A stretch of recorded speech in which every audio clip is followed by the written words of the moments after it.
It's FYF Sports, man. It's Lamont, man. We back. Just another impromptu live.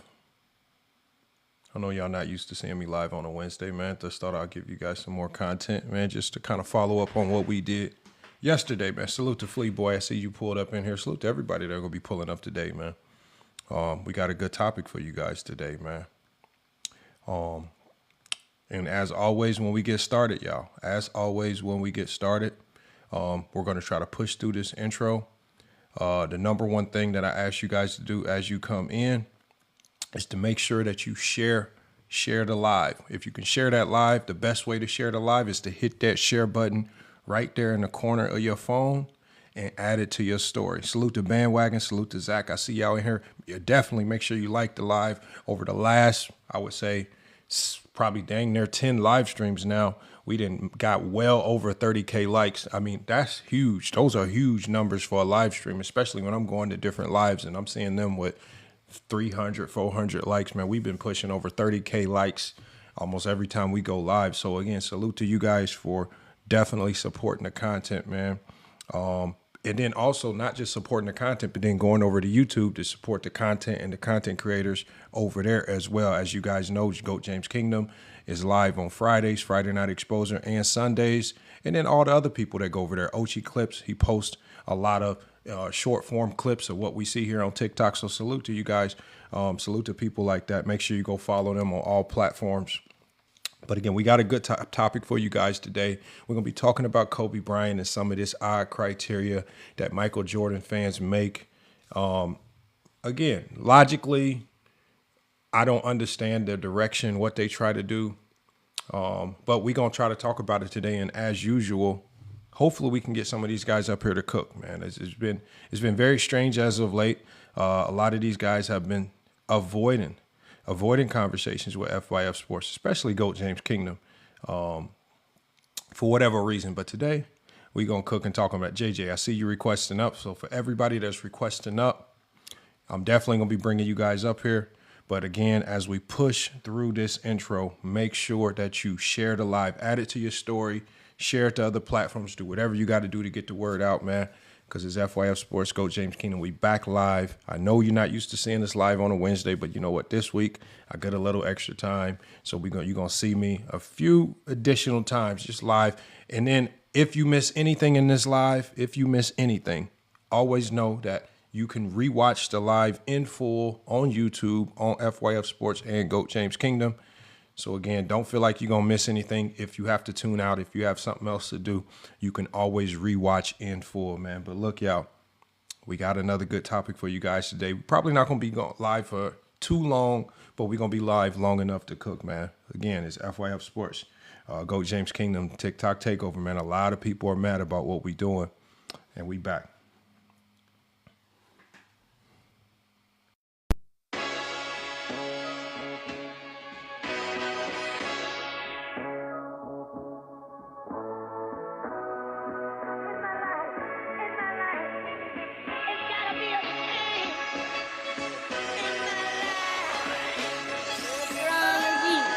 Head to head, you can't compete with me. It's no debate, you too fake, and it's too real with me. What's the topic? I'll block it, I keep that shield with me.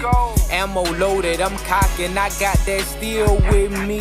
What you talking is nonsense, blow off your conscience. I'm a living sickness, Magic Johnson. By that action, no Bronson, I'm a King LeBron. And the whole league is fuck your feelings, who you thought it would be. Catch me in the streets, internet thugs just typing on keys. And the fans from Ticket TV, sign that permission slip, please. That Max Ether gon' heat you, make you fall to your knees.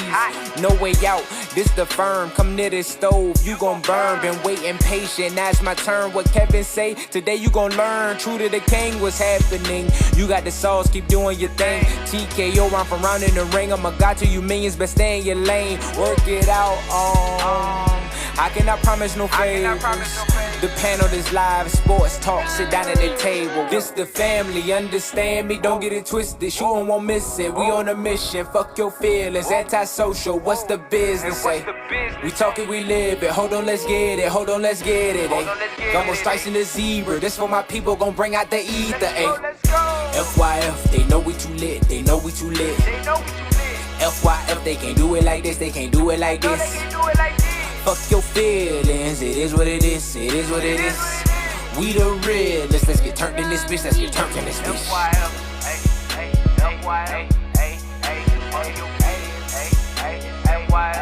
Let's get turned in this bitch.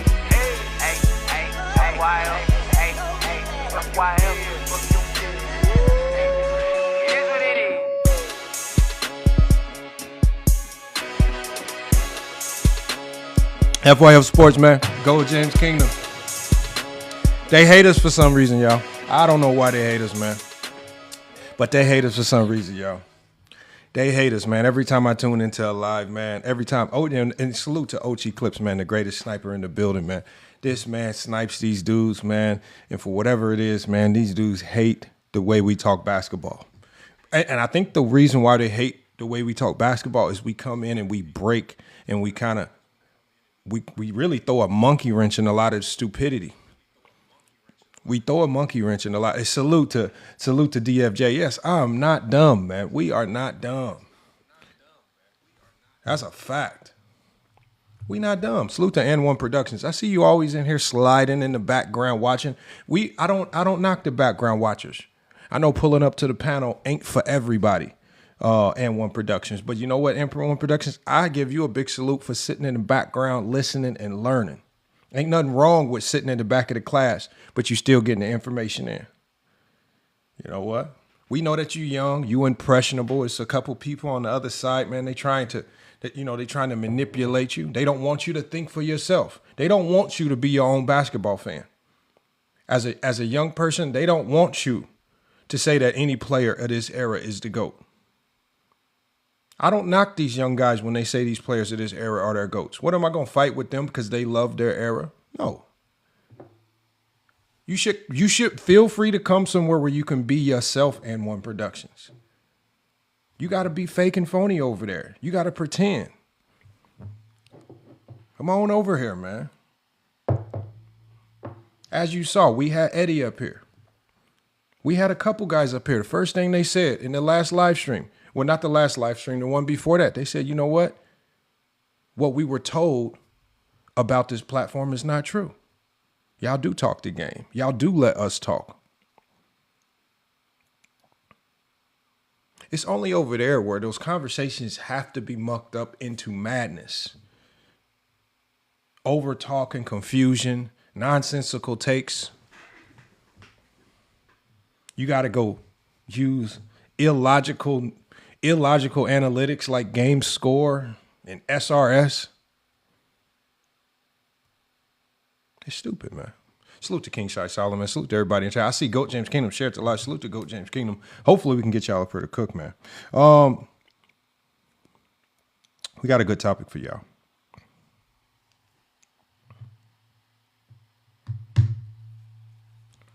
This topic is Oh, hold on. Let me get y'all up here. My bad. I see y'all in the backstage now. Hold on. And we got Goat James Kingdom too. Let me get Goat James Kingdom up here first.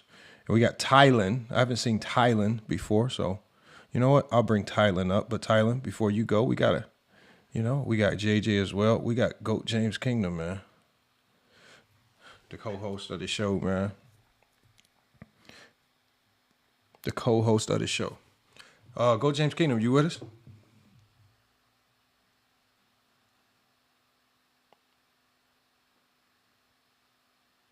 Uh-oh. I'm not getting any audio from Goat James Kingdom. We'll wait on him to kick in.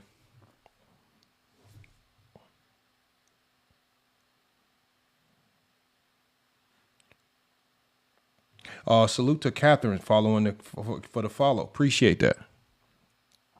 Also, can y'all hear Goat James Kingdom? Are y'all getting his audio? I'm not getting his audio.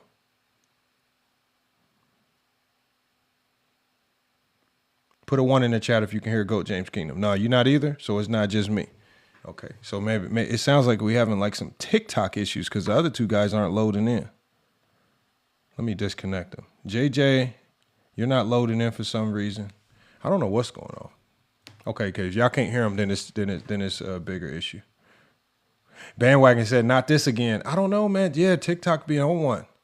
TikTok been on one. Like even the live stream we did yesterday, I went to download it so I can re-put it on YouTube, and it wasn't there. I got Go James Kingdom right here on the panel right now, but I'm not getting no sound. So I'm gonna try to. Hold on. You said you heard him? Oh man, we got this again. Hold on. Let me try to bring these guys up again. Let me see if this works.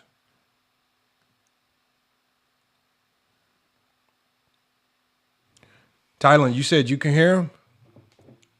Tony says, I don't hear anybody. Can you hear me? Can you hear me, Tony? Michael, can you hear me?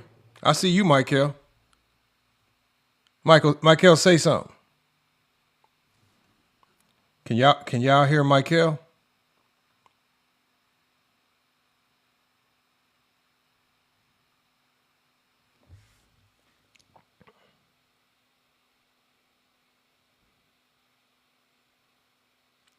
Tony and T says they can't hear Michael.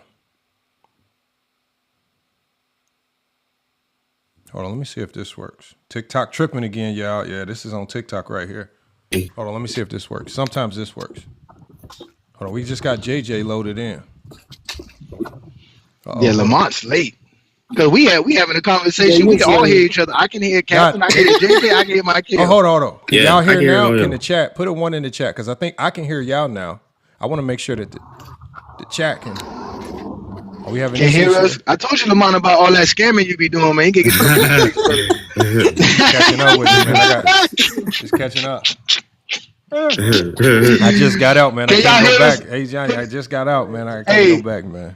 Hey, put a S in the chat if y'all can hear us. Put an S in the chat if y'all can hear us. Put type scam in the chat. Type scam in the chat. Put scammer in the chat if y'all can hear us. Man. Put scammer in the chat, man. All right, we're gonna bring you back up, Tyler. We got you, okay, Tyler. Yeah, y'all be relaxed. Okay, so I had to bring y'all up one by one. If there's an echo on my end, let me know. But I think I got it fixed for now. Yeah, scam on. There you go, scam on.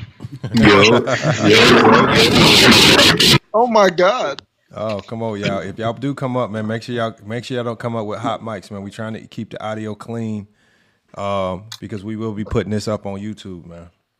We will be putting this back up on YouTube, man. And I want to kind of kick this off because I really didn't get to kick it off, but letting you guys know what we're talking about. We're talking about, I had a very interesting conversation. Yesterday,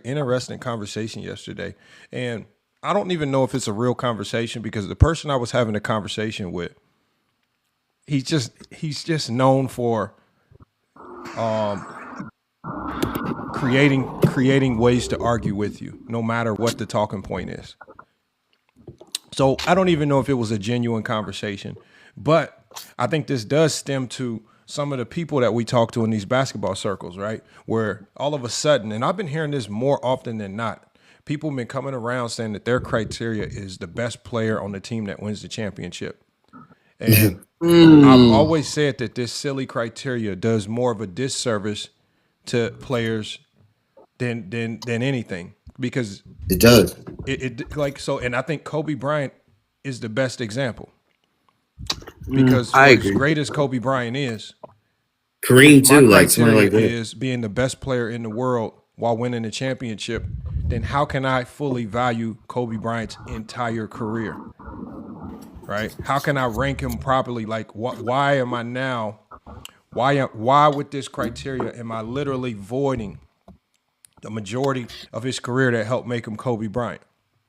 And this is all because of an effort. Their effort is to do what? The effort is to try to diminish LeBron James. But I don't think they understand. But by default, they're also diminishing players like Scottie Pippen, or they're diminishing players like Steph Curry. They're diminishing players like Kobe Bryant.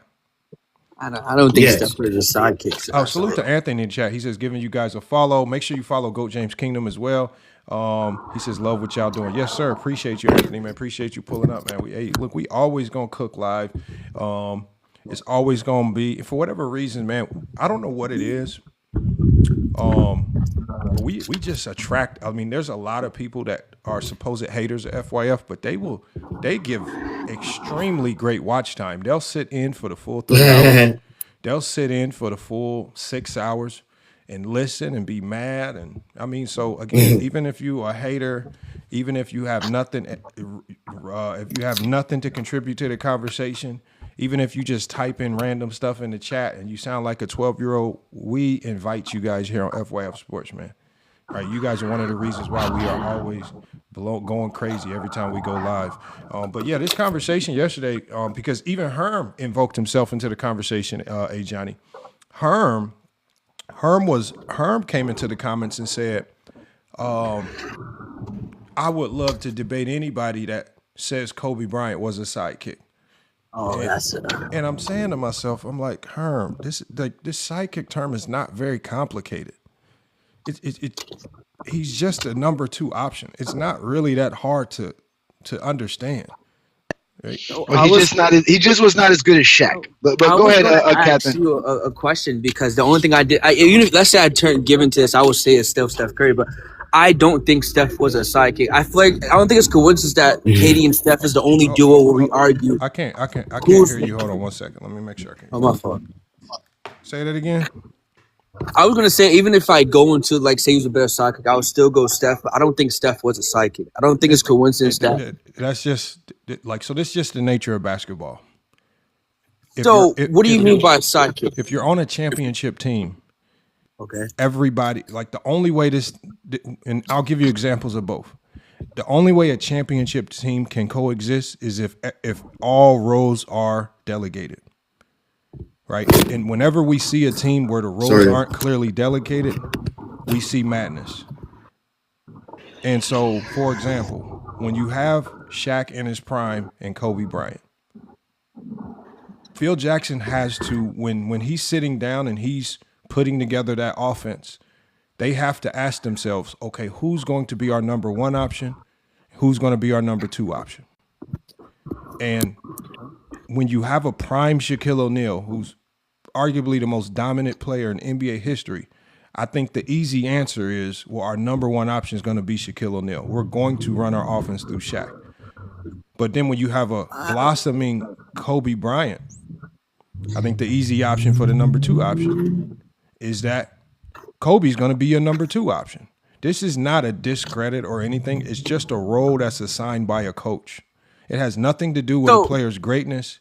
It has nothing to do with how talented you are. It has nothing to do with your ability to drop 50. It is just a role that a coach gives you so that the team can function and everybody. So for even the 6th man knows his role. Bench players who never get in the game, they know their role. Like Johnny talks about the guy from the Miami Heat where D Wade said we needed this guy in practice. He had to act like Dirk in practice, and they look at him as having a valuable role. So everybody has a role. Not everybody is there to play 30-plus minutes a game. Not everybody's there to drop 50 a game.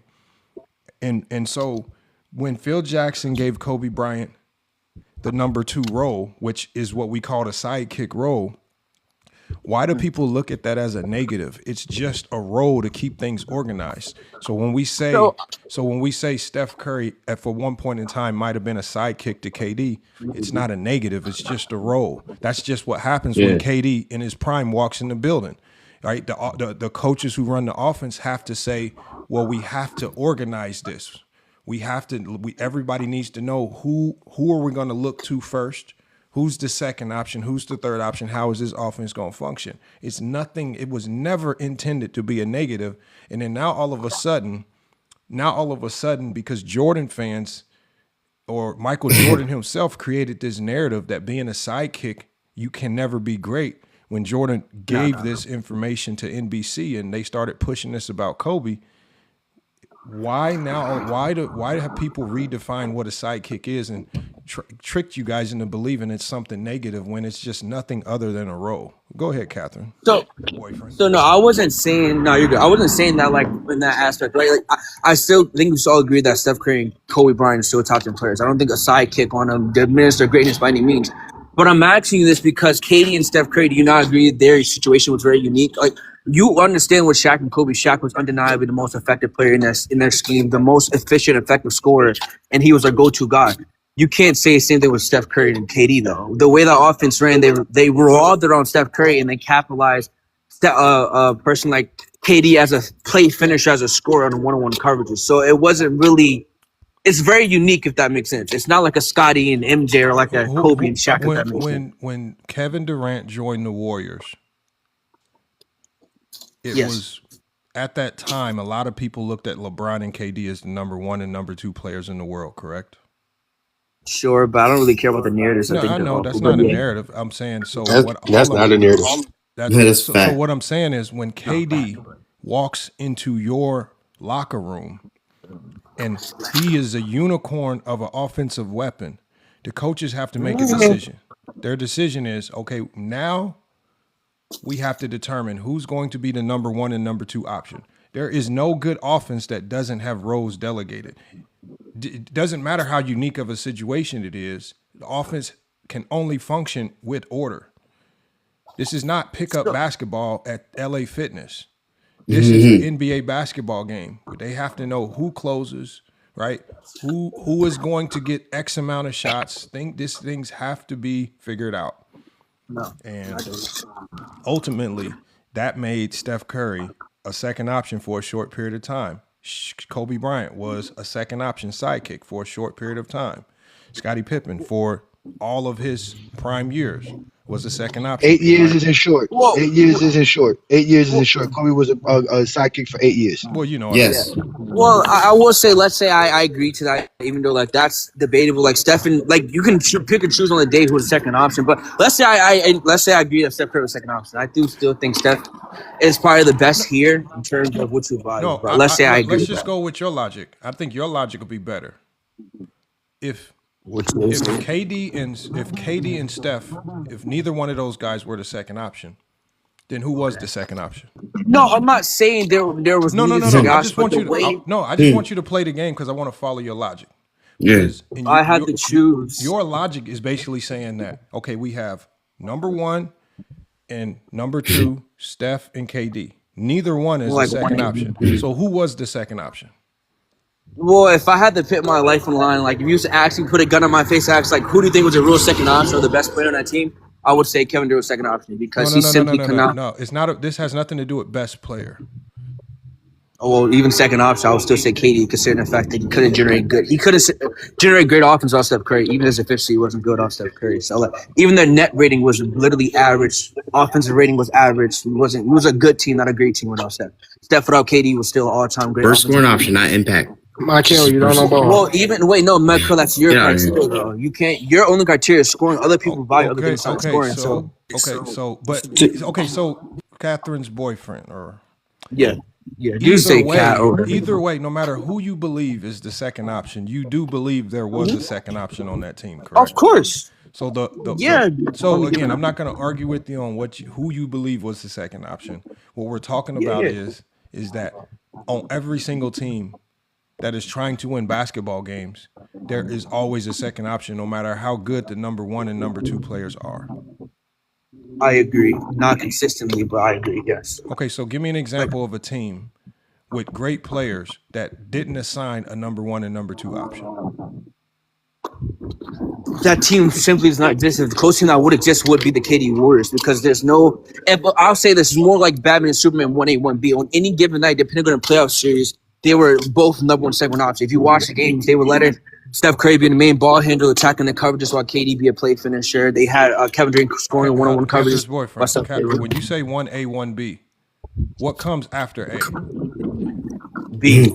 That's second, right? Yeah, but it's just a fancy 1A, way to say that's second true. option. You could say the same thing for Shaq and Kobe. No, what I'm saying is that like hold on, I agree. It don't matter how you dress it up. 1A, 1B, sidekick, second option. It's all second. There's no unless you're willing to say 1A, 1A, and you're dealing with some duality person that is blended together. We all know that there's all like this is your feelings getting invoked. No, Kevin Durant on both finals. I'm not. There's always what I'm saying is that I agree with the second option. I'm just saying on any given night, it was either KD or Steph's second option. It was no bona fide. Offense is not designed. There is no coach with a brain that's going to design an offense where the number one option flip-flops on any given night. That's called chaos. So, FYI, do you know how the offense is structured around the Warriors? Yes, I know how they operate. But I know they operated with order. It was one of the most efficient offenses, right? It was one of the most unstoppable offenses. So, FYE, what I'm saying, I'll consider KD then Steph. It was KD then Steph. That was the order. Let's just be honest. Stop with this young man. It was KD then Steph. It was KD then Steph. Okay, let's get to the comment. Let's say, even though I disagree with it, but I want to ask FYE, how did that system run? You want to argue? It sounds like you're a Steph Curry fan. I don't care if you're a Steph Curry fan. No, I'm done with the The conversation. conversation is not about KD and Steph. The conversation is about second options. Good teams, they exist. There's no good team that just runs out there and says, you know what? You guys are all great players. You're 1A, 1A, and 1A. You guys go figure it out. Every night, we're going to have a new number one option. That's called madness, chaos, Muffet baby stuff. That's not how good teams operate. There's no structure. Catherine boyfriend. I said it like 4 times. I will. Let's just say I agree with the sidekick. It doesn't really matter because I think we're still the best player. That's better the than whole KD. point so it of the doesn't conversation. Matter. The sidekick doesn't matter. Who's the number one option? Yeah, I said that. I said it like 30 it's just minutes a label that coaches Michael, use. no, he wasn't. It's just a label that coaches use to organize the offense. That's all it is. Yeah, I'm fine. I don't care about the label. Can I ask him a question? I think y'all missed the Let's point. just get to the I think y'all want to argue certain players so bad that y'all missed the point of the conversation. Is that Sidekick? Yeah, like that's no. It's because you and Throat James don't know basketball. So hold on one second. So Juice, I don't think anybody. Juice. I don't think anybody disrespected you, but you want to come up here and you want to say homoerotic terms, and you haven't even given your basketball opinion. Now, do you want to just play games or do you actually want to talk basketball? Let's talk basketball. Okay, so what do you want to talk about?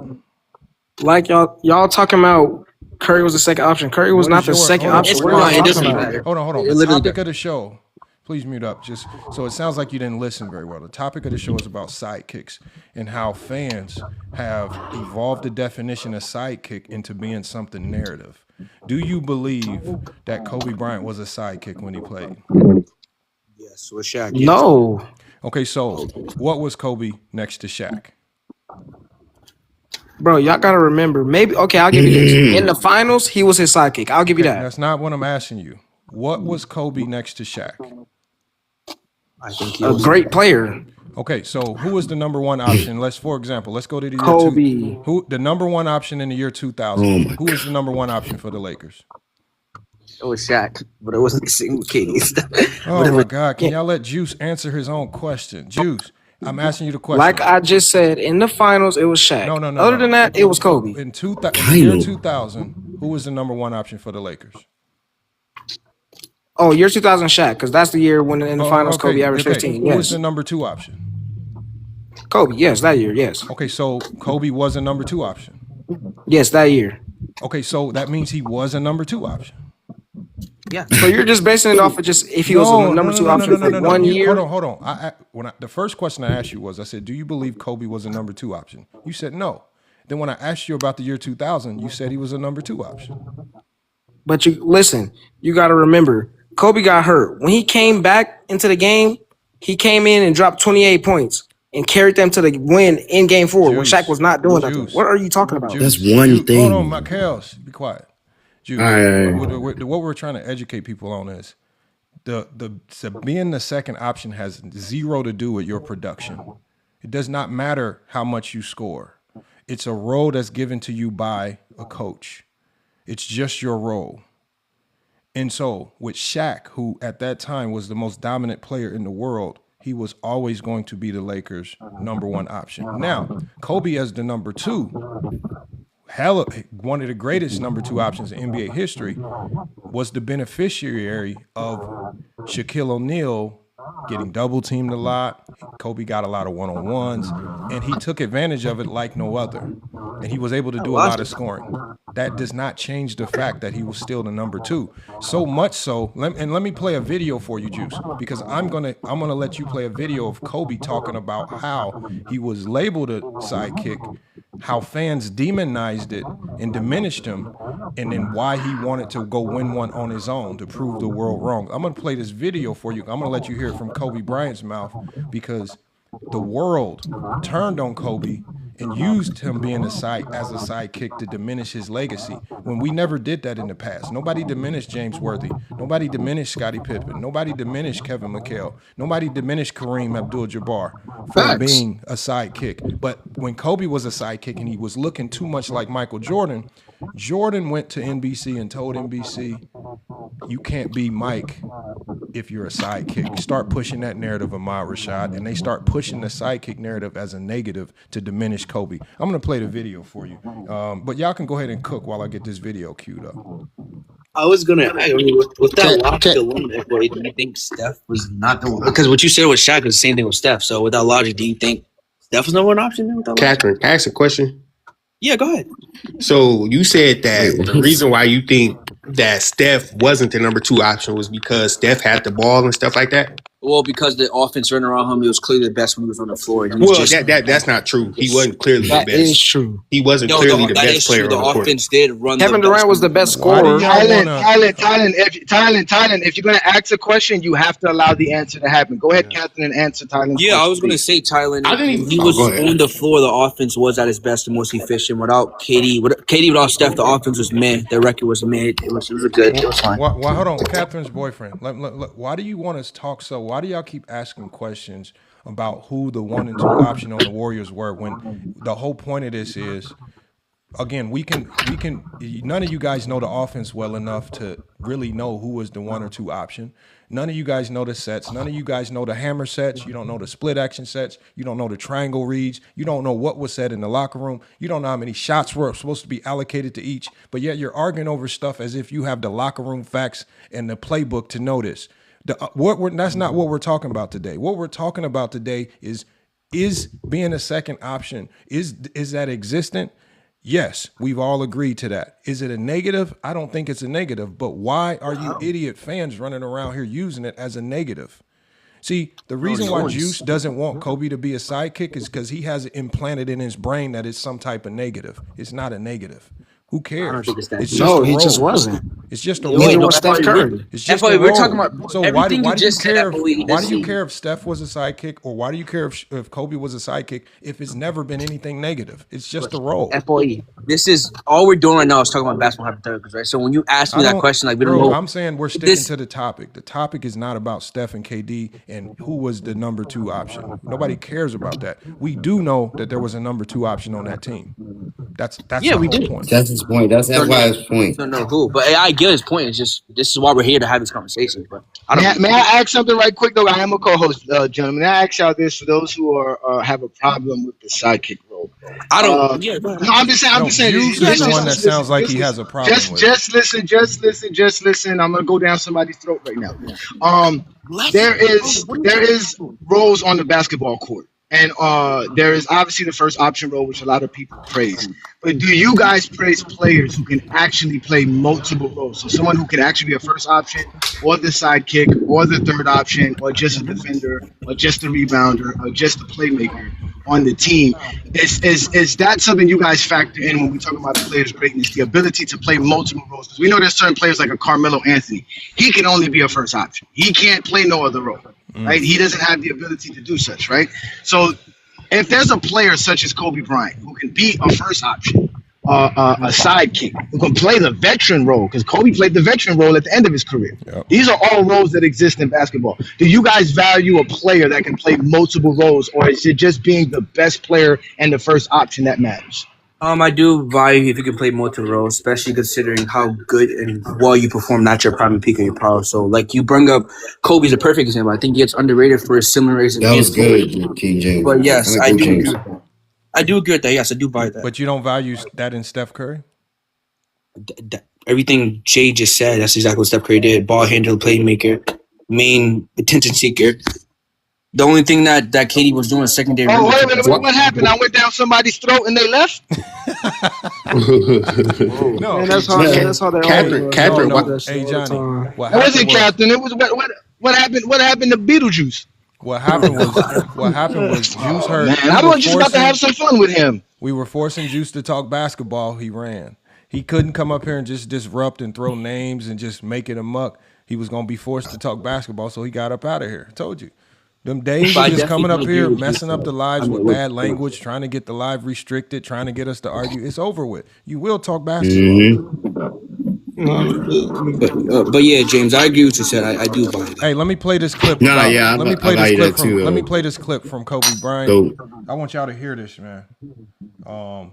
Because I think this goes into the mind of Kobe Bryant. When how Kobe did he humble himself. Kobe played a lesser role for the betterment of the team, and he's going to tell you about how all the fake Kobe fans, all the fake Jordan fans turned on him, and instead of appreciating the fact that greatness, as Johnny always says, instead of appreciating greatness, winning championships, the fans denigrated him for being a sidekick. This is coming from Kobe Bryant. Let me play this.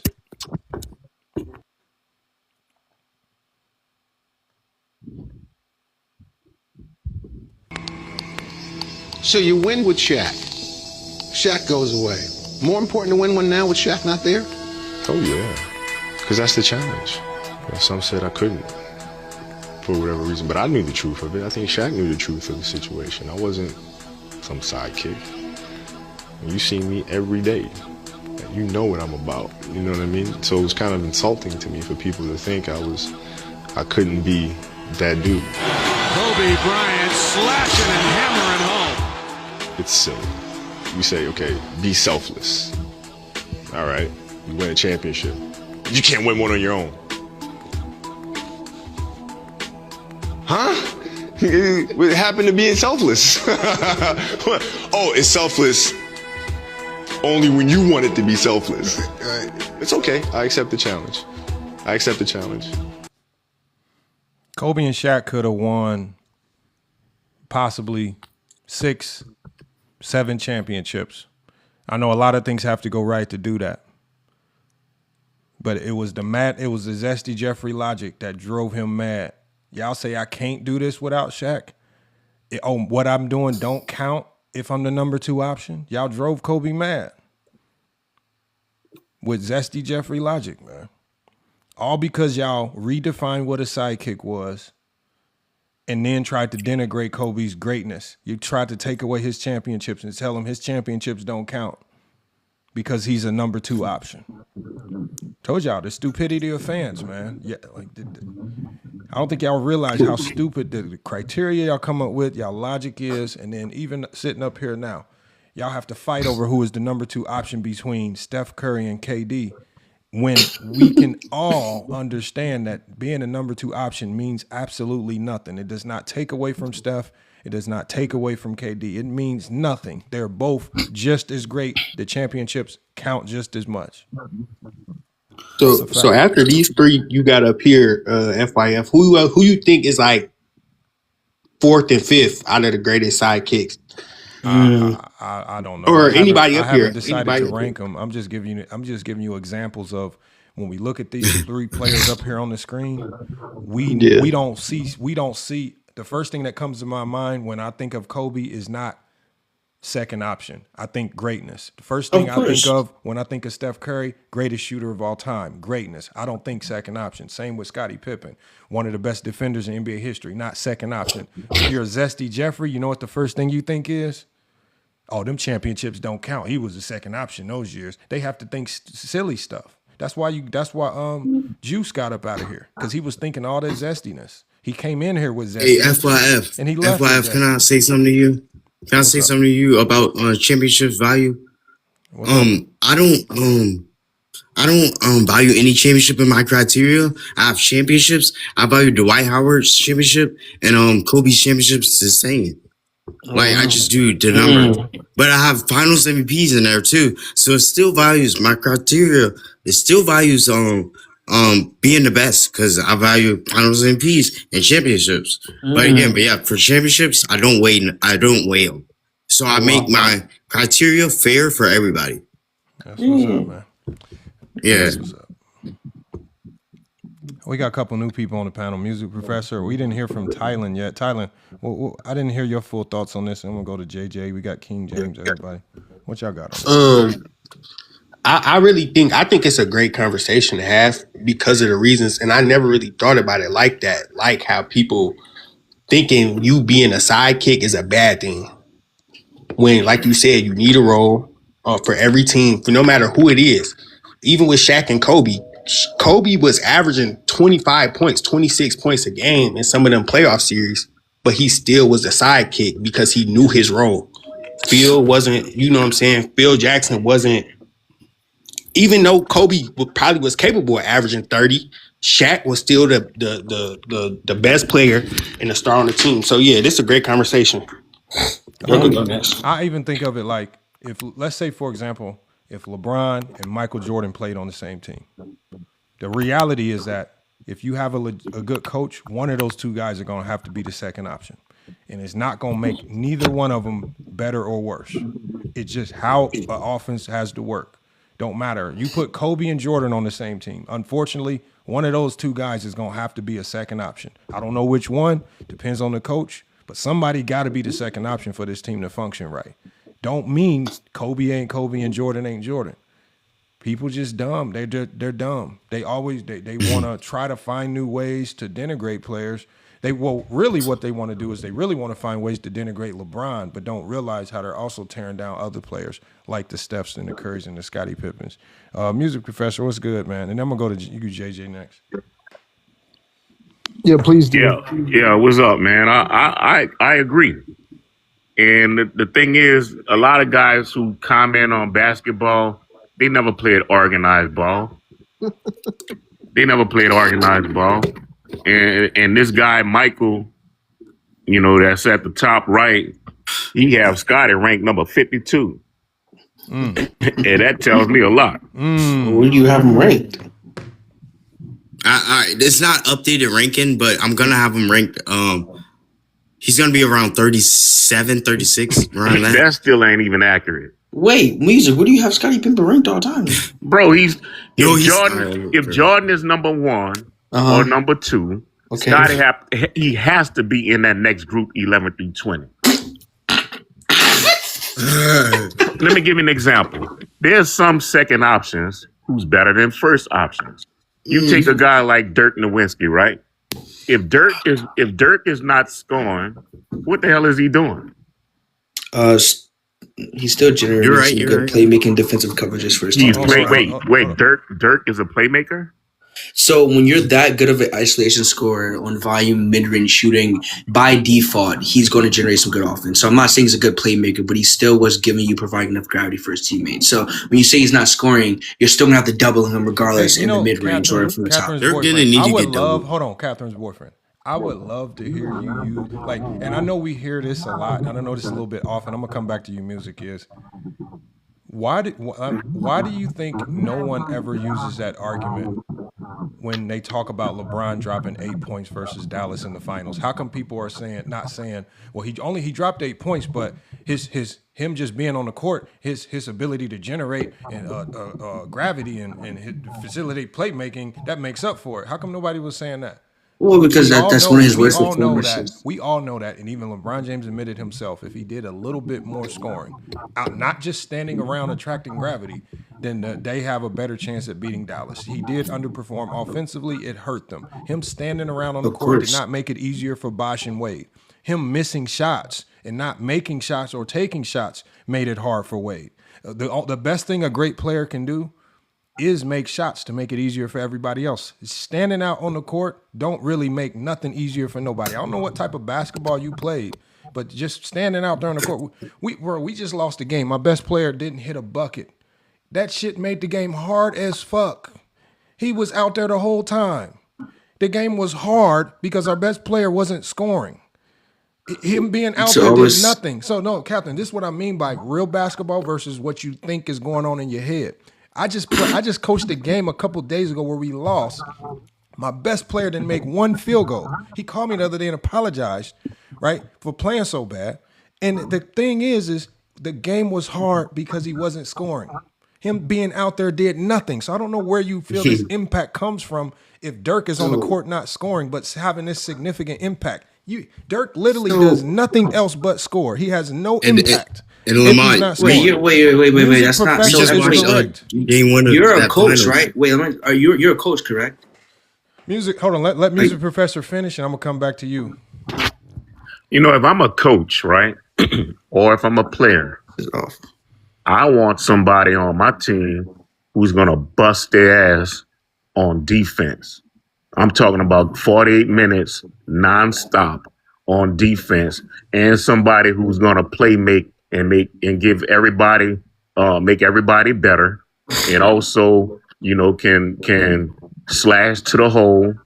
They can shoot the three, ball handle, left hand, right hand, shoot the ball off the glass. Have a hook shot, post game, all of that, and that's what Scottie had. Well, I think FYA took my thing very rhetorical. I was taking yours rhetorical. I think it's very black and white. When you say if Dirk Nowitzki's not scoring, obviously, yes, he's not providing nothing. I'm not denying that, right? But for you, look at everything black or white. If you're not scoring, that's not how that works. Like, even if you're that, especially in that time, that could spread the floor to that degree. Obviously, he's not going to be nowhere as effective if he's scoring the basketball, but he is still giving you some type of impact. That's just common. That's like not nothing crazy. That's common knowledge. I'm not denying what FOE or music said. It is true. Yes, if Dirk Nowitzki is not scoring, he's not providing anything else. But when you try to bring that into try to incorporate that with Scottie Pippen somehow being like, I guess, top 20 or like what, top 15, you're trying to say music? What are you trying to say? I said if Jordan is number one with 6 rings, that guy who's also was the number one option on defense, and that playmaker who gave Jordan the ball to make him great and others around him great, and bust his ass on the defensive end, created turnovers at the most important times, that was Scottie Pippen. Okay, and so it resulted in 6 rings, and it could have been more than 6 rings. Well, Captain Gordon, let me ask you, what's Scottie Pippen's record in the finals? 6-0, I believe. And also he has a lot. I think he has a lot of first-team All-NBA defensive selections. He has, I believe 3 first-team All-NBA selections. I think 7 total All-NBA selections. So he's 6-0. The All-NBA selections defensively and as a player for over a 10-year stretch were really good. He was consistently, top 10 in MVP voting. Why is that not a resume that could crack the 11 through 20? So this is what I mean by the black or white. Like McKells and then Grant, you all have different criteria, right? So if your criteria is different, if you guys value the resume part of it, then sure.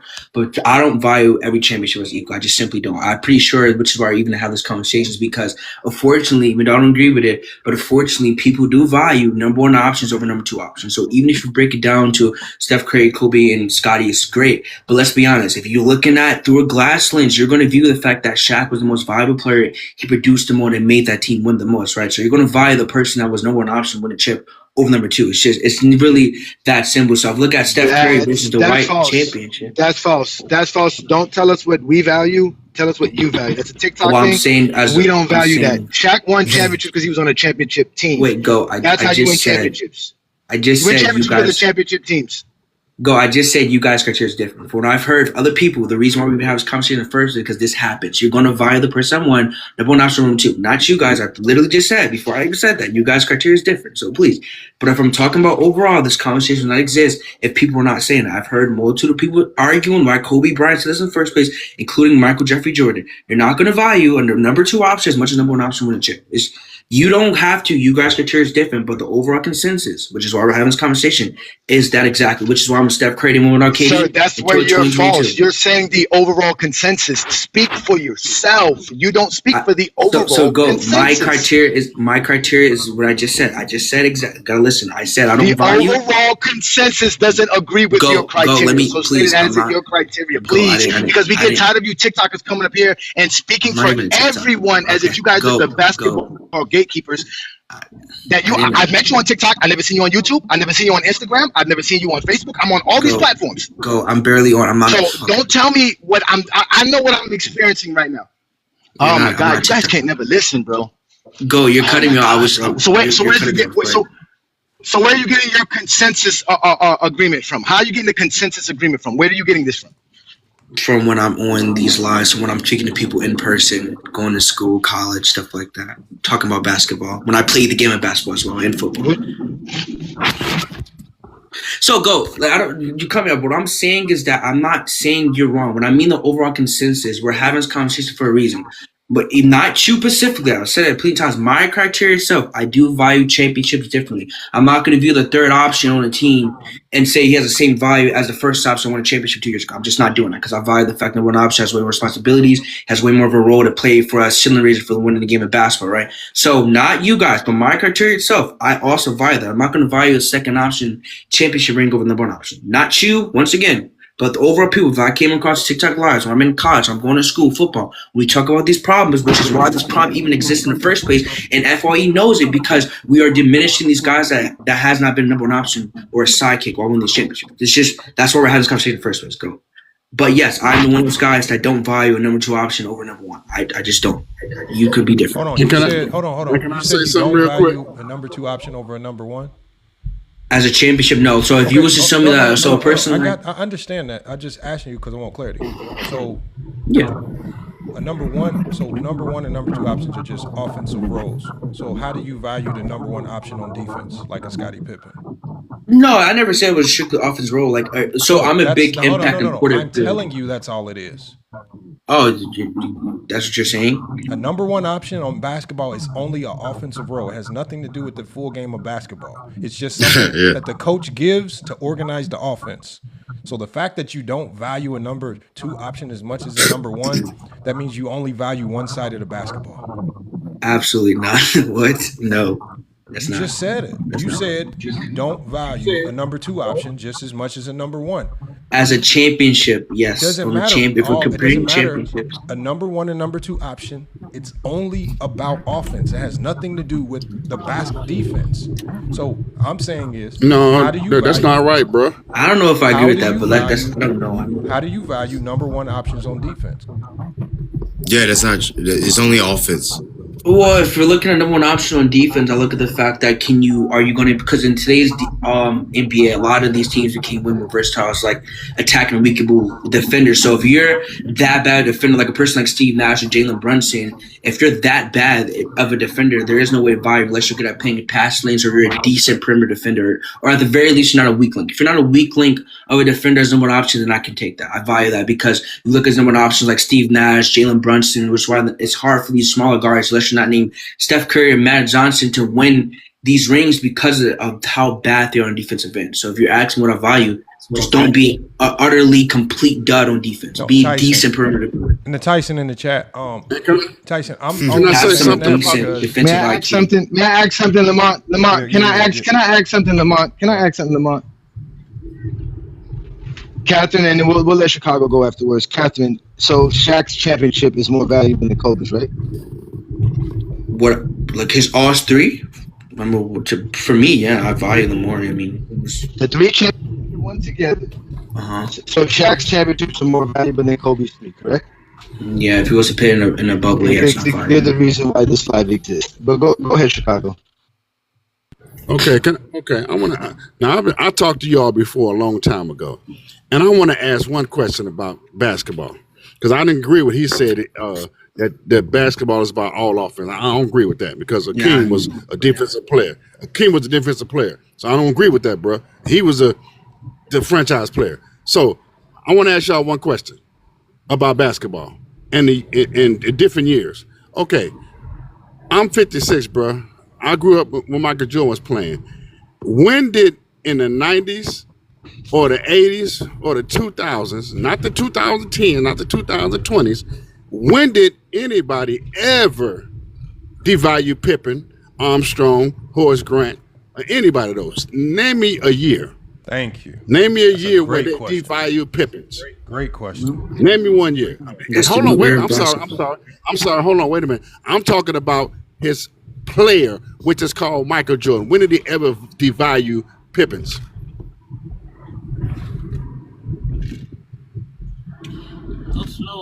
Oh, if you ask him when Michael Jordan did it was in 2020 in The Last Dance, but his fans have No, been doing it now I, for some no. time.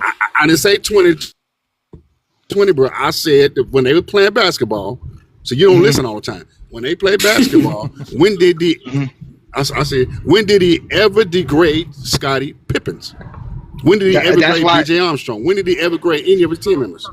That's why I said 2020. If you would have heard that, then you would have known that wouldn't have been in the 90s. So it means it didn't happen in the 90s. I heard you say it didn't happen in the 90s. I heard you say that, but he did degrade them.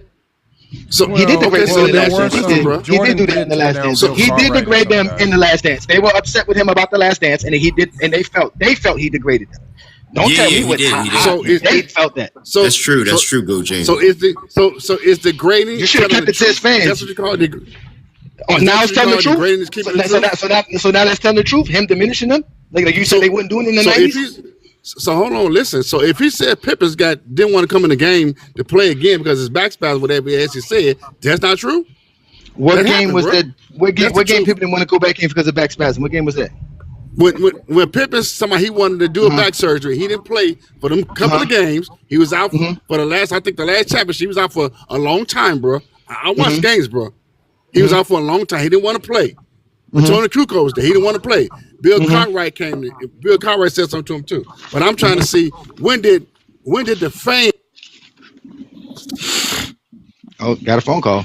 No, I can answer that. Now he's gonna switch it to the fans when he first said Jordan. That's why I said 2020. I can answer that. I can answer that. And by the way, first option, like FY is saying, Go James saying, it's all just scoring. It's all just scoring. Nothing else. No. The first option is your best scorer. I can answer that. Wait, what? Wait, let me answer that. For instance, let me answer that. You know how like when Russell Westbrook, James Harden, and them became MVPs because they should have won it the year before with Jokic and FGA and Joel Embiid. They should have won it the year before, so they gave it to him the next year. Scottie Pippen don't have any defensive players of the year. 1996, think about it. Jordan won the MVP. Phil Jackson got Coach of the Year. Jerry Krause was General Manager of the Year. Tony Kukoc was Sixth Man of the Year. When it came for the Defensive Player of the Year, they gave it to Gary Payton. Why? When Scottie Pippen do more than he does on the defensive end. The same things as a perimeter defender. But they gave it to Gary Payton when Scottie Pippen was in the wings of winning it 3 years before. Need it for us to know he's a great defender. You don't need it. But when you don't get those DPOYs, they have a tendency to place you number 8 best defender, number 10 best defender. And that's not fair if you know basketball. Because he covered the whole damn court. Bro, Rudy Gobert. Okay, so let me ask you. What does that do for perception? Y'all don't really. Nobody really cares. Like a lot of people don't even care about DPOYs. Rudy Gobert has 4, and you will hear idiots running around saying he's trash defender. Yeah. Nobody. Okay, cares. Not especially but it does look good on your resume. Don't it look good on Jordan's resume? Only on Jordan's resume. It don't look good on nobody else's. I'm saying these casual fans. Okay. That when they want to label you something, no matter what's on your resume, they're going to label you that. So can I say one more thing before I get off, please? So can I say one more thing before I get off? And I got to jog. I got to pick up somebody. Okay, remember when Jordan had that flu game? Yeah. No, it was really a hangover game. I don't remember a flu game. I remember hangover game. Okay, hold on. Yeah, that was the fastest flu. FYF said that was the fastest flu recovery ever. FYI. I never know nobody get no flu in June, bro. Listen, FYI, whatever it was, you tick-tack with this. Whatever it was. He got another phone call in the middle of the conversation. You see what I'm saying? Brother, go take care of what you got to go take care of. Come back. We'll be back. We'll be here. No. Back? Okay, there you go. Go ahead. That was Scottie chance to not depend on Michael Jordan and do what he's supposed to do. Am I right or wrong? Because Kobe wasn't going to do that. Kobe wasn't going to do that. When was this? You're wrong. What? You're wrong. I said you're wrong. You serious? Yes, and then you want me to explain? Because I would love to. Let me explain to you. How is Scottie still supposed to take off if Jordan's still taking 35 shots? Why is Jordan taking 35 shots? He's sick. And Brick is the majority. Listen, bro. This is common sense. Hold on, bro. If Michael Jordan had seen Pippen's gonna take over, Jordan could have slacked up, bro. Come on, use common sense, bro. So now you're saying Mike had no trust in Scottie. Is that what you're saying? Is that what you're trying to say? Mike had no trust in Scottie. Is that what you're saying? He didn't. Evidently, Jordan scored the most points. Scott didn't have. He took the most shots. Jordan was going to take the most shots. He had to. Hold on. He didn't have to. He watched that game, and you can go see Jordan brick a bunch of shots. His team played well. He shot bad. Hold on, bro. Yeah, there are games like that. James, you're right. He was 15 to 35, sir. Yeah, and they still win. Hold on, bro. Hold on, check this out, man. I was there at that game, bro. Here we go with the I was there stuff. Oh my God, bro. I'm from Chicago, my brother. I'm from the Chicago stuff, bro. Listen, I watched the game. We just recently came up for all of us to watch. Okay, since you watched the game, who brought the ball up more, Michael Jordan or Scottie Pippen? Oh my God! Again, we know Michael Jordan is ball dominant. Jordan.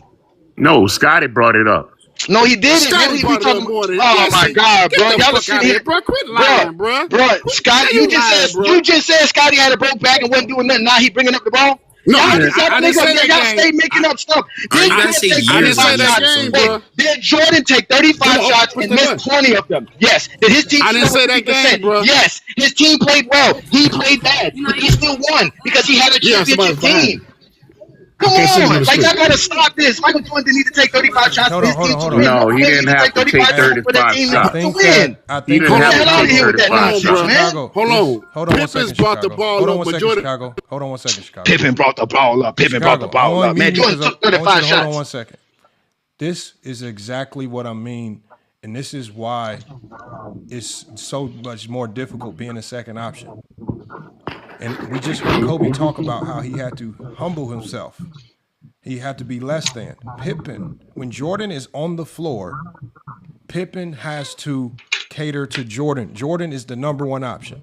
Phil Jackson basically said, Jordan, if you're healthy enough to step on this court and play, well, we're not changing anything. You're going to be the number one option. You're going to take the shots. Pippen's not going to go out there and fight Jordan tooth and nail for those shots. When that happens, you have the 2004 Lakers. Kobe is fighting Shaq for shots. Now, when you're supposed to be dumping it into Shaq, you have Kobe shooting over double team. So was Pippen supposed to go out there and say, Jordan, you're sick. I'm shooting this three. I'm shooting this shot. And then they out there fighting and fussing with each other? That's called chaos, confusion, and madness. Michael Jordan, right. Hold on one second, Chicago. That's what I'm saying. This is what I mean, boy. Y'all put these ridiculous standards on players. Scottie Pippen is just out there. His job is to be the second option. His job is not to go out there and fight Michael Jordan for shots.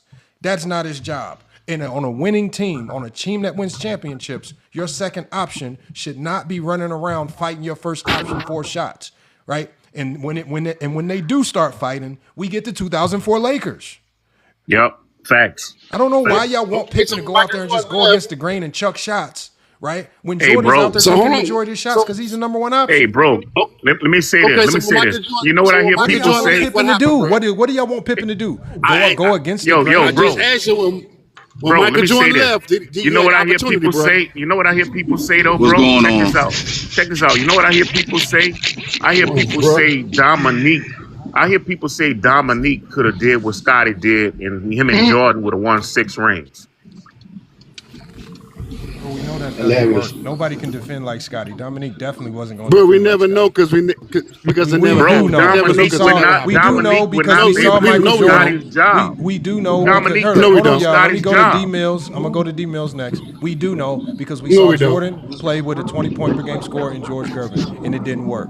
So again, Jordan didn't want to play with other people that could score. He only wanted to play with other people that wanted to defend first. Really? This is why Jordan himself, as soon as they acquired George Gervin, he was pissed off, and it was all in the newspaper that Jordan was pissed because they brought in another scorer. He hated it. D Mills, what's good, man? What's going on, fellas?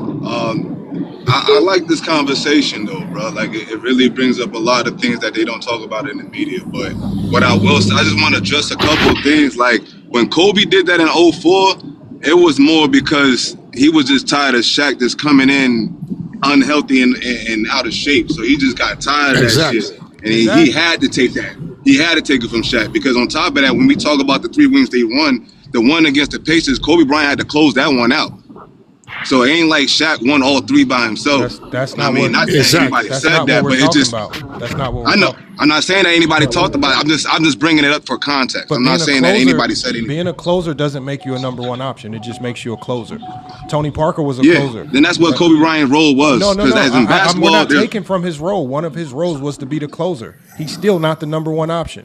What I'm saying, I wasn't making this case as the number 1 option. I was talking about it for 04. He had to take that. I'm saying from D-Mills. I'm just saying, think about, because this whole conversation is about sidekicks. In 04, think about what you said. Kobe took it upon himself. Kobe took it upon himself to say in his head, Shaq is not in shape. Shaq is no longer Shaq. I just need to run amok, and I'm going to take all these shots on my own. He did that role But that's not true. It wasn't. He wasn't taking it himself. Listen to what I'm saying first, so you can hear the message. He did that. He was shooting over double. Remember, they weren't even double teaming Shaq. They were doubling Kobe that series. But he started taking a whole bunch of shots because he's pissed. And when you go outside of the team framework, right, then you have madness. Because Kobe was taking those shots when he wasn't supposed to. Shaq was shooting close to 60% from the field, averaging 26 per game, dominating his one-on-one matchup, while Kobe is shooting horrible from the field, just chucking up 1,000,001 shots and missing the majority of them. He went against the grain. He went against Phil Jackson's philosophy. He went against the team philosophy, and they got smoked because of it. Because he went rogue and decided randomly, I'm going to be the number 1 option when it wasn't in the team's plan. When you go rogue and go against the grain in basketball, it looks like chaos. I don't know why. Can I respond to that? That's why Phil Jackson in his book complained about Kobe. If you remember, they chose him over Shaq. But all right, can I retort to that? But y'all just love lying, man. Go ahead, D Mills. Because at the end of the day, who they did when Shaq and Kobe had to sit down, who was apologizing who? It was Shaq apologizing to Kobe because Kobe at the end of the day, he knew. D-Mills, we all know. We've talked about this at length. Bro, I'll let you talk. Can I talk, bro? Oh, my God. Man, Shaq, man. You're making it seem like Kobe Bryant just made up in his head. No. When you were out there busting your ass every single day, so I guess I ain't going to be able to talk then. All right. Go ahead, bro. Oh my God! I'll let you go ahead and talk. Bro. You're not even letting me get to my context of what I'm saying. You just interrupting. And get to it.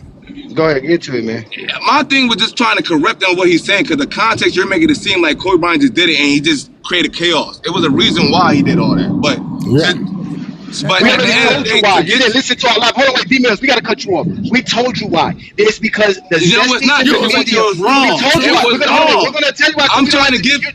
You're wrong. We're gonna tell you. Bro, just because you're loud, it doesn't make you right. At the end of the day, Kobe Bryant did that because Shaq was coming in looking lazy as fuck, bro.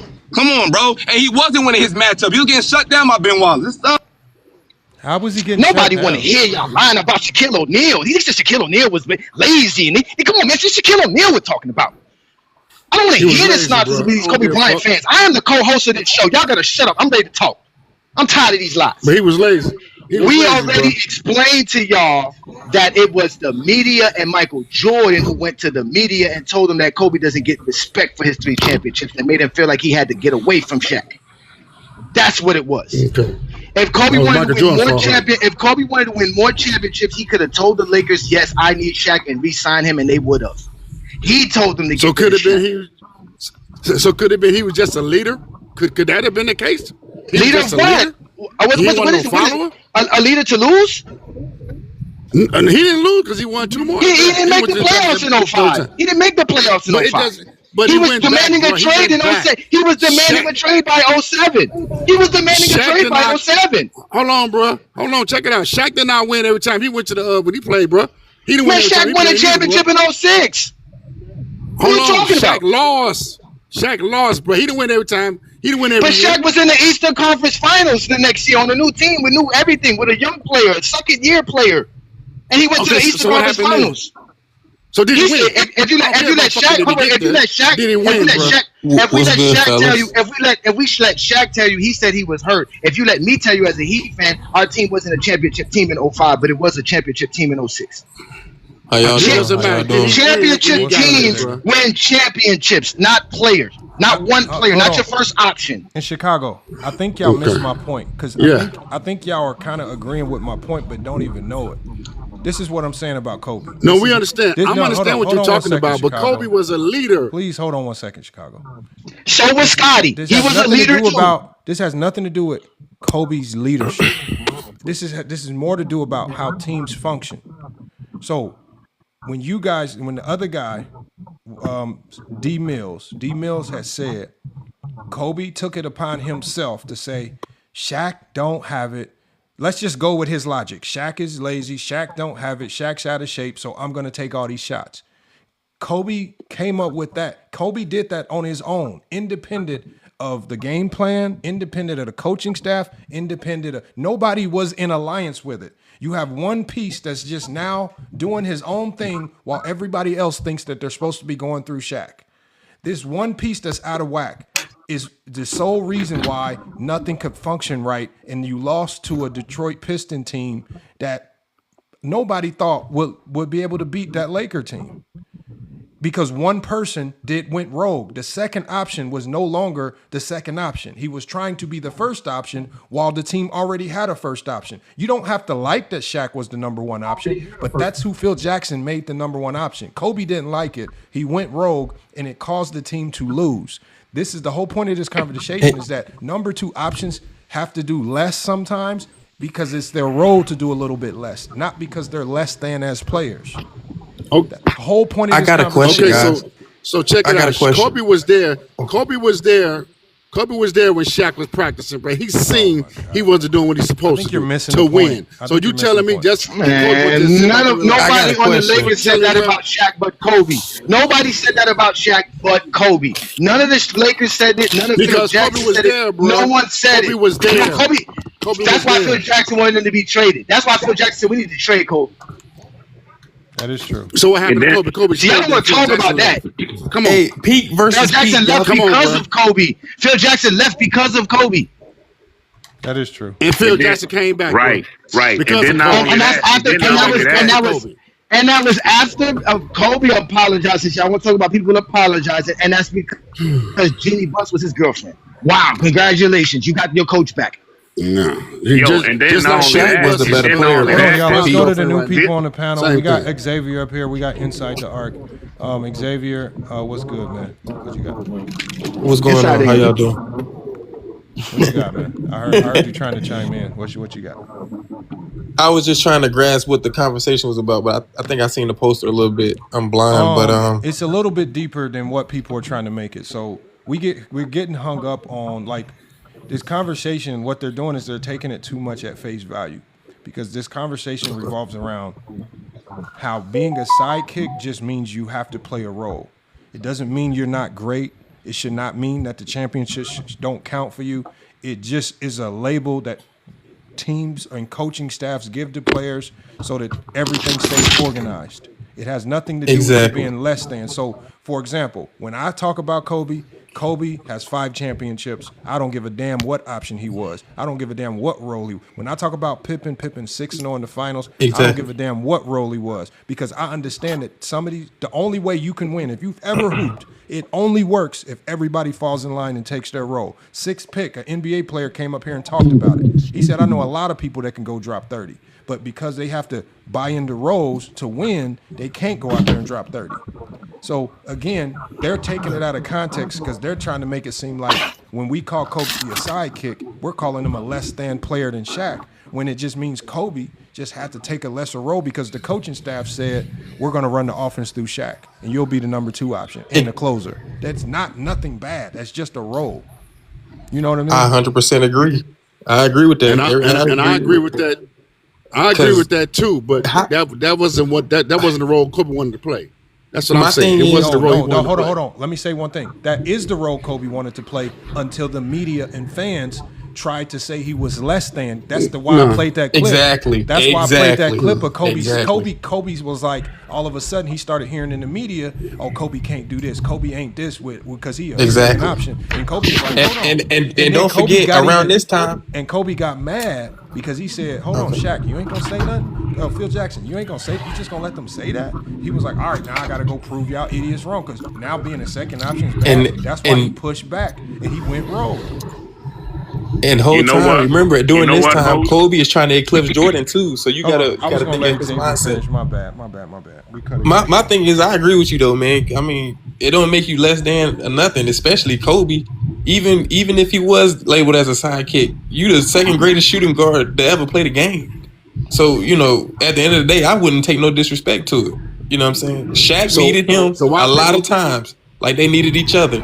So I mean, if the greatest sidekick is Kobe, so why people don't count Kobe rings when they play with Shaq though? They do. I do. That's not us. That's the point of today's show. Jordan fans. No, because that's the conversation, brother. Because it's a team. But that's not Jordan fans, bro. That's not Jordan fans. Come on, bro. Well, so here's the thing. That's the point of this conversation, because that's the problem that we're having. We're trying to separate the fact that being a sidekick does not make you less than as a player. Hey, do y'all remember? Co-host is talking. Chicago. Listen, Chicago. You just came up here. Hold on. Inside. Go ahead, bro. Hey, Johnny, your signal's going in and out. Can I speak? Am I heard? Am I being heard? Can I be?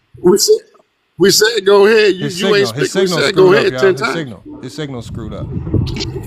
That's all. Don't worry. Yeah, I didn't even hear him. That's my bad, John. I didn't hear you. That's that Boost mobile phone you got, bro. Hold on. Steph Curry was a sidekick? Labeled as a sidekick? He wasn't, but that's a different comment. Let's just say yes. Yeah. Yes, he was. Let's just say yes. Why does it matter? Yo, y'all forgot. Go ahead, go. Y'all forgot when Shaq and Kobe. Y'all forgot when Shaq and Kobe was in practice, and Shaq slapped Kobe because in practice, Kobe, he was getting off, and he said, "This is my effing team." And then Shaq got mad and he slapped him. I believe this was round 2. This was in the beginning. He slapped him because he said that was his team. So to be honest with you, Kobe always wanted to be the number one option. He just played. He just had to play his role because the Lakers and Phil Jackson demanded it. Better. Okay. All right, what were you saying? Go, James. But again, my bad. Listen, man, it be my Wi-Fi when I'm in my patio. It don't be working right, so I got to come inside. I'm inside now. So listen, Chicago stated his first question when he came up there. Yeah, when Chicago first came up here, he said that whoever discredited Scottie Pippen, B.J. Armstrong, Horace Grant in the 90s. Nobody, because nobody was doing that. When you were a champion, you were a champion. Again, we consistently have said this the entire life. It started with Kobe. Kobe was the first player that won a championship that people were trying to say didn't count because he was getting too close to Michael Jordan. He had just won a three-peat. No. That's what happened. Wait a minute. What you said. No. Chicago. I never heard that. Again, you all agree that somebody around here is saying Kobe don't got 5 championships because they're supposed to be his 3 with Shaq don't count. That did not start till. Hold on, wait. What I'm stating is that we know that it didn't exist before Kobe because you just came up here and asked us who did that to anybody else who won championships. No one ever did that. Obviously, it started with Kobe. That's what I'm trying to explain to you. It's unraveling right before your eyes. You have to be able to see it in this conversation we're having right now. Okay. Prove to me that it started with Kobe. Prove it to me, because you're not proving that, bro. Because we didn't care. We didn't care if Kobe Bryant got up for Michael Jordan. That wasn't our problem. We didn't care about that. You want me to prove to you that it started with Kobe? We're going to prove it to you that Michael Jordan sent an email to NBC and to the NBA media that Kobe Bryant's 3 championships should not count as valuable as they're trying to do it because he was not the best player on the team. He was a sidekick. Okay. It started with Kobe Bryant. Okay, so check this out. Which is why, hold on, you don't need to answer the question, which is why Kobe was propelled to try to win without Shaq. It wasn't Shaq that told Kobe, I don't need you. It wasn't Phil that didn't say that. It wasn't the Lakers who told Kobe this. It wasn't the players in the locker rooms that said this. It was the media that was telling Kobe this. This was a media that was happy to see Michael just return in 2002 for his NBA seasons. And that's why they did that, because Mike was still in the league. So they wanted to ensure people that you were not trying to put Kobe in no highlight over Michael Jordan because he had 3 championships and on the verge of winning multiple ones because he's with Shaq. Okay, So they had to nip it at the butt early, and his fans had took him away with it 20 years later. Yo, can I ask a question? Go James. Check this out, Go James. Hold on, let me boot that. Go James. When Kobe was in high school, bro, that's the reason why he came in the league, bro, so he could beat Michael. So he had the number 1. He had that in his mind before he came in the league, bro. Right. He was thing was is a mega. He was an alpha when he came in the league. He wasn't no secondary player, bro. Yeah, he was only 18. But my thing is, when did that word Robin and sidekick? When did that word Robin and sidekick come about? Because I'm old myself. I ain't never heard that. I never heard that word in the 80s. I'm a music professional. Kobe. I mean, we keep saying it. We've been saying it all show. Kobe. Hold on. Kobe was an alpha when he first came in the league. I don't know. Kobe was no alpha when he first came in the league. Get out of here with that, man. He was on the bench and stuff when he first came in the league. Listen. Just because you're on the bench, don't mean you ain't alpha, bro. Bro, Kobe was projected. You got to remember, man. Grant Hill was hurt, right? So he was supposed to be the next Jordan, and they thought Anthony Hardaway was going to be the next Jordan, but they found the next Jordan in Kobe Bryant. So he never was going to be a quote-unquote sidekick, or even like that term sidekick or Robin. Bench player being an alpha, averaging. Hold on. First of all, y'all got to get it in y'all head that players don't dictate if they're a first or second option. The coach does. Exactly. I don't care what you think in your head.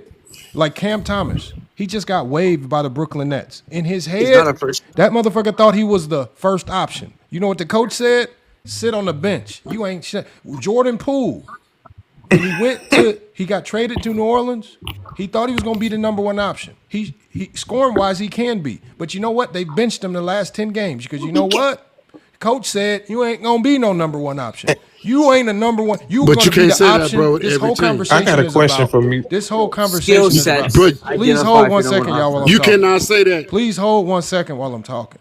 All I'm saying, I can say that. We literally watch coaches dictate what options are what. Kuminga wanted to be a bigger option for the Warriors. You know what Steve Kerr did? Sit him on the bench. You ain't no option. You are the only option you are is the option that the coach gives you. I don't care what you think in your head. So this is why I'm saying that just because you have a role, it does not take away from who you are as a player. Just because Phil Jackson and that coaching staff said Kobe was the number 2 option doesn't mean Kobe wasn't a great player. It's just a role. You guys still have it stuck in your brain because your minds have been infested by Jordan media. Y'all think being a number 2 option is a bad thing, and it's just a role. Kobe's still Kobe. Okay, and I agree with Music that. pro. I agree with that, man. But do y'all remember when Kobe was 17, 18 years old? You keep going down memory lane, man. Damn. I got a question for Music Pro. My point is this. When Kobe was a rookie, or when he was about to get to the NBA, keep going down these memory lane conversations, man. Hold on, I got a question for him. My point is, he was projected to be a superstar. He was not projected to be nothing, man. He was not, Tony bro. Bro, can I? He wasn't a high school player. No, he wasn't, bro. Hold on, Stop bro. this, guys, man. Bro, So you Udonis Haslam is an alpha then? Bro, my point is this. Do you remember when Kobe Bryant, when before he got drafted, he was a bigger prospect than Kevin Garnett, bigger than Tracy McGrady. They all came out of high school, but Kobe Bryant, Dayton Brandy, the way they thought he was gonna be the next. He was supposed to be the next superstar. Can we get on the top? Sir, hold on, wait. Music. Do you know when the Charlotte Hornets gave up Kobe for Vlade Divac, they thought they got a steal in the trade? Bro, listen, come on, man. bro. Y'all gotta stop this, man. I was alive around then. I remember it. Everything. He said he was an alpha. No, listen, man. Everything that we see is not what they see. Just like with you think it was an accident that they gave the Lakers Luka Dončić, knowing that they was going to get Cooper Flag. Just like I'm from New Orleans. Oh, now we got they got rid of Anthony. They got rid of Anthony. They got rid of Anthony. We don't do that over here. Music. We don't do that over here. Listen what I'm saying. We don't do conspiracies. Okay, but listen what I'm saying. Just like when the Hornets was sold to the Saints, sold to Tom Benson, you didn't think they was gonna actually give them the first round pick? You thought that was an accident? And then when they got Anthony Davis, what the hell does this have to do with the topic? Yeah, can we on a great sidekicks? My point the is, NBA don't create superstars. Marketing does. Adidas thought Kobe was going to be a superstar. My point is, the powers that be are not stupid like the public is. Remember them crazy eights? All right. Can we get on a topic? Can we all agree that first of all, Scottie is not going to be in this conversation? I'm not going to say in that aspect, but we all know he's not better than or greater than Steph or Kobe, correct? Can we agree to that? Y'all think it was an accident? Listen, don't ask us who's greater when you guys can't actually. Y'all think it was an accident? So don't ask us who's greater. Kobe the best. What we measure players by, because I'm gonna tell you this: Scottie got 6 championships, and now one of y'all will tell Scottie to his face he's got a 6-time championship. He's still not better than Steph Curry and Kobe Bryant, so it doesn't matter. Okay, well, whatever. He's not greater than either. He's not greater. What's up, Lamont? What's up, hey Johnny? How are y'all doing today? We good. We good. Go ahead, inside man. Go ahead, man. Perfect. So I think people are really not understanding that this whole conversation is about the connotation of the word sidekick or second option. So yes, in current day especially, the word sidekick has a negative connotation. Though this whole entire conversation is trying to explain that being a sidekick doesn't mean you're not a less than player. It just means you're playing a role that the coach is giving you. For example, even on, we'll say the 2017 Warriors, you have KD and you have Curry. Both of them can be the best player on the team. Someone has to be the second option on that team. That doesn't mean that the person who's the second option is less than the first option. It just means that they're playing a role. I don't give a damn if Sam Jones was the first option for all 10 championships. He was never better than Bill Russell. Your first option don't mean nothing that you were just a good scorer. What you guys want to talk about who's the best player on the team. You can be the best player on your team. Nobody cares if you're the best player. Every team has a best player on their team. That does not matter. What wins championships is championship teams. Exactly. That's the facts. But James, y'all the ones that said you're only number one option if you're number one scorer. I didn't say that. Number one option is not best. That's exactly what it is. Why would I make somebody else number one option if they're not the best scorer on my team? That's what number one option get the most of the touches, and then you know what I'm saying. That's how it is. But number one option doesn't always mean you're the best player on the team. Oh my! Exactly. So Bill Russell, for example, was the best player, but he sometimes wasn't the number one option. Just like Magic when he had Magic. Same thing with Tim Duncan. Tim Duncan was always the best player. Sometimes he wasn't the number one option. But by that logic, what you think about the 2008 Celtics? There was like, who was the number one option on that squad in y'all guys' opinion? Paul Pierce was the number one option. Paul Pierce was the number one option. Because they all played their role great. Kevin Garnett was the best player on hella great. I think Kevin Garnett. Paul Pierce was the first option. Kevin Garnett was the best player. Sure. So can we now, if we get to the topic at hand, right? Can I ask you one question, go James? Can I ask you one question, go James? You want. Yes, I'm listening. Check this out. Now you just said it's great teams that make NBA championships, right? Yes. So why doesn't you use the same analogy when it comes to LeBron James? Because LeBron James always say he's the best, and that's why they won.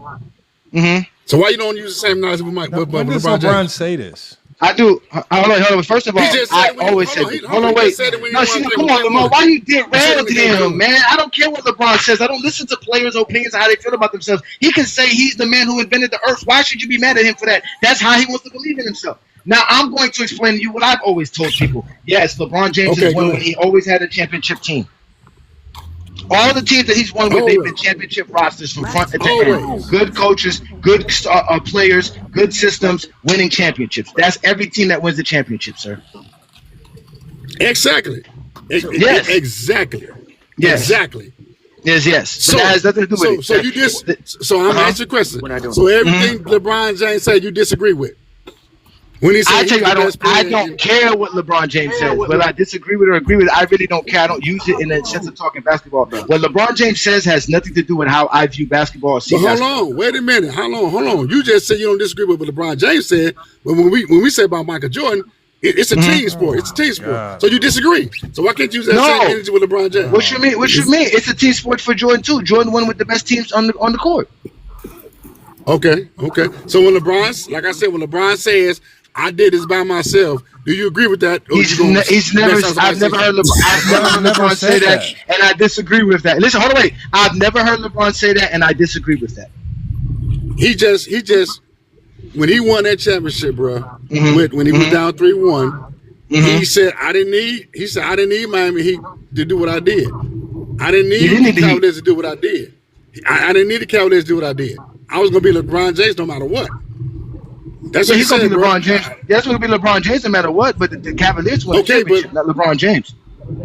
Exactly. So that So when did he say they won the championship without them? When did he say he won a championship without them? I'm still trying to figure out where he said this because I've never heard him say that. That's the quotes right here. When he said when they won against Golden State, he said that made me the greatest player in the world. Yes, I felt like that made me the greatest player in the world. My performance, the way he played, of course, he performed very well. So did you disagree with him? What that definitely. Okay, listen, wait a minute. If LeBron James felt that he was from that playoff performance and what he did and how they were able to accomplish that, yes, I agree with LeBron James. He still didn't say his team. Hold on. Hey, John. He just said that it made I'm reading the whole quote right here. Because of what he did. No. Not because of the championship. Hold on, Chicago. Because of what he did. I'm gonna read to you guys the full quote. Okay, so LeBron did say that one right there made me the greatest player of all time. You know what he followed it up with? Good. I've got the greatest teammates. I had a great coaching staff that put me in a position to be successful. He followed it up with that. Chicago's finest. How come you didn't tell us what he followed it up with? I'm looking at it in black and white. He still didn't say that. Being the GOAT is not because he won a championship by himself. Because of his performance, something your boy could have never done. Because he can't play the role LeBron plays. He can't do what LeBron does. He can't be the GOAT. That's tough. Hey, and he wasn't in the Guardian. Dude. It says LeBron said that one right there made me the greatest player of all time. He said I got the greatest teammates and he said I got great teammates and a great coaching staff that put me in a position to be successful. It don't sound like he did it by himself. Don't sound like he said he was the reason why they won. Sounds like he gave. Yeah, because Lamont muted him. So they don't be knowing they muted. He probably talking, don't even realize he muted. Hold on. Did he say that on live TV?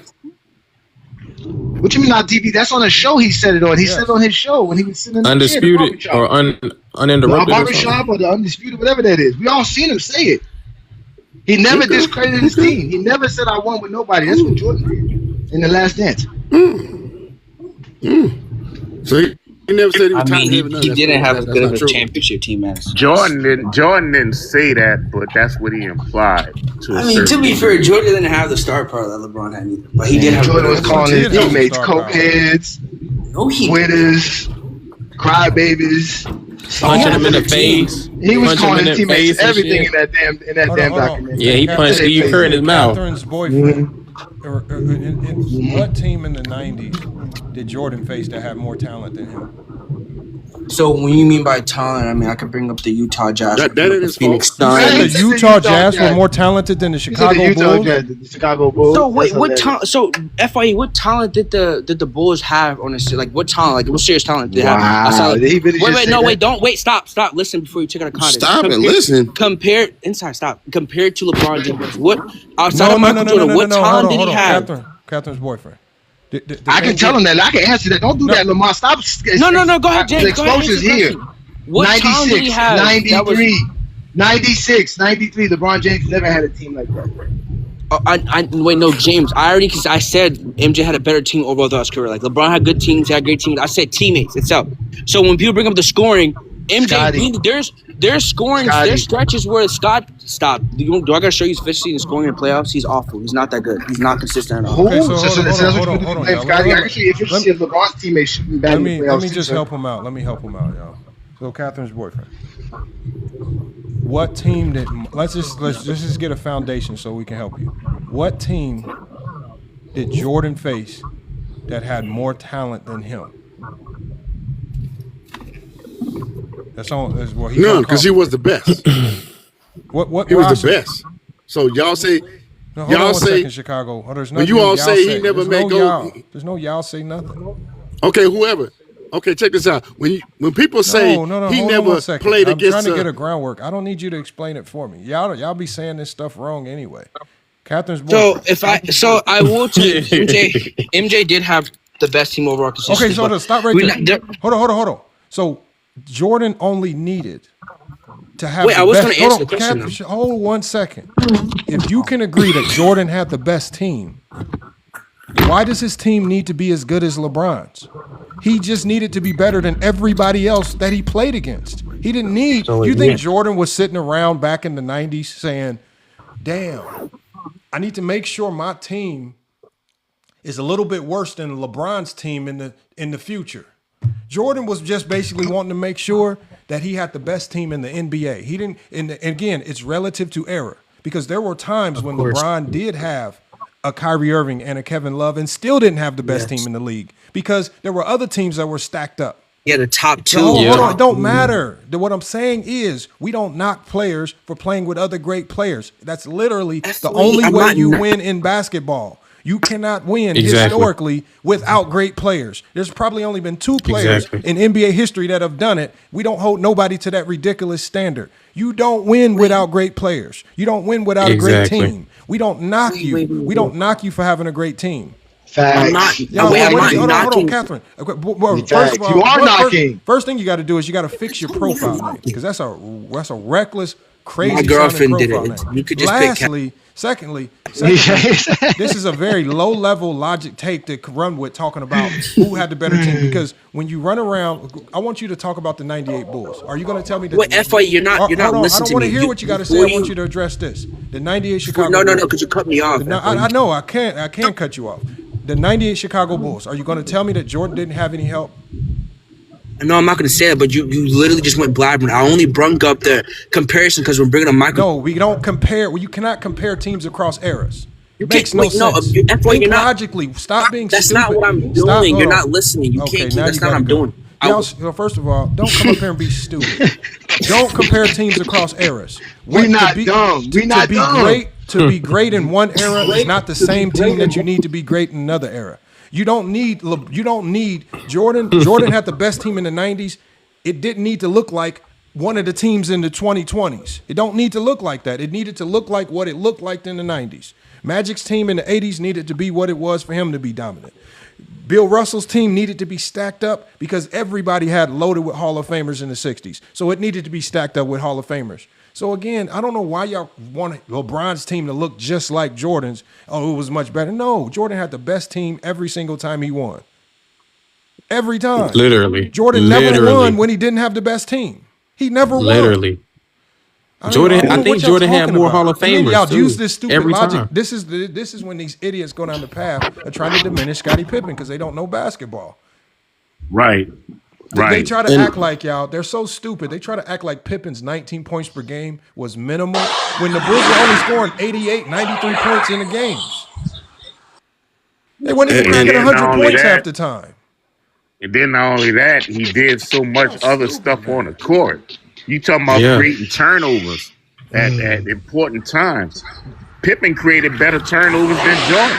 Hey, wasn't Pippen? You got some background noise. Pippen, that's why you got muted. Wait till your turn to speak, then you can talk, brother. Please, you got a lot of background noise.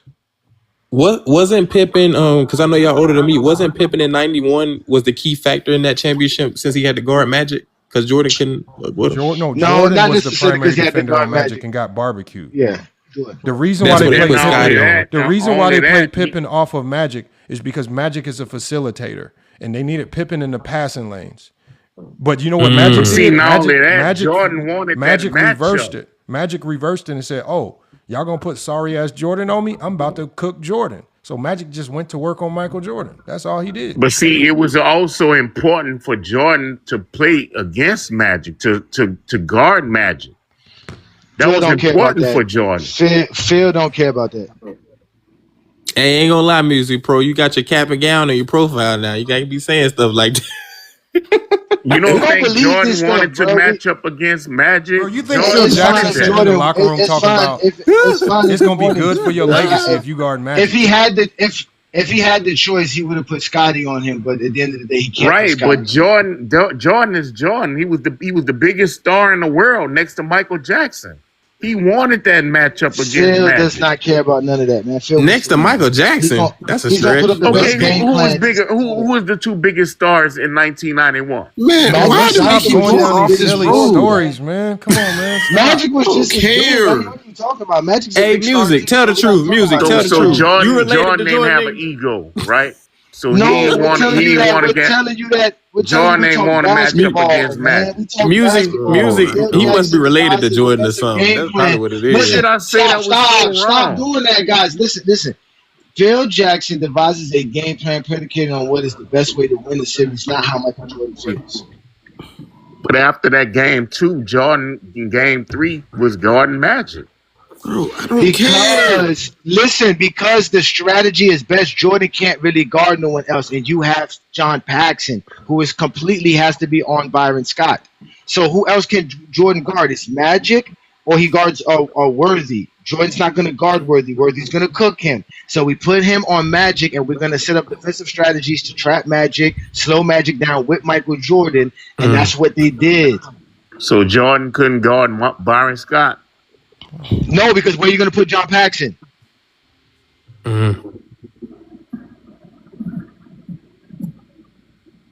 Hey, music. You might be related to MJ. That's what.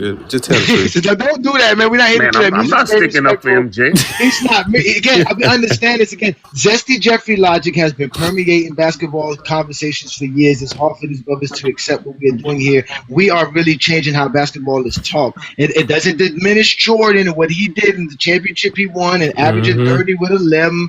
Again, this is why I make Jordan great. He averaged 30 and 11. You ever notice? All this other stuff about his intensity to want to guard Magic it doesn't matter. Jordan went for 30 and 11. The Bulls won in 5 games. They had a game 2 where they scored 13 straight baskets. But you ever notice? After that first championship against Magic, he didn't have that many assists when he played Portland, Phoenix, Seattle, Utah. He ain't had that many assists, so he was trying to compete with Magic. Not necessarily. So that's not what was happening. Oh, okay. Jordan had the best team. What happened was Jordan really wanted to win. He finally was in the finals, and he kept telling Jordan who's open because they doubled Jordan a lot. Paxson. They passed the ball to Paxson a lot. Paxson made a lot of open jump shots off of Michael Jordan passing to him because they kept double teaming off of John Paxson for some reason in that series. It's all which Jordan had to learn from Phil Jackson to then pass the ball. Of course. No, I agree with you. And in that series, that to me, that was the best playmaking Michael Jordan I've ever seen in my life. He literally was playing the triangle offense. He was not trying to jack up a bunch of shots. He still played his game, but he was getting to the open man on purpose. Like he understood it. When I got to the spot, when this man come here, Paxson's gonna be here. I'm gonna get it to him. And the Bulls were hitting all kinds of shots. The Bulls were on fire that series, and Jordan was able to eat off that because they were doubling Jordan a lot. They didn't have a Michael Cooper. They didn't have nobody to really guard Jordan. You could see the attention to detail in that series from Jordan played his behind off. I'm not taking that away from Jordan. I remember watching. That's what we do here. We don't just talk basketball. We watch it. And we don't just tell you we watched it 30 years ago like I did 30 years ago with Dan. That was 30 years. Damn, that was 30 years ago. Damn. 30-some years ago, right? But we still been watching it recently. We've watched it as recent as 2026, 2025. But see, even before the Lakers before they played the Lakers, when they played Detroit, if you remember what the Detroit Pistons said, they knew they was in trouble because when Jordan came out, the ball wasn't in his hands as much. And it was in Scottie's hands. Passing and sharing the ball. That's when they were scared of Scottie. That's when Joe Dumars and them said they felt they was in trouble because the ball wasn't always in Jordan's hands. Yeah, no, they did. That's when they started letting Scottie dominate the offense, and they were rolling the Bulls because again, the Bulls had a very good team. And if you've seen the Bad Boys, that Bad Boys documentary, they said that Scottie Pippen was the difference. But hold on, didn't Scottie grow into the point forward role?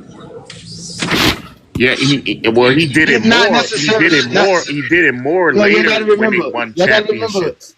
Yeah, I gotta remember Scottie had a growth spurt late in his life.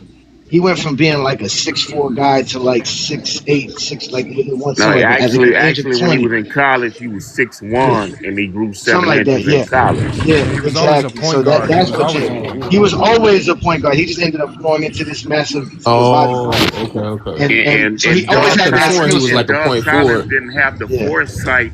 Ish. Doug Collins didn't have the foresight to put the ball in his hands. Phil Jackson did. Well, some of that's not really on Doug Collins too as well, because again, remember they draft players, right? So you draft Doug Collins didn't believe in playing. You know, there's certain coaches who don't believe in playing rookies. No, Doug especially Collins, back then. No, you agree. Doug I agree. Collins was one of those. Phil Yeah, but Jackson. that's because they drafted, like I said, you drafted Brad Sellers a year before Scottie Pippen, so you still want to see that. So he has to let that development come in before you let Scottie come in. So that again, Brad Sellers, you can't compare. You can't compare Brad Sellers to Scottie. But that's what they were trying to do. But that's what they were trying to do, though. That's right, what they were hoping. Phil Jackson is a little Hey, y'all, I'm gonna come back. I gotta order something to eat. Phil Jackson is a little bit more of a cerebral coach. Be right back. Yeah, but they got rid of Brad. Yeah, I know, but they got rid of Brad Sellers by the time Phil became the coach, though. Yeah, and I don't remember who he been with after that. Yeah, I don't remember that neither. But I know that when he came out of college, Brad Sellers was hyped to be a good player because he was 7 foot and he was a wing player. But he wasn't shit. Yeah, obviously, yeah. Jordan broke his soul. He couldn't handle playing with Jordan. Jordan to do that to some players. You got to remember when in the NBA draft when Scottie Pippen was drafted and they interviewed him, he said that he wanted to be the point guard.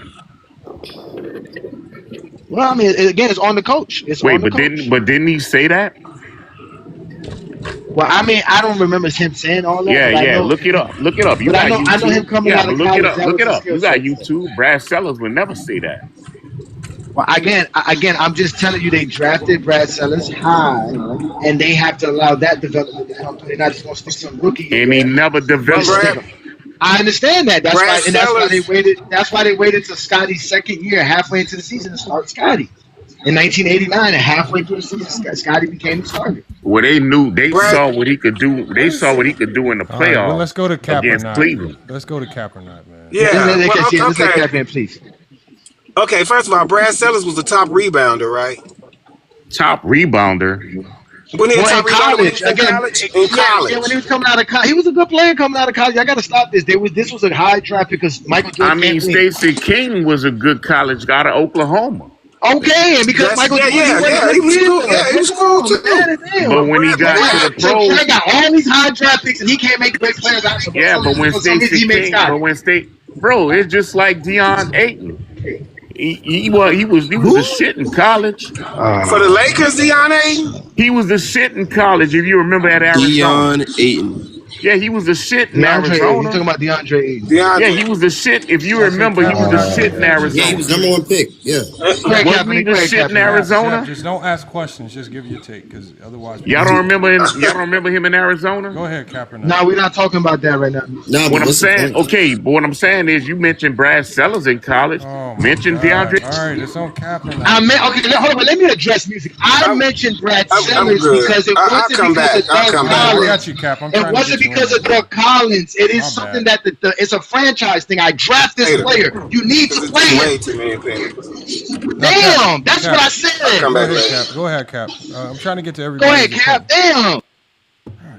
Nah, that's bad, bro. We gotta let people say their takes and not just hijack their entire conversation. We're grown. Like, they don't listen, bro. I would just tell you that Doug Collins, it's not his fault. He's a coach. They're telling him that these are your players. I drafted this dude. You need to play him. Yeah, a coach who don't believe in playing rookies. There are coaches who don't believe in that. Yes, that's been agreed on. Yes, sir. Yes. Especially in basketball. Yes. It doesn't change the fact that since he didn't believe in him, he didn't play and Brad Sellers did. And then they switched it in Scottie's second season. Right, but once he saw what Scottie was able to do in the playoffs against Cleveland, even Larry Nance says Scottie Pippen was the difference. You can look it up. We got Melo. No one know that. He wasn't playing the game. We keep telling this. Request, Melo. We know this. Yeah, we know this. Who is we? Yes, me and Lamont. Because this is our live. Goat James Kingdom. My name's A. Johnny, and that's Lamont from FYF Sports Debates. Okay, so we know this. Okay. Yes, that's me and him. Yeah, once he played, because I remember the games. He played in the playoffs against Cleveland in that game 5, but they started suspecting it in game 4, and he exploded in game 5. And that's when Scottie Pippen was born. Salute to our podcast. All the time. Salute to everybody that shouted out. Player of the game in game 5. Jordan wouldn't even have got out that series if it wasn't for Pippen. Right, and that's when Scottie Pippen was born. We know this. We know this, man. we know the game. We know this, man. We know this. What's good? True the King in the building. True the King, y'all. True the King, we got to get you on TikTok, man. We got to get you over here more. We got to talk to True the King about this first and second option thing because he's a Boston fan. He's been dealing with silly people arguing about Jason Tatum and Jaylen Brown for such a long time. True the King, we need you up here. And it don't make no sense how people be hating him. Now Jason Tatum's supposed to be coming back next Johnny, week. You gotta hear this dude. Yeah, Jason Tatum. You gotta hear this dude, Mellow ENT, bro. He is absolutely fed up with all Zesty Jeffries, man. He basically snapped, bro. He had Plato in his live. Plato was just in the comments begging to come up, bro. Yeah, I mean, he just basically let Plato know, look, man, I'm not wasting my time or energy talking to you low-level basketball guys. Or I'm talking about just snapping on them all, man. We gotta get Mellow ENT up there, man. He be cooking, man. I ain't gonna lie. Shout out to all the real basketball fans that know how to point out a Zesty Jeffrey and their Zesty Jeffrey logic and his quick. Smoke them out, man. Cause we tired of them. They need to get out of the basketball discourse world so that we could talk basketball. That's exactly what he was saying. Hey, yo, let me say this. I'm gonna drop. That dude Michael at the left, he had Michael, whatever. He had Bob Cousy. He had Bob Cousy number 20 all time on his list. Yes. I can make that argument. And he had Scottie Pippen. We know y'all gonna make an argument. We don't want to hit the argument. And he had Scottie Pippen. He had Bob Cousy number 20 and Scottie Pippen number 52. Okay, music professor, what do you? Oh wait, number 52. Oh, nah, hold on now, Michael. No, ignore that. Scottie Pippen he's going to be moved higher. It's not updated. Okay, he had Bob Cousy number 20. Yes, he's staying like that. Yeah, thank you. And he only could dribble with one fucking hand. Hey, he got the same amount of MVPs as Kobe. I don't care. That was a young league, but he only could dribble with one hand. That's not the skills debate, my boy. Yeah, that's true. But hey, they have the same championship. What you basing it on? Is rank? They have the same. All right, look. He does got 6 MVPs. Okay, so how many Scottie got? Nobody cares right now, Michael. No. Yeah, no, we're not. We don't want to hit an argument. We know why. Listen, we don't argue with people got players, right? I just love slaughtering people. I'm sorry, FYI. Just flex on him, Michael. Real quick. Flex on him. Flex on him, Michael. Let him know. Yeah, slaughter with that flex. Hey, how come?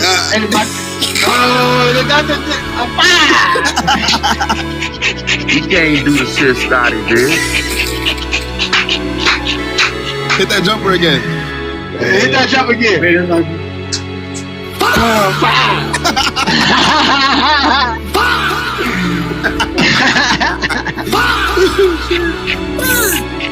Oh my god.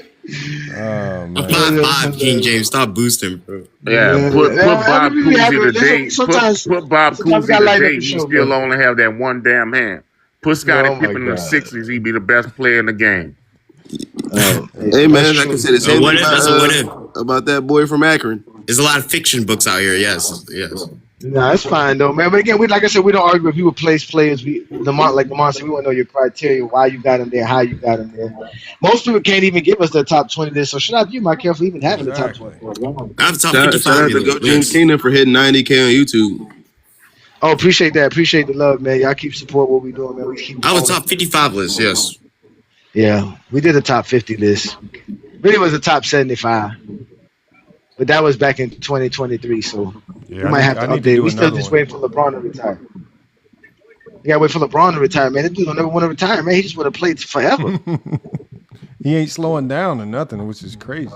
No, he's still dunking. It's crazy. Yeah, he's always going to dunk. Yeah. Nah, that's just rare.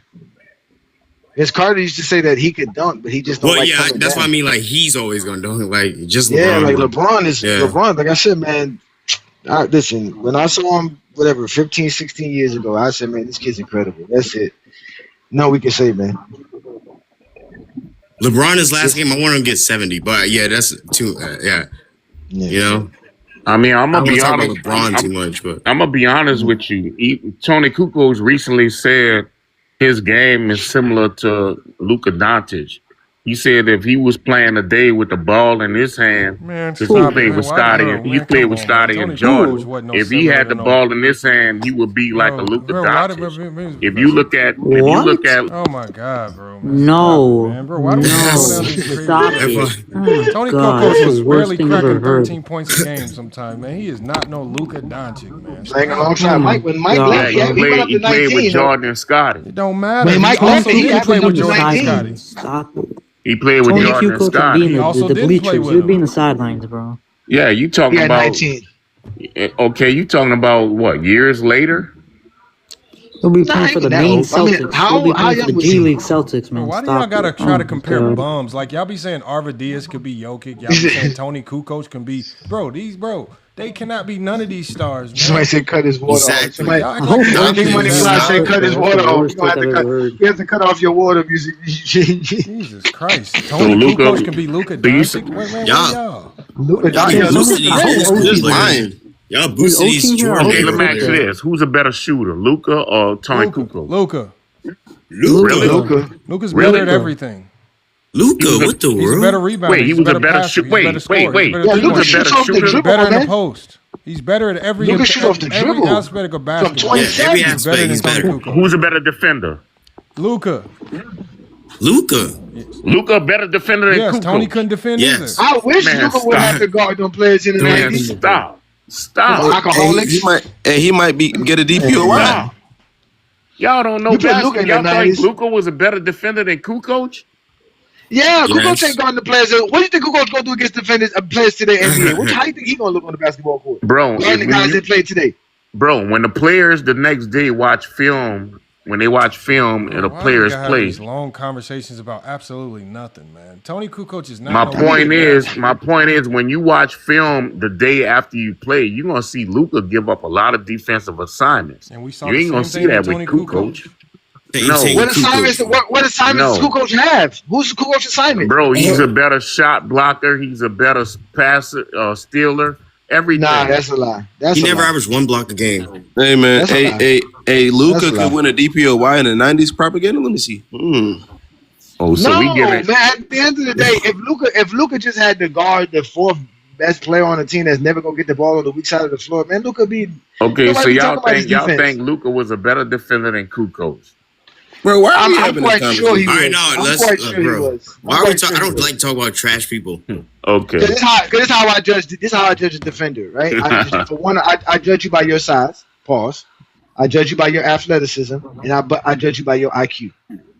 Bro, do y'all see Luka barely moves? And 220, 230 pounds. Luka barely moves. Against players that play today, with the athletes you see him playing against today. Bro, he barely moves. Against today. In the NBA in the 90s, they barely moved. Especially in 1997, 98. Bro, there's no way in the world you're going to play with Jordan, Pippen, and Rodman and don't give your best.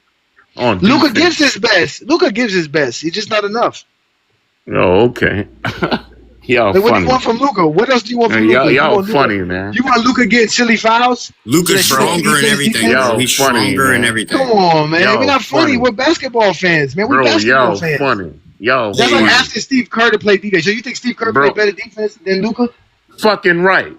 Oh my God, you crazy. Fucking right. You ever seen Steve Kerr play defense?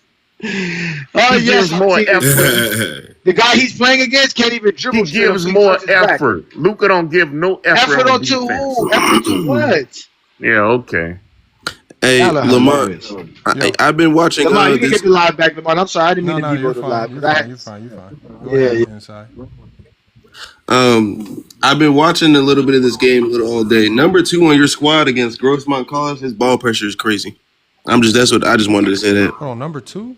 Who's my number 2 against Grossmont College. 2025. My number 2. Who the fuck is number 2? Is that D Rich? Oh, that is D Rich. My bad. I can't even remember my own players' numbers. Yeah, that's D Rich. That's D Rich. He's a good player. We had to suspend him a little bit. He back now. I'm just watching some GCU film. That's what I've been watching. Yeah, we crashed. Well, hold on. Actually, with Grossmont, that was a weird game, because it was an exhibition. So it was weird because it was an exhibition. So they were still counting. They split the game into 2 halves. They counted the total score, but they started to score over 0-0 at halftime. It was weird. We smoked them though. Didn't matter. Oh, that's your team, Lamont. Yeah, okay. All right. You coached them, yeah. Yeah, we went out to Cali. And wow. Yeah. That was a good game. Okay, I like that. Good. Yeah, that's how you know the schemes and stuff. Hold on, now let me ask Insight. What kind of offense do you think we're running? What I'm looking at, a lot of the times, it just looks like you're just trying to get the best way to get to the middle of the floor. That's what it looks like. We are. It looks like every time down, you're just trying to get to down. Obviously, sometimes you don't, but it looks like all the time you're just trying to get an angle to the middle of the floor and then make a read out of that. Yeah, we are. We run 4 out, 1 in. I call it 4 or lift, but yep. Lamont be running triangle? Hell no. I tried that. It did do not work. That shit did not work, bro. That shit is dead. Wait, Lamont, do you mind telling me your record? This year? Yes. We're 23-7.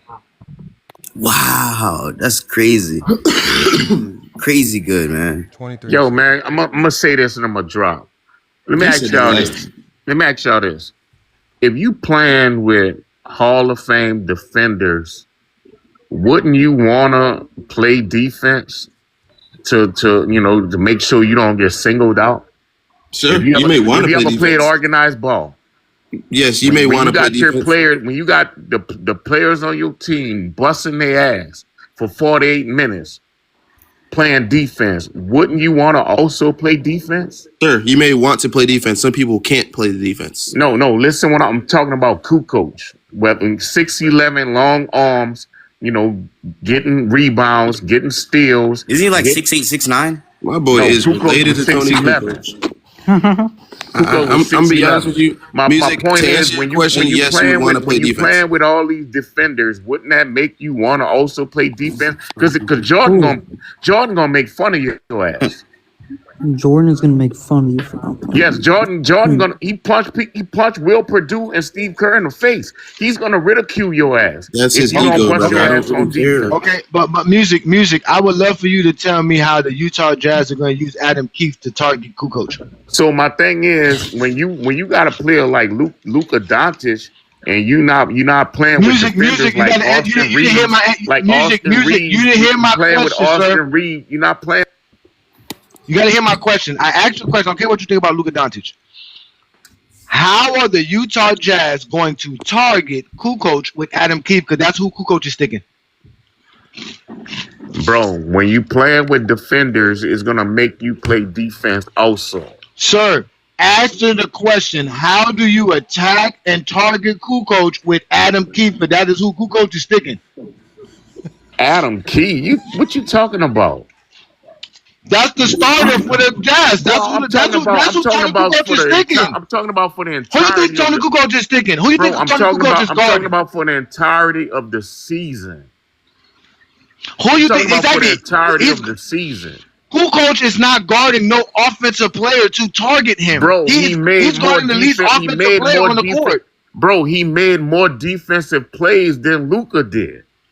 Well, how do you determine this? Based on what? What you talking about? I'm talking about what are you basing this off of? Because I know Luka gets steals. Luka almost get 2 steals a game. Man, Luka don't do shit. Here you go. See, now steals don't matter. See what I'm saying? Bro, Magic Johnson got steals. Okay, Magic Johnson plays defense. Oh, Hold on, okay. y'all. Let's just not go down this road. Look, let's be honest. Tony Kukoc was not a good defender, even on the good Chicago Bulls teams. He was a bad defender. He couldn't guard post players. He couldn't guard perimeter players. He only looked good at times because the Bulls had a strong defensive system.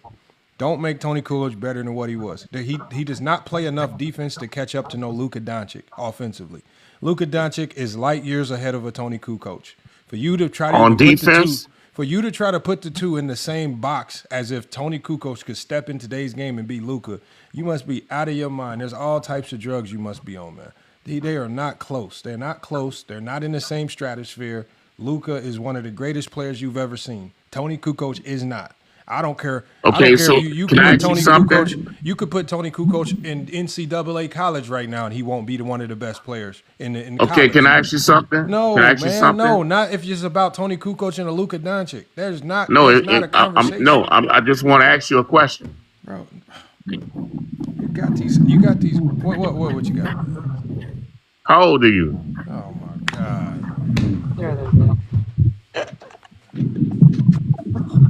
Oh God. That's what I thought. Music, just leave it What alone. does that mean? Coach is not that great. Leave it alone. He was solid. Just leave it alone.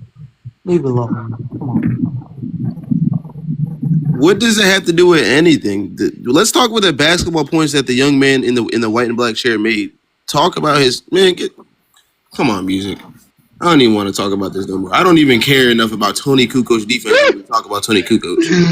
Nobody cares about no damn Tony Kukoc. Hey, but music. The Zesty Jeffries in the comments appreciate that question, man. Listen, man, I'm 44, and Lamont is like in his late 30s, somewhere around there. I don't know, depending on what he wanted to be today, because he's a scammer. We don't know if Lamont's really Lamont. He could really be somebody else.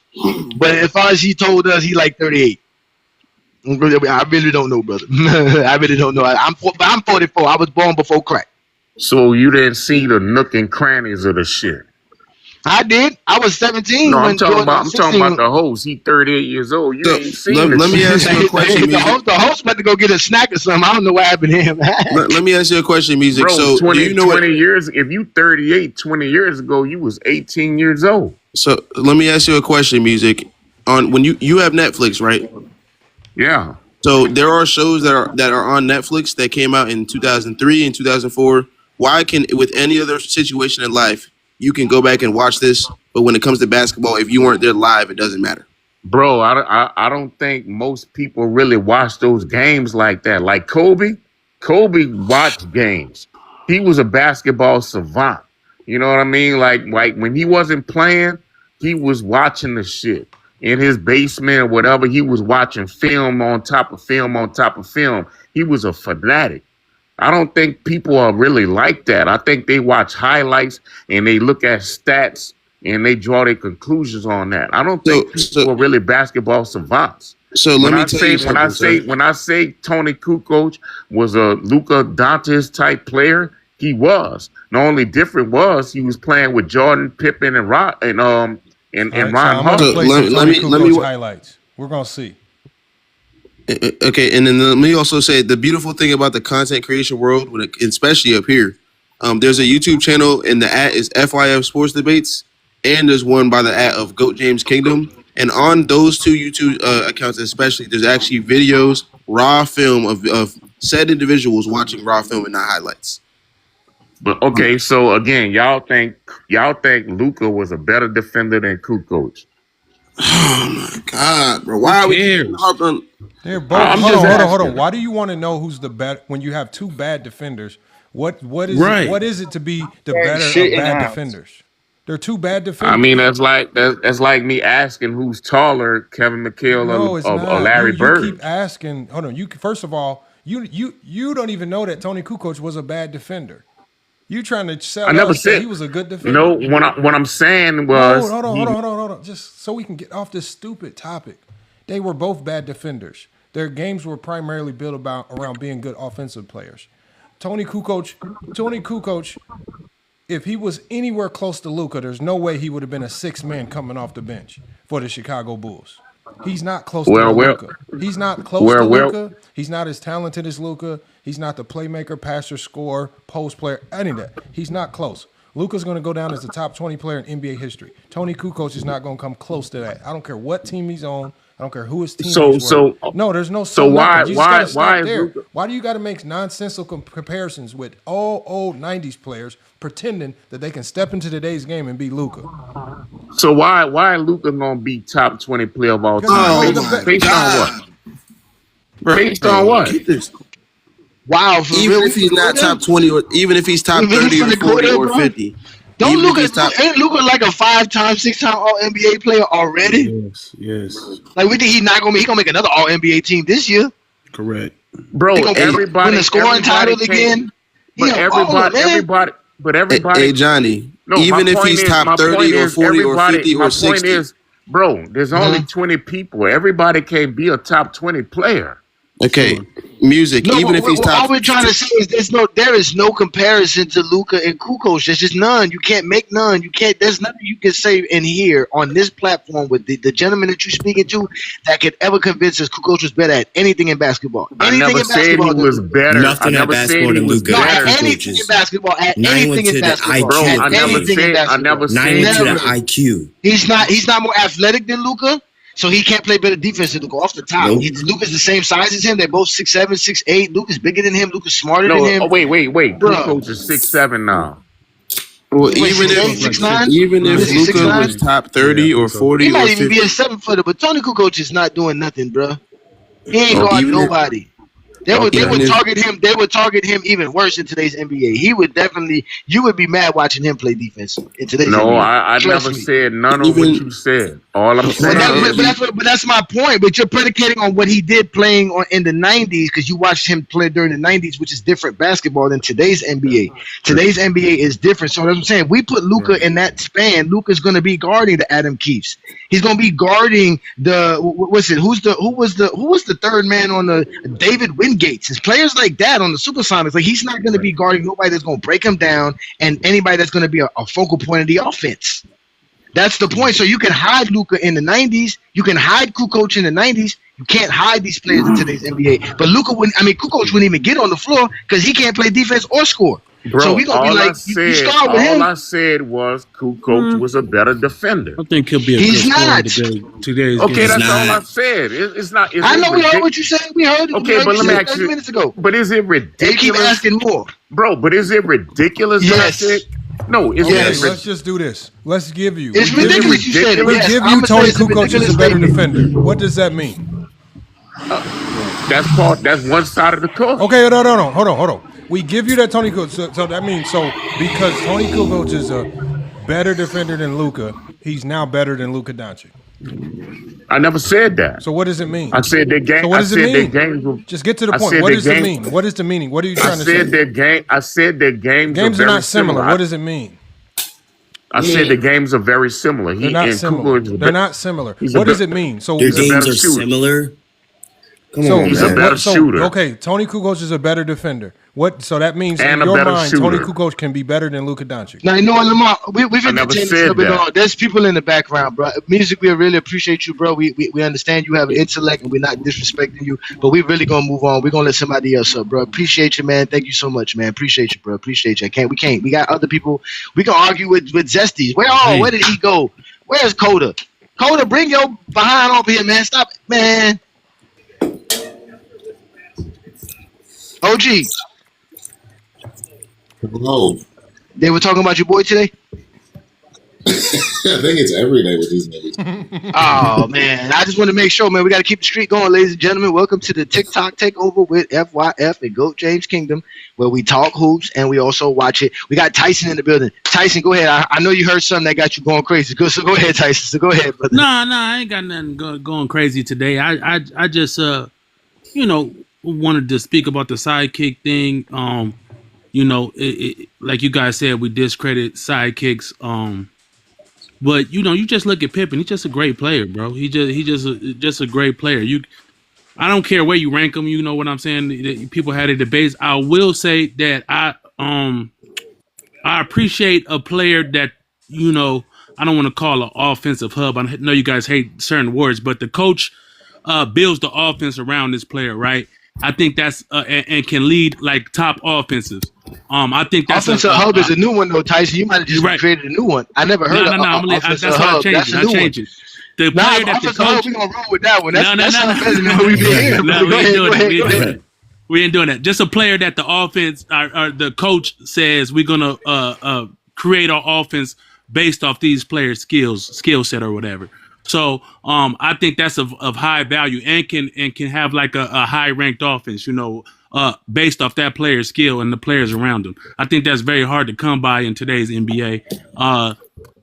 A little more than a defensive type of player. So I will grant that player a little more grace, like a Shaquille O'Neal, like a LeBron James, obviously, like a Luka Dončić.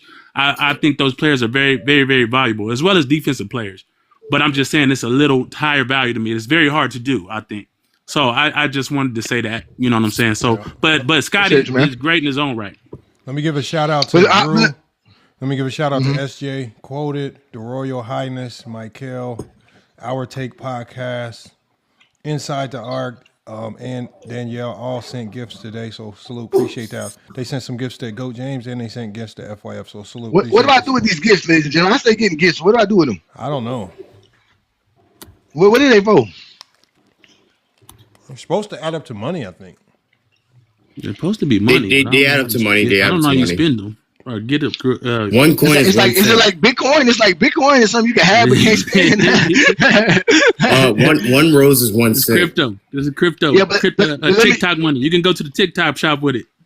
But let me ask you this, Tyson. Link like, your account to TikTok. we don't discredit roles around here, but obviously players do have roles, right? And 100%. Some people roles are dictated by your skills. In some sense, it does, right? Because if you want a sharp shooter, you got to make sure you got somebody who can shoot, right? Correct. And now you ain't gonna go to somebody who can't shoot, right? But the idea that somebody can be a first option, a second option, or a third option, and change roles throughout their career, isn't that a player that could be considered more valuable than someone, like I said, like a Carmelo? Who we know he can just be the number one option. He can't really step out of his role and be impactful or help a team. Shouldn't that be a bonus if you could be a Kobe, you could be the sidekick and be the number one option instead of just being the number one option? I don't necessarily think so. It depends on what you produce as that number one option, right?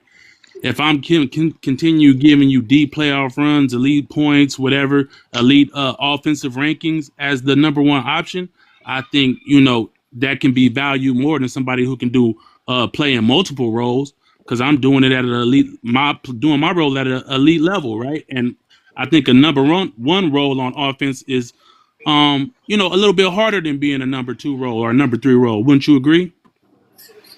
No, I think all roles are harder. No role is harder. All roles are harder. All roles are harder. I won't say necessarily harder. I say more valuable. Hey, Johnny, I say more valuable. It's hard to me because somebody has to be the best player on the team, right? True, but you can have a bad if you're a champion, and that's my point. Even the bad team has a best player on the team. So being on the best player on the team isn't why your team wins. It's the fact that you have a team that really wins. It's the team that wins. They're the most valuable thing. Okay, that's the point. What makes you different is what you produce. That's what. That's why we go to the stats. The stats tell us you produce this, and this is why you separate yourself from everybody else. Not because you won championships. The championships are part of a team concept. You see what I'm saying? Because Lamont says it perfectly. He talked about coaches assigning roles, but there was coaches that looked at Will Chamberlain and said, "Man, we don't want you to score." Right.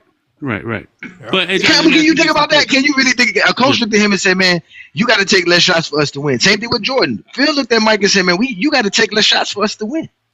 Can I ask you a question real quick?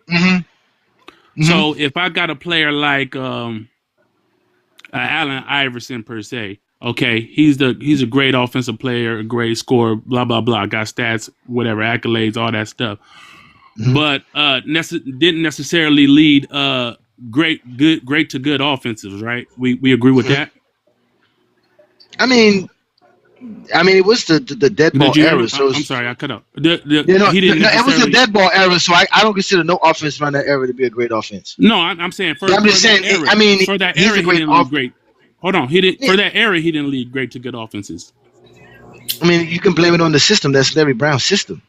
Okay, but I'm saying again. Okay, But that's what I'm saying. I'm not saying Iverson. Iverson's just a scorer to me. That's just it. He would have been a scorer on any team he'd been on. That's the point. Okay, can I make this? I got this. Let me talk to Tyson right low quick. efficiency. He was low efficiency, and he had the stats to. I'm saying it's hard to build the number one offense as him being my building around a player like an Allen Iverson. So I think Larry Brown realized that and focused more of the role players on defense. So we're gonna allow Allen Iverson to shoot this low percentage and have a bad offense, but we're gonna have an elite defense, right? Mm-hmm. So but I don't think that's what Larry Brown wanted, though. I think Larry Brown, that's why him and Iverson clashed a lot, because I think he wanted Iverson to do more than just score, and looked at Iverson like, you can help us get other guys involved and have a better offense. But Iverson was just being Iverson, because Iverson was on the court arguing with Kobe, on the court arguing with this. Like, you know what I mean? Like nuances of it. I'm just talking about face value. But that's what I'm trying to say. But that goes in line with what exactly that goes along with what Lamont saying is about even the first option has a role, and he can't divert from his role as the first option. He can't think because he's the first option he can do whatever he wants. No, he still has a role that he must apply that goes to the team. Iverson used to break that mold. I'm not disagreeing with none of that. Yeah, but that's bad though. That's what I'm saying. Iverson doing that is bad. That's why he clashed with that, and that's why he had low field goal percentage. Maybe if he listened to his coach more, he would have had a better field goal percentage, but he would have scored less. Right. So all I'm saying is, when you talk about just stats and what they produce, I'm saying he had great stats, but he didn't produce top offenses. So we don't say he's a better offensive player than maybe a Dwayne Wade or you know what I'm saying, or other whatever other what? What do you mean by produce top offenses? What does that mean? By rank. The Philadelphia defense was never ranked high. They never were ranked team ranked high. The only way you can produce a top offense is if you have a great offensive coach who knows how to put in a great offensive system. That's why I said Larry Brown is more involved in why they wouldn't have a great offense where he plays. Coach, he's never been a great offensive coach. He's never coached a great offense. That's what I'm saying. Even when he was with the Pacers, all that stuff, he was always defense. That's what I'm saying. And that's why Iverson class, because Iverson's like, I don't want to play that style of basketball. Like, I don't want to play your style of brand. He was like, I'm going to do this. I'm going to be me. I guarantee you, if you would have put Iverson with Mike D'Antoni, you would have saw an offense. Oh, they would have been. You would have saw what now? If you would have put Iverson, the point guard whisperer, with Allen Iverson, you would have saw a version of Allen Iverson that the world had never seen. Blame the coach. The scheme, the system. I mean, you could say that, but we didn't see it, right? We could say Jeremy Lin that into a superstar for 3 weeks. Well, 3 weeks. Come on. Oh my God. Every point guard come on, Lamont. He's so nasty sometimes, bro. Blame the coach. That's just true. It's that's they would have been bad on defense. They would have had one of the worst defenses. That's what I'm saying. Hey, but the teams with Iversons weren't good offenses. Like with the Sixers, they weren't a good team offense. They were terrible. Because Larry Brown. That's what we just said. Larry Brown. Not because of Iverson. Y'all blaming Iverson. It's not Iverson's fault. That's what I said from the beginning. It's Larry Brown. We're talking about Larry Brown. I agree with you. I agree that they focused. See, when he went to Denver, they were scoring. They had one of the best offenses in Denver when he went to Denver. Well, you had other factors. Exactly, because he had to play his role. Because he had to play his role. His role was. But even as far as him being the number one option, though, that's a different scenario. I get that, but he's the number one option with a system that's not predicated on scoring as the main factor, or being a high paced offense or a high productive offense. And we can playing team basketball. Iverson. We can even go to other players. Man, I think it's hard. I just saw, bro. I just seen a girl take off with somebody in college basketball. God damn. They fighting in college basketball? No, she knocked the ref out. The ref is laying flat out. She knocked out a ref? Bro, the ref is out. What are you doing? I thought you was gonna say a crossover or something. Right here, bro. It just popped up on my feed. I'm talking about old girl just took off, just took off, knocked her out. Damn. I could have sworn I accepted some of y'all to come back up. But damn, knocked his ass out. Melo's here. Melo, come in, man. We heard Melo, you be going off on the Zesties, man. We want to hear some of the stuff that you've done, man. We want to hear some of your resume. But yeah, I mean, Tyson, at the end of the day, man, the first, because now you're going to the first option thing. You're basically making the best player the first option thing. Yeah, we got to get Melo ENT up here, man. Melo ENT is. Hey, because to me, Because to me, a first option could be the second best player on the team. So No, that's fine. I'm just talking. I'm just talking about specifically the offense right now. Right. Yeah, definitely. Like you said, Kevin Garnett being the best player on the team, not necessarily the number one option.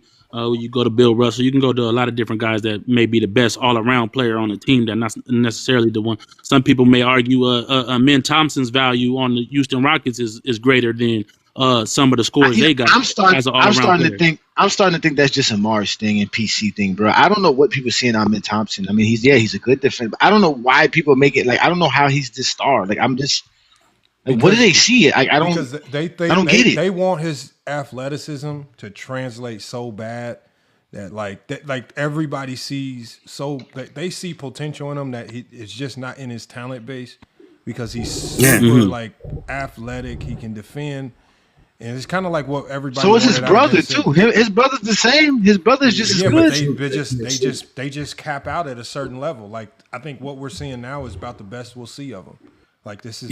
I think the man is a little better finisher, a little better scorer than a slightly better scorer than a Zord and a ball handler. They're putting their expectations like you got all this athleticism, you could be better. It's like no, this is the best he's gonna get out of him. This is about it. But what he is now is good to me. I don't think I'm not saying he's potentially going to be a superstar or anything like that. I'm saying he's very valuable to the team because all the stuff he can do. Like he's a good finisher. He's a very good defender. You know what I'm saying? He can handle the ball a little bit and play make a little bit. You know what I'm saying? He got that all around type value. He learned to shoot better. he can't shoot. Better. No, we all agree with that. He cannot shoot a lick. Yeah, he's good. No, he can. I don't see him creating a jumper at all.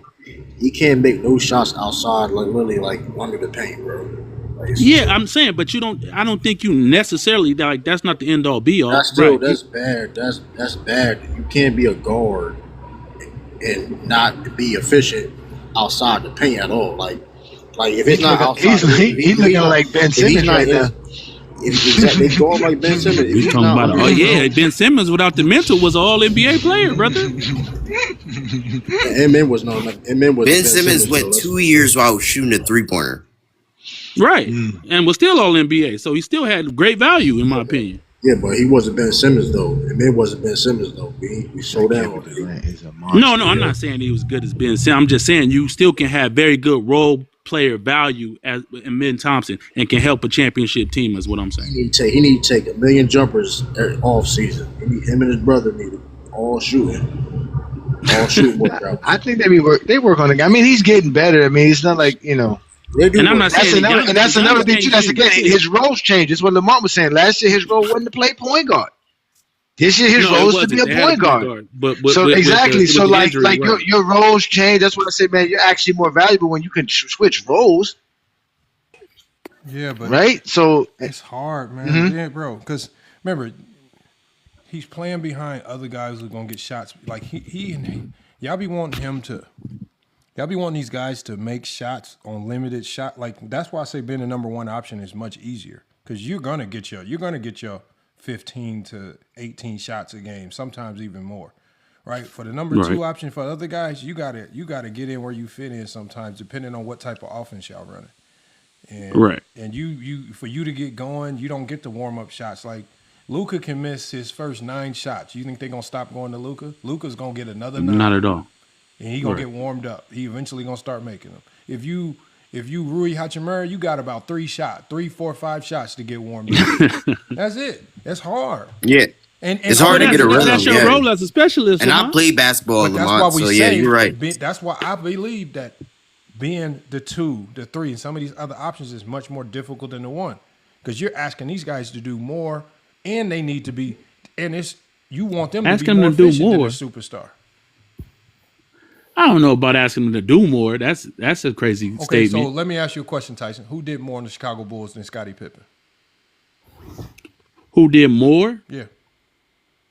Oh, you mean from an all-around, not offensively, from an all-around standpoint? Yes, because Scottie Pippen was asked to be the best playmaker. He had to be the second best scoring option. He had to be the best defender, right? He had to be all these things. Who on the Chicago Bulls during 6 championships? No, that's an example, but I don't think every number 2 is Scottie Pippen. That's why he's so great. Okay, we can go there. But what he's saying though is that Yeah, but that's what I'm saying. If your job is just the first option to be just the scorer, we still need these other things, ladies and gentlemen. You still need a rebounder. You still need a perimeter defender. You still need all these. So those other guys have does more than score. LeBron does more than score. I think Steph does more than just score. But go ahead. I don't know what Steph does besides score.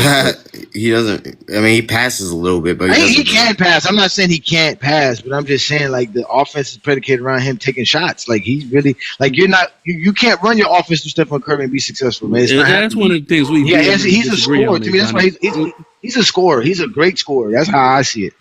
But yeah, he's a great scorer. Stephen Curry is a great scorer. I'm trying to get Stephen Curry a shot. I ain't trying to get him to pass the ball. That's just the facts. I want Stephen Curry shooting. I don't want him passing. So I'm gonna try to get him the ball to shoot. So 100%. But yeah, that's what I'm saying. That's what makes him a great scorer. But that's why you need a Draymond, because you need someone to get him the ball, right? You need someone to set screen. You gonna get the Bogut's. You're gonna go get the JaVale McGee's. You're gonna go get the David Lee's. You're gonna go get the David West's, just for screening purpose. Because you're gonna run. They're gonna run. You got to get these guys, right? You got to get the perimeter defenders. You got to go get the Gary Payton II. You got to go get the Iguodala's. You got to get these. These are things all that you need, because your first option is a great first option. But that's what Lamont is saying. So all these guys got to do so much. They got to fill in these voids, and sometimes it's harder to fill those voids because those guys got to do things. We hear Shumpert talk about it, right? Shumpert talking about him playing his role with Carmelo and how different it is playing his role with LeBron. In his mind, he said playing with LeBron was easy. Because LeBron was making it easier for them. Like, that's all I got to do. You know what I'm saying? But that's different because LeBron's a playmaker, right? That's why I always tell you playmakers are always the best, because they're going to get you open. They're going to get everybody in Orlando, the ball. they said, I agree. But in Orlando, they said the same about Shaq. They said once he came to the team, my job got so much easier. Oh, yeah. Well, no, I mean, obviously, yeah, with Shaq, because we throw the ball to Shaq. That's what I'm saying. But when you give the ball to Shaq. Let Shaq get 10 feet from the rim. Right. They got to do all kind of stuff now. That's what I'm saying. When you get these elite offensive guys that make your job so much easier, it's easier to be a number two. When Aaron Gordon goes from Orlando to Denver, I think as a number two he excels because he can be in that dunker spot. He can take an occasional 3-point shot, and his job is a lot easier now. He's not. He really went to like a third or fourth option too. Well, really, he really went to like a third or fourth option too, because they were really trying to go third or fourth option, right? But his job I get you. I mean, obviously, but he's breaking that role. He's offensively, that's easier. But I'm saying, but he had to still do other things. He had to be a better rebounder. He had to be a better rim protector, right? Yeah, rim protector. He didn't have to be a rim protector in Orlando, right? Because then they have they didn't have I think Vooch or somebody, Mobomb, one of them motherfuckers. They had somebody. I think they did have somebody, but it wasn't Dwight Howard. But still, now he has to be the rim protector because Joker ain't doing it. Right? So he has to fill in those voids. All those guys got to fill, but you still need all this, and that's why we would say that's the point of today's show, is that these roles don't diminish who you are and your contribute. What you contribute to everything. You are a champion. I don't care what nobody tell me. The man at the end of the bench, Nick Young stays throwing his championship ring in those dudes' faces. Because he's a champion. He don't care how many times King and Martin talking about I was the first option. I don't care. I got a ring. I was a part of it. I was there. You ain't never been there. You don't know what I had to go through. So how can you tell me I ain't contribute? Right. Hey, shout out to Chuck when Kevin Garnett was on the show. Yeah, I mean, I heard Udonis Haslem bragging about his championships over Bam Adebayo just the other day on Prime. I'm like, yo, Bam, really? I mean, but if we for real. I got you, Johnny, and that's all facts. But if we both got championships and I'm a number one option, then I can throw that in your. You feel me? Like, I don't know what that number one option. That's what I'm saying. It don't come from. What Michael Jordan's going to throw in Scottie Pippen's face is 30,000 points. No, he's going to throw in Scottie Pippen's face is the 9 all. You know what I'm saying? Like, that's what he's going to throw in his face. The 5 league MVPs. When have you ever seen another? He's not going to say, "Oh, I was the first." No, when have you seen that ever happen, Tyson? I won my championship, but I was the number one option. Nobody. Yeah, you ain't never heard somebody. You was a bench player, or you was this, or you was that on them. When I hear Shaq and Kenny talking about Barkley, they both say we're champions. You're not. None of them. No, you don't have championships. No, wait. But if Kenny and Shaq got into a debate, then Shaq gonna cook. That. They look at each other as champions. Okay, exactly. Now championship. Even if they don't, all Shaq is gonna say is, "I got 4." Shaq think he relates more to Kenny than he does to Barkley. Oh no, 100%. I agree with because that. why? Because of the championship journey. Because of the championship I journey. agree with that. Hey, Johnny, And clearly, Barkley's closer to Shaq than start talking. Then we're gonna have a different conversation. That's all I'm saying. No, but that's where Barkley will come in because Barkley be like, I got more rebounds than you, Shaq. Right? No. Like I'm talking about a championship. I know, but that's what I'm saying. But for Barkley to stand on his ground and what he did, we all know I don't have the rings, but Kenny ain't better than me. I got my stats. My stats tell you exactly what type of player I was. Who did Klay Thompson hold up? Who did Klay Thompson hold up the exactly? You can't tell Klay Thompson he ain't got 4 championships. Yeah, but they came back at him though. Is what I'm saying. Like nigga, and you can't. And he's not gonna tell you, oh, Stephen Curry's better than me because no, he's gonna tell you Stephen Curry's better than me because of what Stephen Curry do, not because Stephen Curry's the leader of the team. No, Stephen Curry can shoot better than me. He can score better than me. He's better than me because of that. But we all got 4 championships. They gave us all the same rings. Ain't nobody got. Stephen Curry didn't get a first option ring. He got a championship ring. Oh, this is nasty. I'm just saying. That's a fact. Oh yeah, everybody from the bench, or everybody, the coaches, even the goddamn training staff get a ring. I think. Yeah, nowadays, they almost give everybody a ring. Yeah, they all get rings. Yeah, they all get. But I ain't gonna lie. I do think the players themselves, whatever the 15 players, the 12 players, they get their own special because they're the players' rings. But obviously, they get rings for everybody else as well. But again, everyone's a champion, man. I'm watching the Heat celebrate the 2026. They're bringing in Mike Doliak and Capono, bro. Come on, buddy. Right? And what was the theme? 15 strong, young man. 15 of us. It's 15 of us. We are the champions, bro. I'm just saying, bro. All of it matters. All of it matters. No, you need a team to win. I'm not disagreeing with none of that, bro. I agree with all. And a team that knows its role, like Lamont. And it's not just a team with players that know their role and execute their roles because they understand that that's what they must do for their team to win. 100%. I need to do this. I need to do this. And a coach that's going to assign those roles in the proper way. Yes. The only thing that the 2011 Heat were trying to do, they were just trying to play their roles and win. The coach made the wrong decision. He put the wrong people in the wrong roles in the finals. He put D Wade in the number 1 option role and LeBron in the number 2 option role, and it didn't work. Who did we blame? Do we blame the players? Do we blame the coach? Do we blame and that's where fans get it mixed up because the fans wanted LeBron James to say, I'm gonna go rogue. I'm gonna start chucking shots. I'm gonna on my own volition. I'm gonna go try to be the number 1 option when Wade right now is the number 1 option. That's what the fans wanted LeBron to do. Go outside. For what, Lamont? When he does that for real, they get mad. Remember, they get mad at him for Shumpert just saying he did that. He threw away the whole game plan, saying he was going to run the horns. And he was like, "How you running the horns? Action? We never played in the horns." He was like, "Man, I'm not going to do all this nonsense that Black want to do." When he do that, they say now he's a coach killer. Coach killer.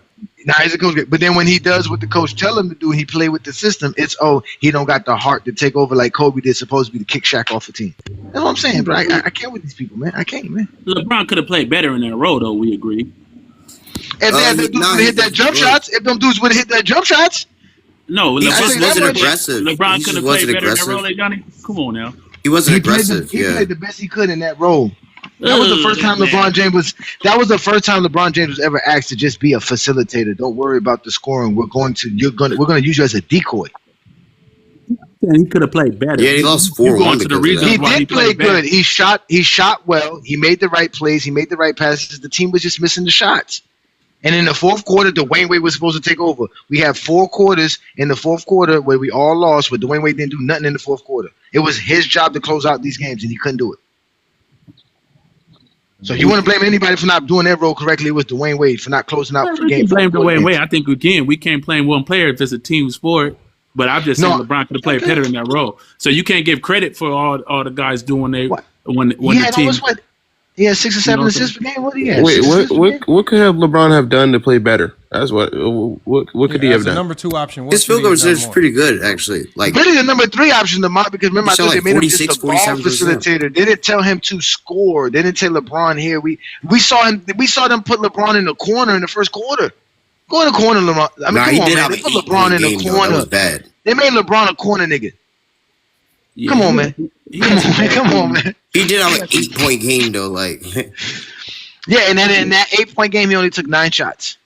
Yeah, I just think he he should have been more aggressive. I think he could have been more aggressive. He wasn't supposed to be aggressive. Go watch the game. Even in that In game three, when the Heat took over and won that game 3, he wasn't aggressive then neither, and they won that game. They were up 2-1. They should have been up 3-1 with that same game plan. Dallas just adjusted, and the Heat never did. Hey, so if they adjusted, okay, That's coaching. We'll leave it alone. We'll leave it alone. That's coaching. That's what we just see. Y'all just want to blame LeBron, and they get mad at me. I said it was the whole team. I just said he could have played better. No, we do agree. The coaching's a part of the team. The lack of players is a part of the team. A weak bench. Other players didn't play well either in their role. I just said I'm not solely blaming LeBron. What's his name? Joel Anthony played horrible in that series as well. Joel Anthony didn't do nothing in that whole series. Mike Bibby couldn't do nothing. Arroyo couldn't do nothing for them. Chalmers had his moments. Yeah, Chalmers had his moments. Bosh wasn't dropping like that, right? Udonis wasn't doing his thing. Bibby was starting at the time, right? Yeah, Bibby was starting at the time. Exactly. So right, and he couldn't. He shot horrible. No, I'm just saying. I'm not. And all those players played bad. I just said LeBron could.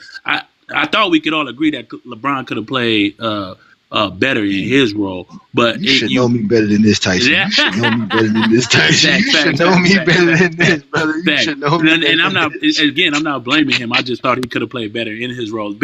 No one would have been a little more aggressive. No one would have been. You know what I'm saying? That's all I was saying. But you got it. We ain't gonna agree on that. Oh, we brought up True the Kingdom to talk about Boston because I'm a Jaylen Brown fan, man, bro. Can you please explain to these people how silly it is to talk about first option, second option when you have 2 superstars on your team? And I know you're excited to see your boy come back too. I mean, I don't know, maybe you should. Yes, Jason Tatum. What happened? True the King, what happened? You good? You there? You might be busy. But this was a good topic. You hear me? We can hear you now. We can hear you. Yeah. So it's all, like I said, situations. It's all about situations that matter. You know what I mean?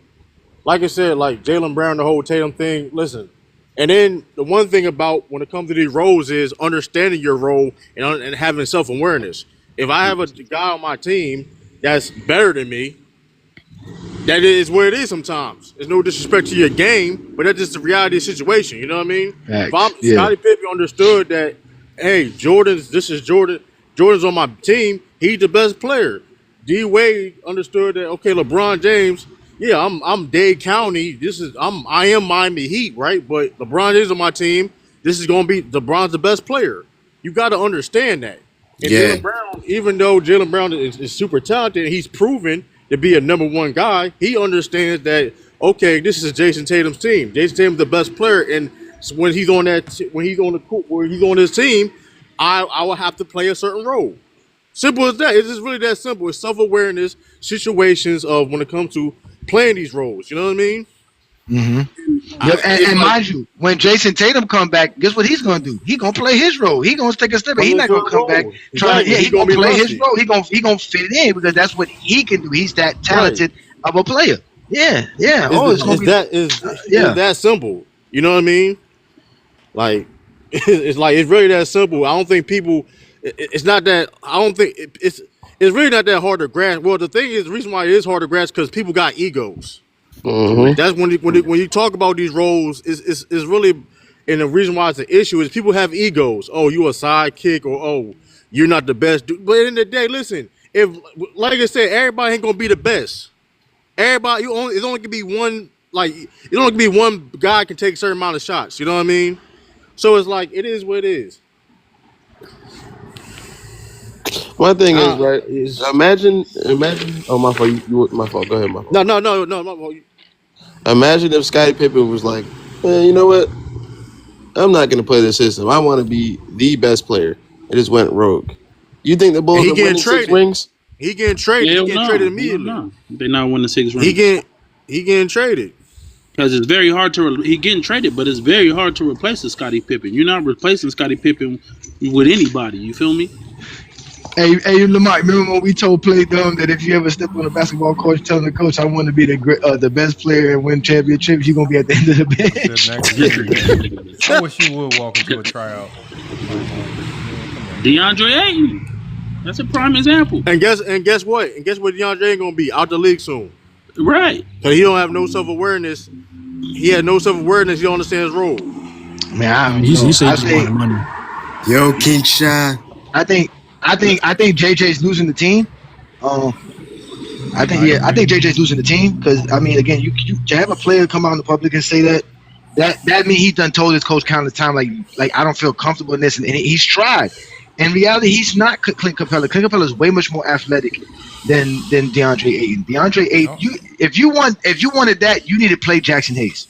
Jackson Hayes is your lob threat, but not no DeAndre. JJ just lied to him to get him to sign. I think JJ just flat out lied to him, told him that he would. But that's a problem too. That's and that's an issue too. And for real, and let's be in 2026, we shouldn't be lying about no DeAndre Ayton. You know what I mean? DeAndre Ayton ain't somebody we need to lie to. The Lakers desperately needed a center. JJ was gonna say anything you right, he though. needed to say. No, but you right though. But if you want to be that Lakers coach job, you know they trying to win championships. You know what I mean? The pressure and all that. You gotta make some decisions. You gotta keep it. You know what I mean? Okay. What did exactly keep it real. say? What did exactly DeAndre Ayton say? If you're talking he said they're trying to make me a Clint Capella. I'm not Clint Capella. And when he said they are trying, he's talking about JJ. Sure. Yeah, basically. Well, again, bro. Again, you have to accept your role for these teams to be great. Like you said, Scottie Pippen, we can argue was more than what he was, but he accepted that role. You know what I'm saying? So, you know, like I don't know why DeAndre Ayton doesn't realize that. Does he want to be? What's the term? A max contract player on a losing team, or does he want to be what he is and play his role? But here's a problem with that, right? He had opportunity. No, but that's the problem. The problem is that he had opportunity to do that. No, yeah, but the problem is that he's playing his role, and people are saying he sucks, and he's like, "Of course I suck. I'm not Clint Capella." Yeah, he's telling you that I'm playing my role. I'm doing it. Johnny, 9 points. So everybody's calling. But Johnny, I think he's just defending himself. He's defending himself. He's basically saying, "Bro, y'all mad at me, but they got me doing something I'm not really good at." No, but he can be good at it. He going into the season. That's the issue, I think. Like going into the season, like he can't. He's not athletic enough. He doesn't know how to cut to the basket like that. He doesn't know how to do that. He knows how to pop and shoot. He knows how to pop and shoot. He knows how to put the ball to the floor. That's Ayton's game. He has to put the ball to the floor and pop and shoot. The Lakers should be taking advantage of that, of the pick and pop, not the pick and dive game. But here's the thing, though, Johnny. He had opportunity to do this when he got traded to the Blazers and he was still playing bad. He was underperforming. So it's like, because he's not a first option or a second option or third option. I'm saying as his role with the Lakers. Right, you know what I'm saying? Like he's a fifth, sixth option. No, what is he? I'm getting what you're saying. But when he had those opportunities, like even in the Portland Trailblazers, they were making him in different roles, like the second or third, whatever. Right? Even when he first got to the first, and it didn't work out. Yeah, no, he's a what's it called? He's a solid rim protector on the defensive side. That's all he can do. He's not going to do much there. He's not going to be like Jackson Hayes you can switch with. So on defense, you just get him for rebounding and protecting the rim. On offense, he's a pick and pop dude, right? And a good screener, and which is what they should do. They should let Luka run around his screens and catch balls off of that. You know what I'm saying? Pause. And then they should And he's a good offensive rebounder. Like that's really it. Like he's not going to do much than that. But the main problem, he'll hit a couple of 15-footers and that's it. But the main problem with him is just his effort and his motor. That's really my main problem with him is like, okay, you want somebody to believe in you. You want somebody to play some of them role, but you're not giving any reason to do so. Y'all eliminating human nature out there. Like I said, I'm not. Listen, we're talking about human nature, but that's just, but the reality situation is though, right here, playing with Luka Dončić and piss you off. He's gonna miss you a whole bunch of times. Hey, listen. That's true too. Playing with Michael Jordan. You can't hold everybody to the standard of reacting the same. Not everybody just gonna act like Rui Hachimura and act like it's not nothing. That can get annoying. And then he hears all the chatter. He hears all the fans that are adding on to it because now every time Luka misses him, he's wide open. He's thinking in his head, damn, I only scored 6 points this game. Luka done missed me on about 9 wide open passes. And he throwing these wide, crazy passes to everybody else instead of just hitting me right at the rim. And he's now he's getting in his head. Like when you start, especially they were on that 3-game skid. I guarantee you, if they'd have won those 3 games, he wouldn't have said nothing. But when you lose and right, the fans are calling him trash and Luka's missing him when he's obviously wide open on a whole bunch of plays, of course the frustration is going to mount. He's going to say something. It's hard to play with ball-dominant guards who are sometimey with their passes. The only person that passes him the ball is Reeves and LeBron. Luka don't be really hitting him like that. Yeah. Missing wide open. It's crazy. So I don't know. I If mean, two wrong. Hey, Don't two wrong disagree don't with make it that. right, Lamont. Two wrong don't make that it is right. true. I Like get what you're beginning saying, of the but two wrong don't season. make it right. That's called human But nature. he had the same issue in Phoenix. He had the same issue in Phoenix. He was saying they wasn't seeing him when the ball. Devin Booker coming off the screen, they didn't see him down low. Blah blah. He want the ball. He want But that this. didn't He want start that. till KD Not got only there. that, but not only that. No, it was even before KD got there. It was even before KD got there. When we went to the finals, there was an issue. Lamont? Nah, CP used to get him the ball. Wilt Chamberlain. CP loves Why him. you CP loves him. had CP. beef? Wait, hold on. Y'all capping right now. I'm a Suns fan. Oh, I'm a Suns fan. I know you are. But go ahead. Come on, school us. So why you think him and Monty had issues? That was after Monty, KD got there. Monty's soft. Because Monty's soft. What? You know Monty is soft, man. Monty's a Christian. No, he's a law by man. Monty's soft. That's why he don't even cuss. That's not. Man, don't even cuss. It was issues with his motor. It was issues with he wasn't getting the ball. His motor would go away on the other end. That was the same issue from then. Same issue, bro. So y'all say he got a motor issue with the Lakers as well? Because I don't be with the motor stuff because these guys got coaches that be watching them Right, and they calling them out on it. Yeah, they got coaches that be watching them, bro. You can't be you got a motor. These are professional athletes, bro. These dudes be running. Come on, dog. Come on. You know people's motor is different, hey, Johnny. Don't do that, bro. No, I get what you're saying on that, but I don't think they like these. Again, like Lamar said, it's human nature. He already knows what's about to happen. Why am I running down the court? Luka's about to jack up the step back. But you can't do that. That's my point. This is not a team. I keep telling y'all, for what? This is not a team. This is not a team. None of these guys gonna be here next year. Okay, I might not but be you're here next making year. excuses for bad behavior, bro. That's what you do when you build that type of culture without securing players' contracts and making players know what they true are. I'm gonna give you DeAndre Ayton's playoff numbers. Right, that year they went to the finals. In the first round versus the Lakers, he averaged 16 and 10. In the second round versus the Nuggets, he averaged 15 and 10. In the third round, in the Western Conference Finals, he averaged 18 and 13. And in the finals versus the Bucks, he averaged 15 and 12.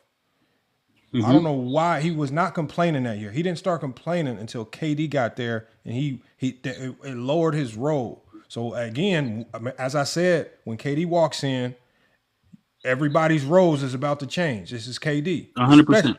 So now he's lower on the totem pole. Now we have to build an offense around Booker, KD, and everybody else got to get it how you get it. And no point guard. And nobody get him. No. I'm not disputing that. It got worse. He wasn't complaining when they went to the finals. It didn't start till KD got there. And I'm saying that I didn't say, bro. I'm saying he was complaining about getting missed and his motor will wane. That's what I'm saying. And it got even more exacerbated when KD came because now he got even a lesser role. I do agree with you, his motor was not low that year. That motherfucker was on 10. Okay. Remember he checked out the next year. When on that play where he was staring at the rebound and didn't get it. That was when KD with Jokic. Correct. Yes. That was the break because he wasn't getting the ball. He checked out. He had already checked. Well, he's right. already shown. I'm not disagreeing with what you're saying. I'm saying it got progressively worse. Yes, it did. It did. His motor did.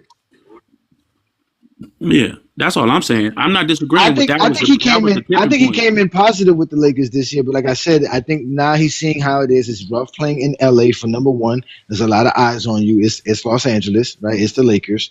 And two, he just never really fit in with the role, and he's seeing everything that's going on in there. Again, it's hard to run a real organization when you don't know. Half of these players are not going to be here after a year or two, bro. Like everybody's doing their own thing. Everybody's in their own, especially when you got LeBron James, you got Luka, so you got two stars, just like Anthony Davis and LeBron. Then you got Austin Reeves being a star. You got Hachimura doing his thing. Bando's on the bench, just chilling, loving life. Like these dudes are just chilling. It's like it's the Lakers, man. They're a debacle, man. They're really the NBA circus. Hold on. We got Timothy in the chat. He says, sticking up for Scottie Pippen, saying he's the best player on the team, not MJ.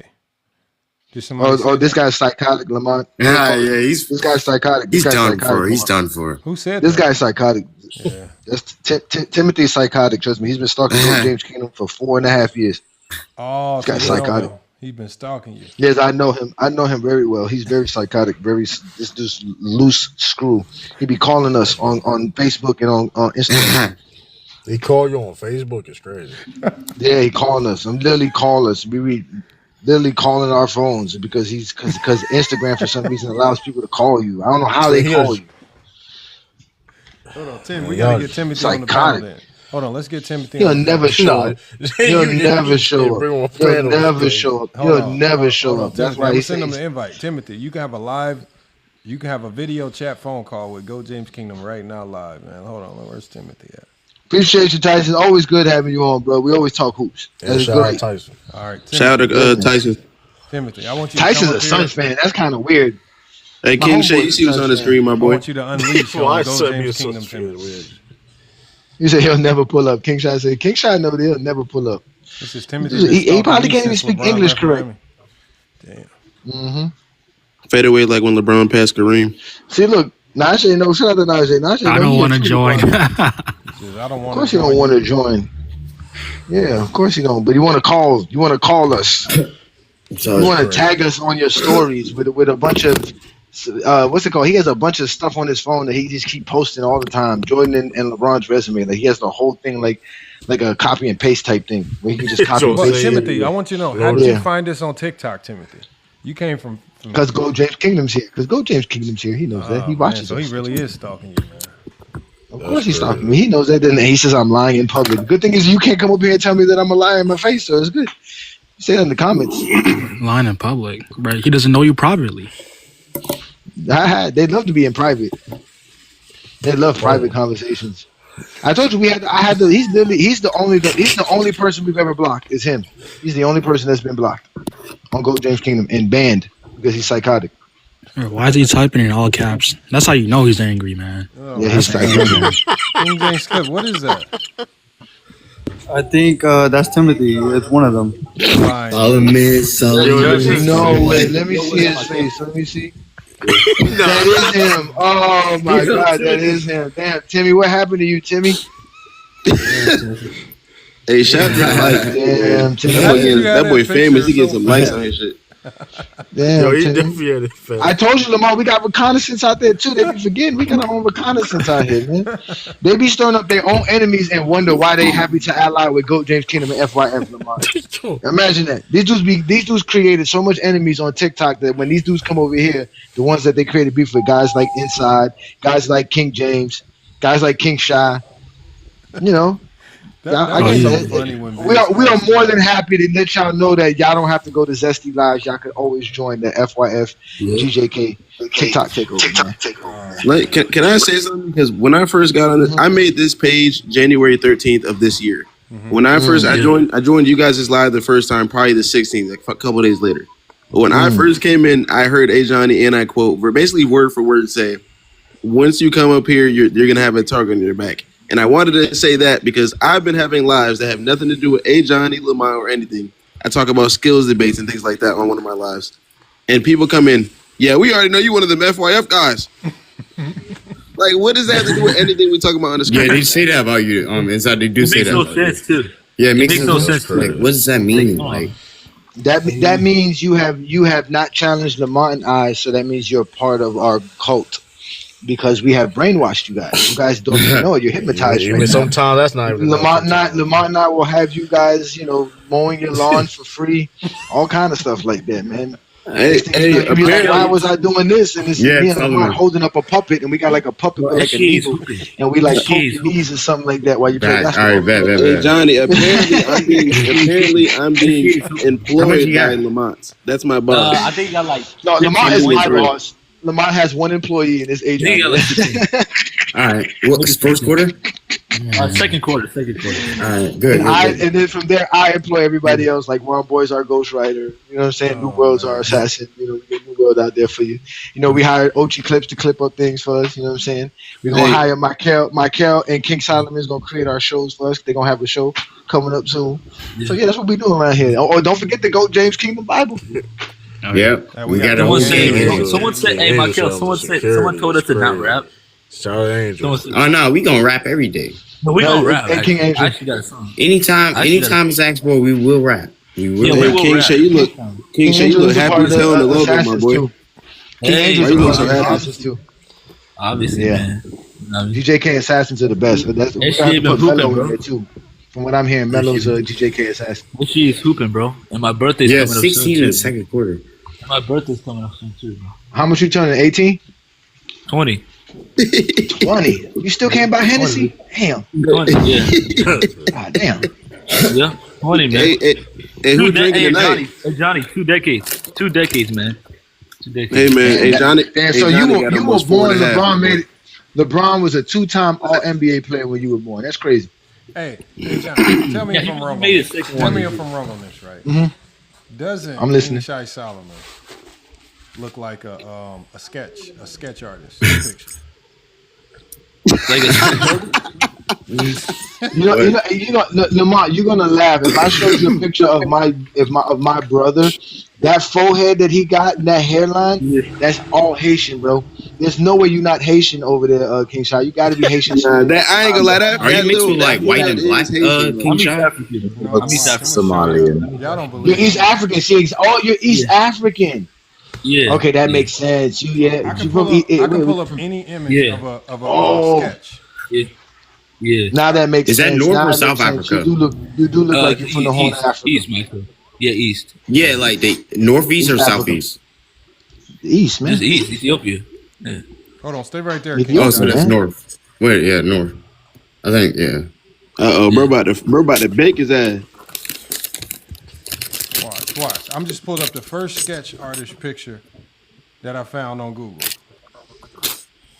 Yo. Nah, that's fine. Lamont, why you do that, Lamont? Oh my God. Yo, that was funny. Hit the music. It's actually kind of funny, bro. It's actually kind of funny. You're funny, FI. You're funny, bro. You're funny, man. Yo, you go dog. Yeah, no, you're funny, man. You're funny, bro. And I was like Steve Nash. We're not soft around here, bro. We're not soft around here, bro. That's all, man. Hey, bro. Hey, y'all seen KJC's prompt from today? King James Clips prompt. Who's the greater player between LeBron and Jordan? Who's the greater player? Yeah. King James Clip, you gotta send me that, man. That's so funny as hell. Yeah. So Lamont, TikTok really destroyed your live. You can't get your live from last night. Oh, they can't see it. Nah, that's funny. I can't get it, man. I've been trying all day. Dang. What happened? Yeah, what happened? They just corrupted the file. I don't know. Did you? I shared it, and I was seeing if somebody else could download it, but I can't download it. That was one of our best ones too. Yeah, that was probably the best one. Girl, I went there and I'm like, why won't this download? It's just corrupted, man. I don't know what's wrong with it. I'm gonna keep trying. Maybe it'll like load up, but it won't let me download it. So I'm gonna keep working on it. They said I just gotta send a report to TikTok and see if they can get it pushed through, but I don't know. Looks like it's gone. Yeah, we worked hard for that one, Lamont. Hey, this is a really good game. This is a really good game right now, bro. OKC, New York. Okay. Yeah, my wife's watching it right now. Yep. Let's go, Knicks. Yeah, I'm going for No ball James. Oh, that should be his name. No ball James. Oh, no ball James. No ball James. No ball James. What up, no ball James? You still didn't send me that picture, King James. I need it. Yeah, I'm finishing, man. I'm finishing. Brunson is 1 for 7 right now. 1 for 7. Trying to see what we got tonight. What games we got? Is there any other good games other than the Knicks Thunder? Tonight. Boston is playing the Hornets. Oh, okay. Bro, what has gotten into the Hornets? Have Hornets they just turn- figured it out? I'm about to say The Hornets turn around. Jordan, they finally happy. Jordan's not there no more. Yeah, Hornets they have a good lineup. Crazy. W propaganda, John. Wait, when is Tatum coming back, guys? I don't know. They can win a championship. They can win a championship when he comes back. They got the Brandon Miller and Concanipple. Like Jordan's not doing that. Yeah. I don't know, man.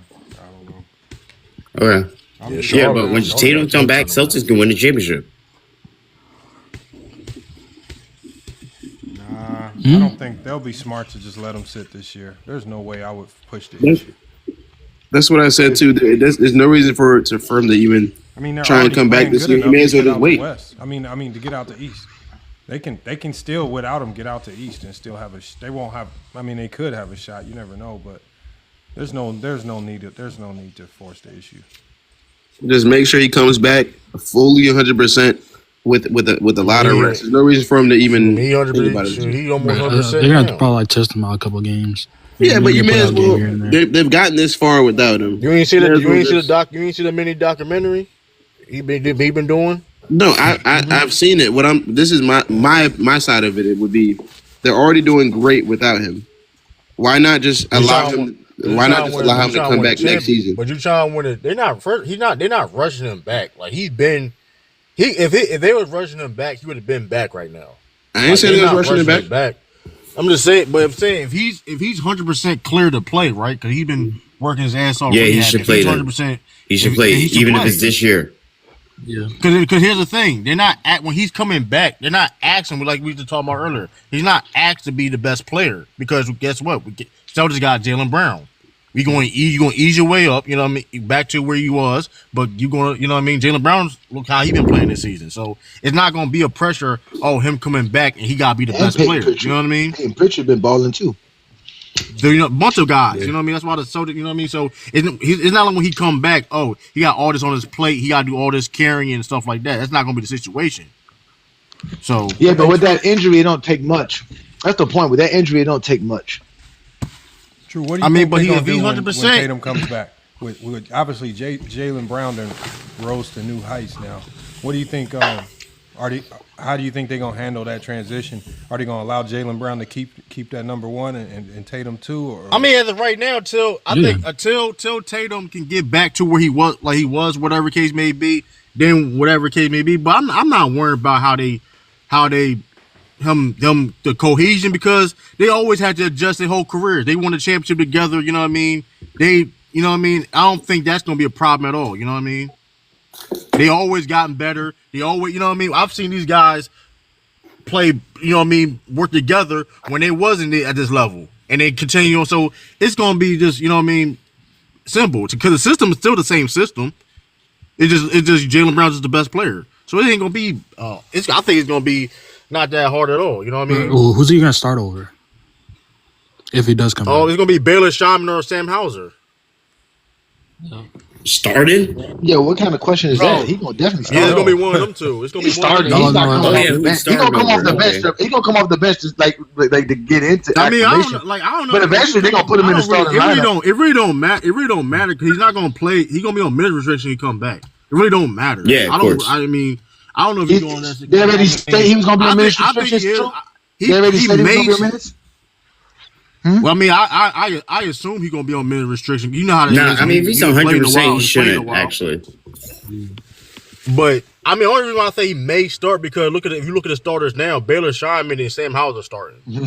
Hey, Lamar, yeah, my bad. Yeah, now he's gonna play. We know that he's gonna play. They're not like he's gonna be like I said, slow walked in. But if they said he's coming back to play. They're not gonna. Like they're not gonna do him like that. They're not gonna just, but they're gonna get him They're slowly rushing him out acclimated. there. They're not stupid. They're not gonna rush him out there because he's the future. Let's go. Emmanuel the nerd said, "Did you hear what Tim Hardaway said about LeBron?" Lamont.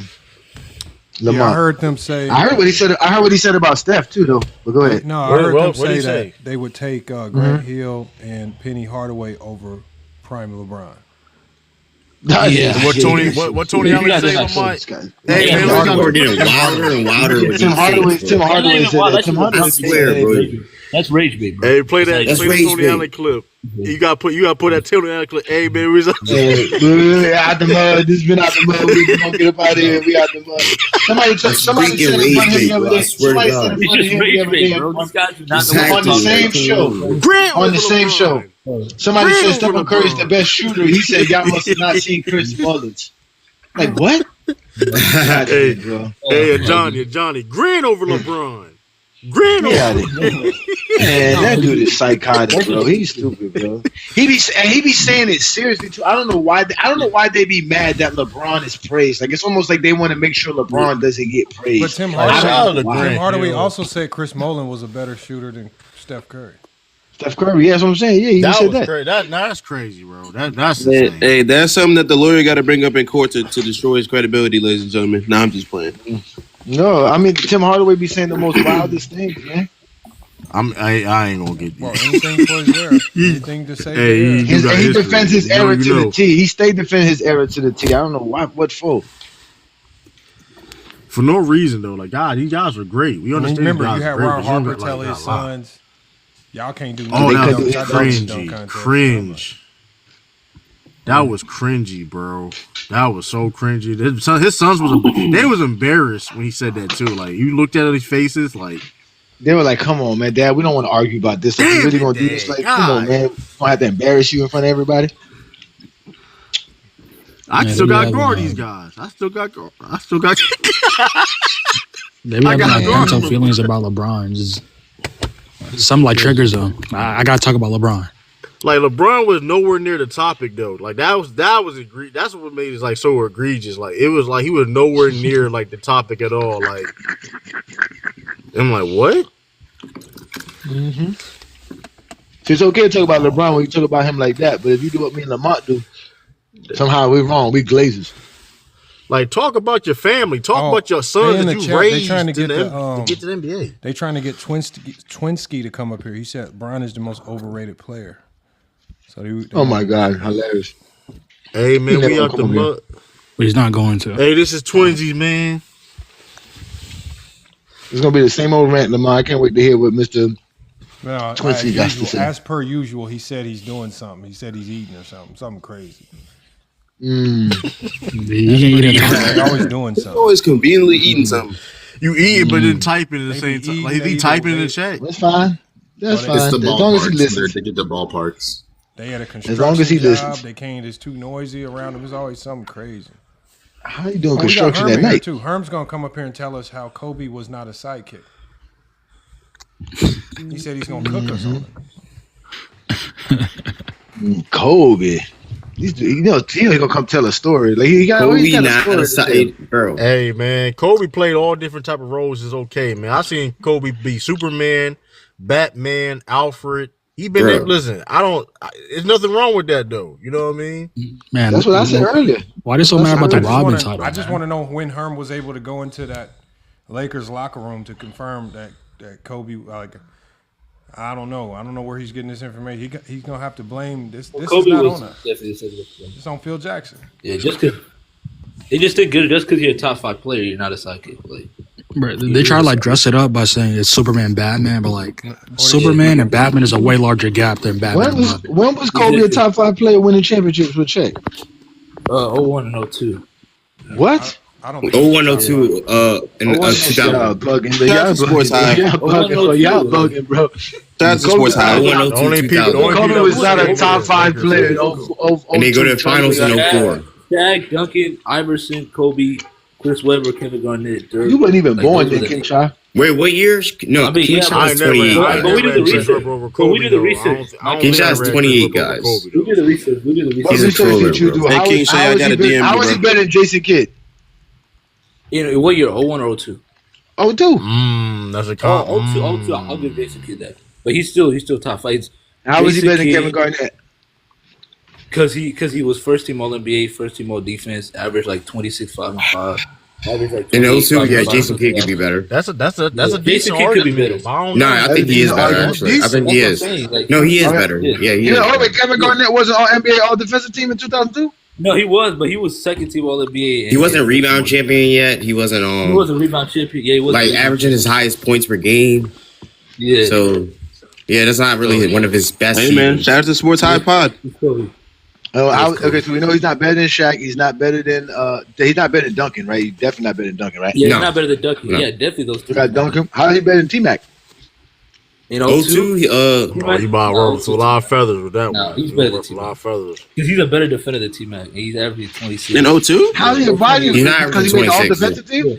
Because he made the all-defensive team? He made first team All-Defense.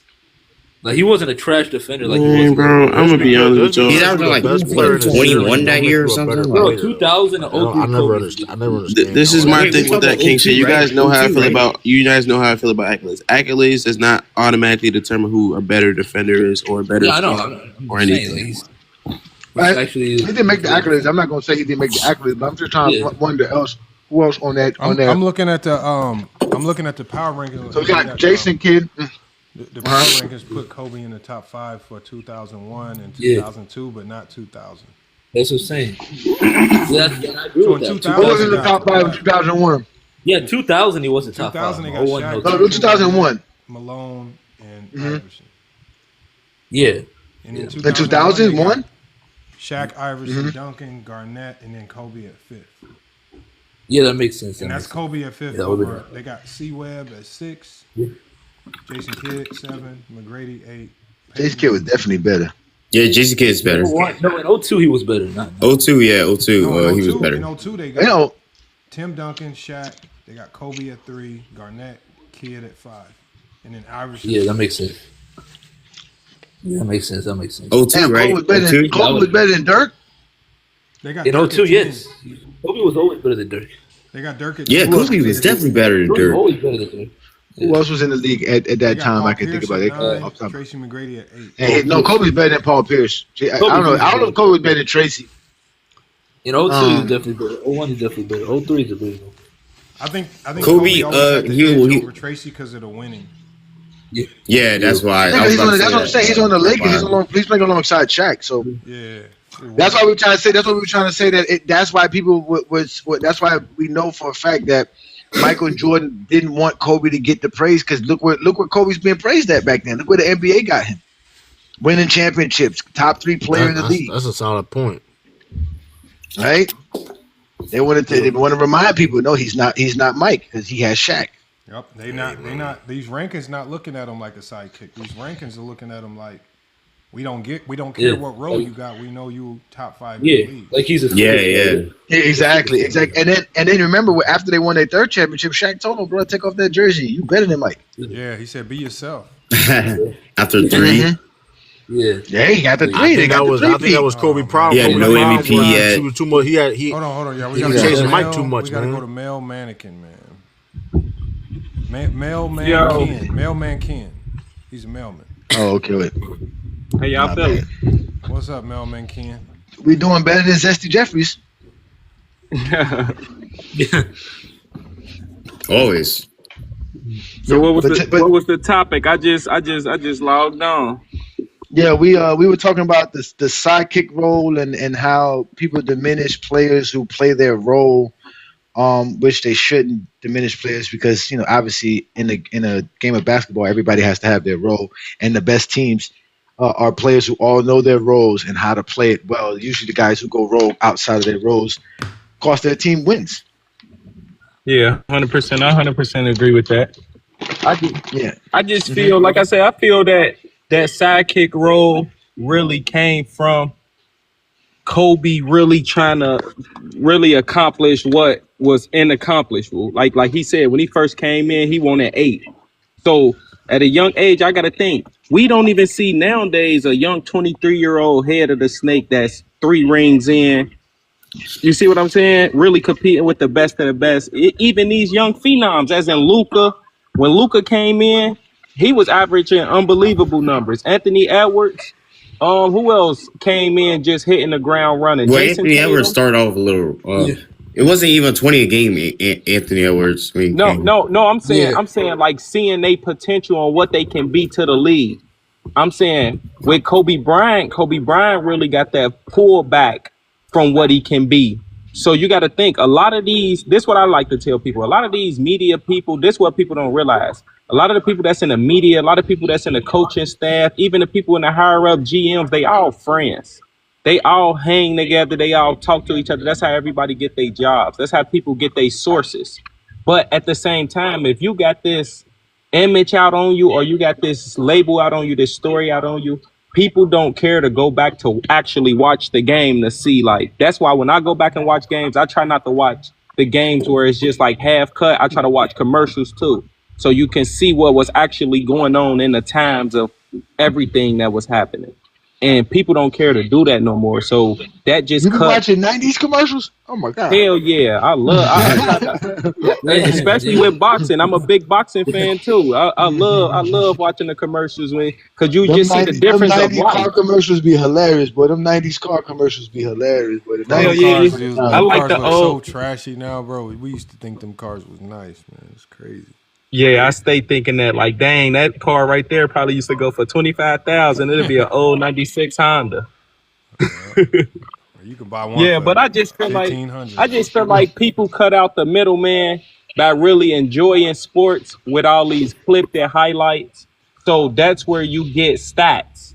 That's why when people argue stats a lot and push their image on stats, I show them how if you argue the same stats for these other players that's nowhere near these other people's statures, it wouldn't make sense. Like, none of the stats wouldn't make sense because people forget that, okay, LeBron James, for instance, he the scoring champion now, but before him it was Kareem. But before He's not Kareem, it was sport like a champion now, Wilt.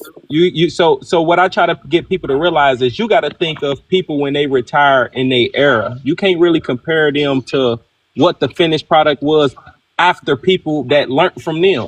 You get what I'm saying? It don't make sense. Like how we were just talking about cars. If I build the first model Honda and then everybody on this panel just see what I did and then go add on to my car, you get what I'm saying? We can't necessarily say, hey, this guy right here is necessarily was this, or this car was necessarily was that, because everybody came off of my model. That's how I try to split the divisions, those talks, those downplays of other people's career. You get what I'm saying? I disagree with that specific point. The only reason why I say that is because with that information, the iPhone 1 and iPhone 5, even though the iPhone 5 doesn't happen without the iPhone 1, the iPhone 5 is still clearly just better. Always better.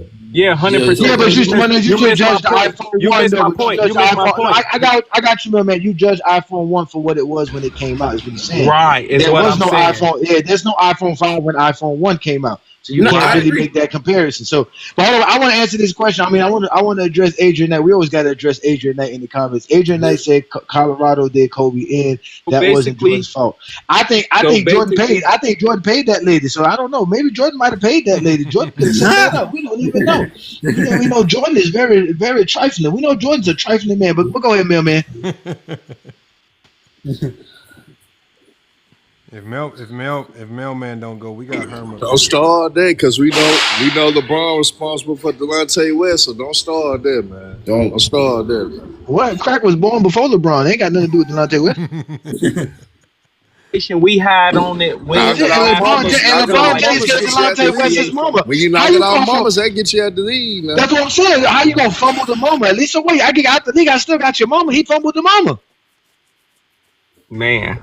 Yeah, how you fumble LeBron James? You gotta think, LeBron James a billionaire. LeBron James probably cut that off. If you don't cut him off, I'm cutting you off.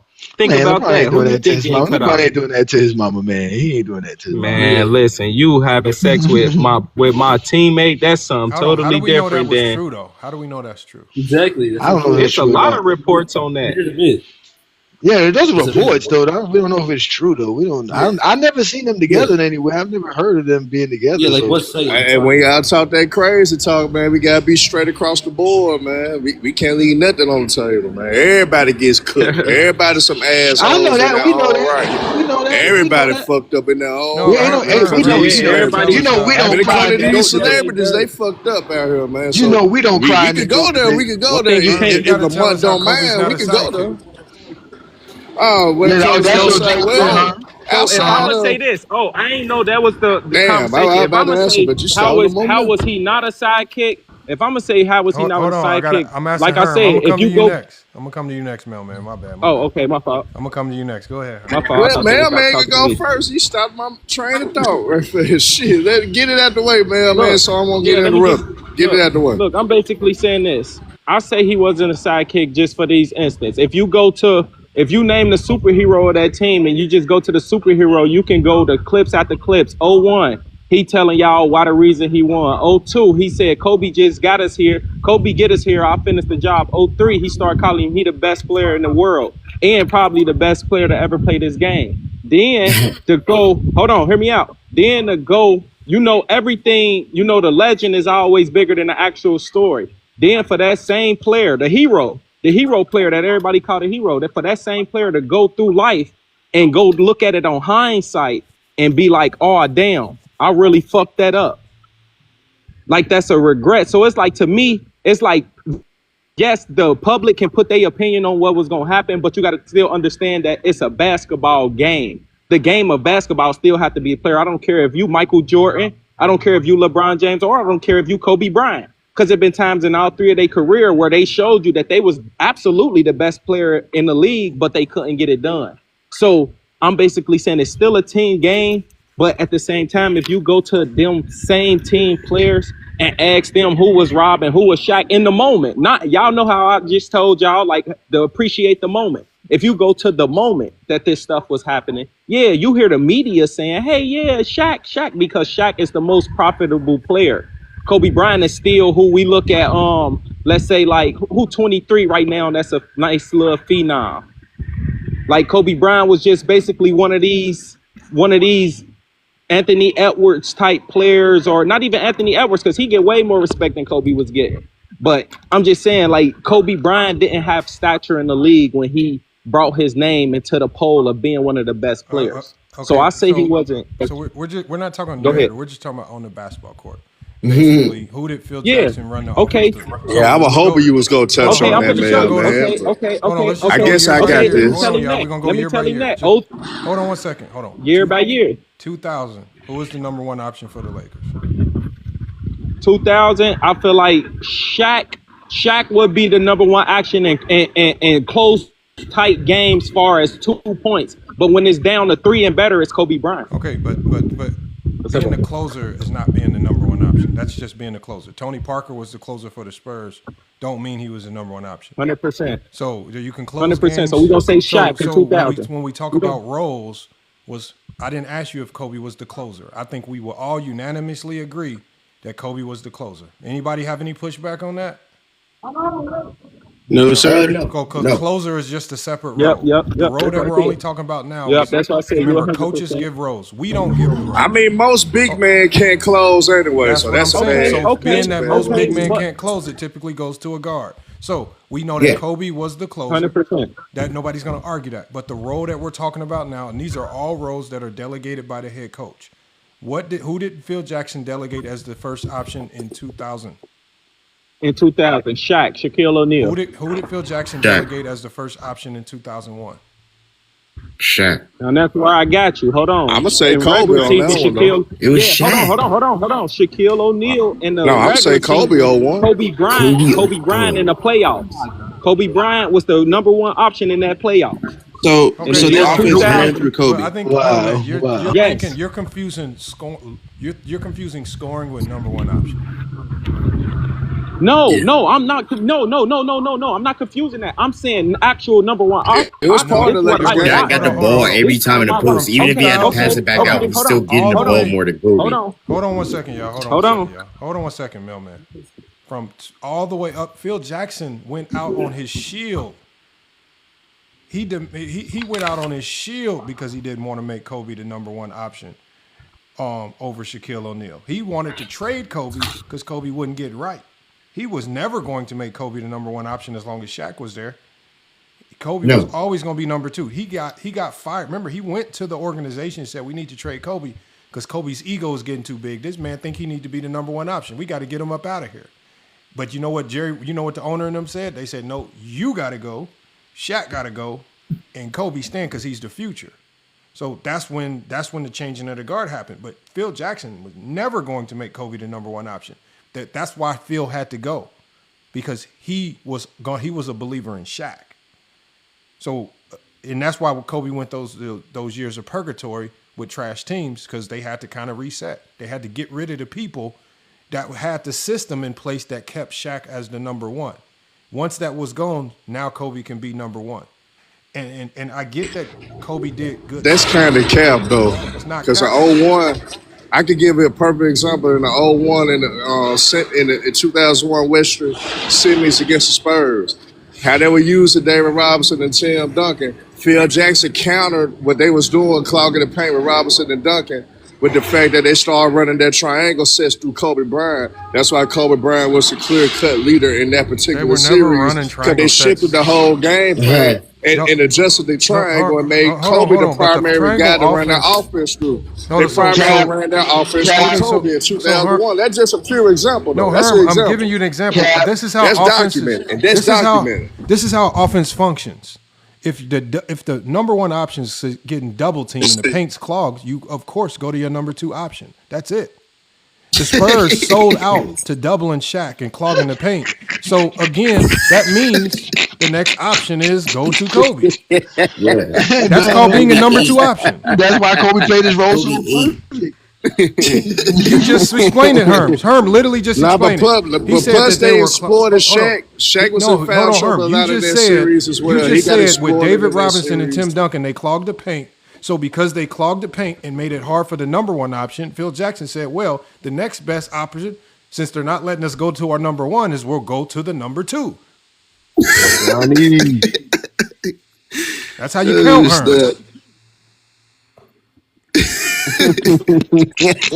So, ladies and gentlemen, that's why it's not bad to be a sidekick. Oh my God! Hey, Lamont. Hey, welcome Olo in the building. Oh, that's hilarious. That man just be proving us right every time. Herm be proving us right. I think Herm started to do that on purpose. I think Herm come up here and be wrong on purpose so he be proven right. Hey, that man literally just said, he said the Spurs clogged the paint. They clogged the paint. Yeah, they were clogging it up.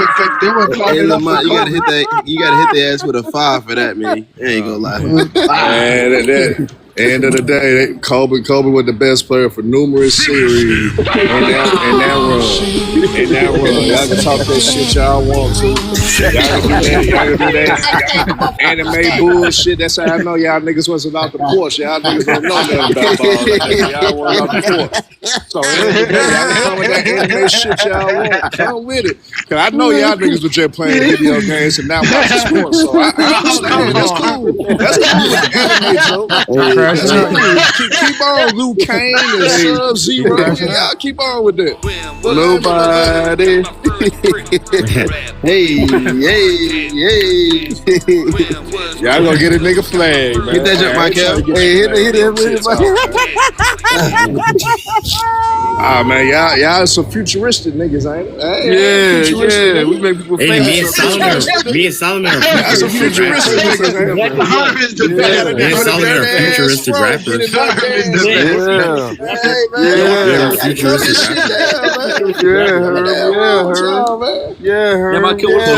those of you that doesn't know, Herm actually knows exactly who I am, so he knows what I did. At the end of the day, man, sidekicks don't be leaders in playoff series like Kobe Bryant was, man. 1999. It started in 99, to be honest. It started in 99. Retro Simmons against the Spurs. 99, bro. Was the man, man. I know you lying. Kobe Cook. I know you lying. Hey, Johnny. He said 99. I didn't know it, He's lying, y'all. He's lying. Lamont, he said Kobe as the best option. He said last supporter, man. Kobe was the best. One mic. Yeah, One mic. Lamont wants me to start screaming. I don't want to scream. Y'all shut up. No. Hey, Johnny, have you ever heard of a great defensive team building their defensive game plan around stopping the number 2 option? Because I guess he's saying Shaq is the number 2 option. Never. You know, I always told you about the number 1 option. It's not even chosen by the coach. It's chosen by the defensive team. Why not go to Shaq, man? You got Tom McCullough, Matt Geiger, Matumbo about 75, Matumbo 75 years old at the time. Hey, Lamont. Hey, Lamont.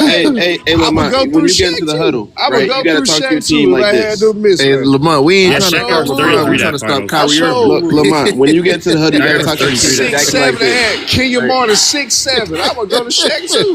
Hey, we trying to stop Kyrie. We ain't trying to stop LeBron, Lamont. Hey, Lamont. When you get into the huddle, you have to go and talk to your team like this. Heck, LeBron. Hey, we focus on Kyrie. Focus LeBron is not. Hey, focus on Kyrie. Hey, forget LeBron. We focusing on Kyrie. Yeah, he did say Kenyon Martin as if Kenyon Martin was sticking Shaq. That's hilarious. Kenyon Martin is He crazy. was guarding Shaq in the finals They against was New not Jersey guarding the Nets. Shaq no 1-on-1. No, man. It wasn't. They had Jerry Collins, man. They had Collins. Not Jerry Collins. Nah, he wasn't guard. He was there with 03. He was guarding Shaq with the whole team, bro. They had. Yeah, he was there with 03. But look, you got Tom McCullough, Lamont. You could score. You could post up Tom McCullough. They wasn't getting guarded with one. They wasn't guarding the 1-on-1. You could post up Tom McCullough. They was not guarding the 1-on-1. See, y'all Shaq for teams that just get anybody that was 7 foot, 300 pounds. Y'all like to Not use one certain series things was with a Shaq getting finger. guarded 1-on-1. That whole Against the Spurs, he was. Bullshit, 2003. man, bullshit. 2003, he was guarding 1-on-1. Bullshit, Yes, he man. was. You lying. He actually, it was 2004. Actually, he was guarding 1-on-1. If he was guarding 1-on-1, he would have averaged 50 for the series. No, okay, that's when Tim Duncan outplayed his ass. Yes, Tim Duncan was guarding 1-on-1 in 04. He was. Stop. That's a fact.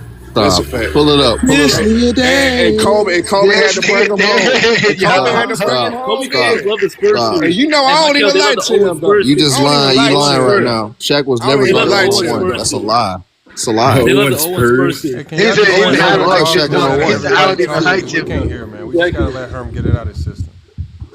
I mean, niggas interrupted me the month, so That's shit. what I'm saying. I'm keep trying to talking. let you. That way I can shut drown them them out. That way I can drown them out. I got something for you. We shut them. Hey, y'all shut up, man. Go ahead, man. Let Herm get his take in. Go ahead. End of the day, bro, if I bring up certain playoff series in the rest I of the got something for his ass. y'all playing music. Y'all got this shit. I ain't with all this. Y'all got it.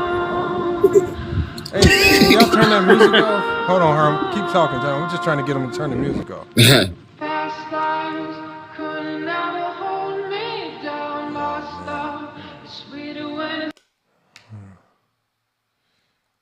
Why y'all don't never let us have fun with the music, man? Why y'all be hating on the music, man? Damn, man. No, Lamar, put him back up. Put him back up. I'm so much of an ass. Put him back up. Hey, look. I'm laughing in the comments. I was just gonna stay quiet until it went off. I was just gonna stay quiet until it went off. So shit. Yeah, I could have kept playing the motherfucker. I just would have stayed quiet. Put him back up, Lamar. Put him back up. No. We ain't gonna Hey man, look.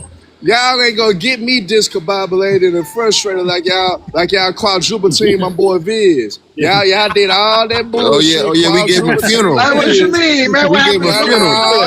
This is dope. Y'all had to jump, niggas. We gave him a funeral. That's what we did. Y'all We gave him a funeral. Y'all niggas don't know how to do 1-on-1 shit, so y'all gotta jump. Oh, I love me and Johnny. Hey, Herb. Y'all had to jump, niggas. Hey, Herb, me and Johnny are funeral directors. We had to give That's him a messed funeral. up, man. How y'all jump that boy like that, man? We gave him a funeral. That's all. We just gave him a funeral. Rest in peace, Almighty Viz. We had niggas in the background. Yeah, Lamont. Yeah, Lamont. Do this, Lamont. Yeah. Finish him. Finish him. Cheerleaders in the Finish background. him. Finish him. Get him. Damn. Y'all can't let them niggas get 1-on-1. Get him. Finish him. Man, hey, This man, nigga dead. I know you Another wasn't one out bites before, the son. bus. Yeah, Martin Viz. Don't use He video bit the games bus. on me because He you ain't bit wasn't the out dust. He before. bit the bus. Oh my God, Lamar, we created something crazy right And here. let me talk. I'm gonna talk to the chat. Only AJ. I'm not wrong about Kobe running. running through the West. He talking to the was chat, the y'all. man in the Hey, West. chat, put a one in the chat. Kobe was the man in the West, man. Hey, put a one in the chat. That one ain't heard. That one ain't heard. Go ahead, put one in the chat. That one ain't heard. 2004. Kobe wasn't no sidekick, man. He wasn't no sidekick. That's just about. Shaq never called him a sidekick. So I mean, y'all worry more about him than Shaq. So it's all good. Oh my God, Herm in the streets for real. Hold on, Herm. Let me ask you one question, right? So if Shaq and Kobe were both 1A, right? Because they both to you were 1 options, then who was the number 2 option on the team? Derek Fisher. Derek Fisher. So remember, Robert Ory? so Herm, Fox? we got number 1 Tamaki Shaq, Walker. number 1 Kobe. Who was the number 2 option there? That's not even my conversation. So No, you I'm asking the wrong person that conversation. My conversation, he wasn't a sidekick. So that's what I'm talking about. Who's the sidekick? No, then? it's not side. No, it's not. It's two different. That's two different things. Being the number 2 option is not the same thing as a sidekick. It's not. Look it up right quick. What is a sidekick and what's the Those are two. option? Those are two different things. You can't. Hey, if you look up sidekick in the dictionary, are you gonna see number 2 by it? Hey. I don't know. Yeah, I'm asking all y'all stupid motherfuckers. If you see sidekick in the dictionary, are you gonna see number 2 by it? That's how I'm asking y'all. Keep it simple. Yes or no? Hey, Herm, if Lamont check this out. Answer the question, man. If Lamont proves it's you number wrong, 2 by sidekick. If Lamont proves you wrong, wrong, this ain't about LeBron. Fuck LeBron. Right quick, if Lamont proves you wrong, this ain't about LeBron. I'm playing that funeral music for you. I'm playing that funeral music for you. I ain't finna talk about Jay Reeves. You gonna get that funeral music if Lamont proves you wrong. Just let you know. Yeah, hold on. Olo, I need you to read this. I need one of y'all to read this. I'll read it for you. Yeah, and I'll cue the funeral music, Lamont, and then inside read it. Oh, that's AI, man. I got you. I'm talking about Webster's Dictionary. Nigga, you can't pull that shit. No, we're talking about basketball, brother. It's okay, brother. I do appreciate you. Inside, I need you to read it. Inside, please read it. Perfect. A sidekick in basketball is the indispensable second best player on a team, acting as a supporting star who elevates the primary superstar and shares the load of winning, often taking a secondary role for team success. Famous examples include Scottie Pippen with Michael Jordan and Kobe Bryant with Shaq. Oh, hey, that's bullshit. This nigga dead, y'all. Scottie Pippen had a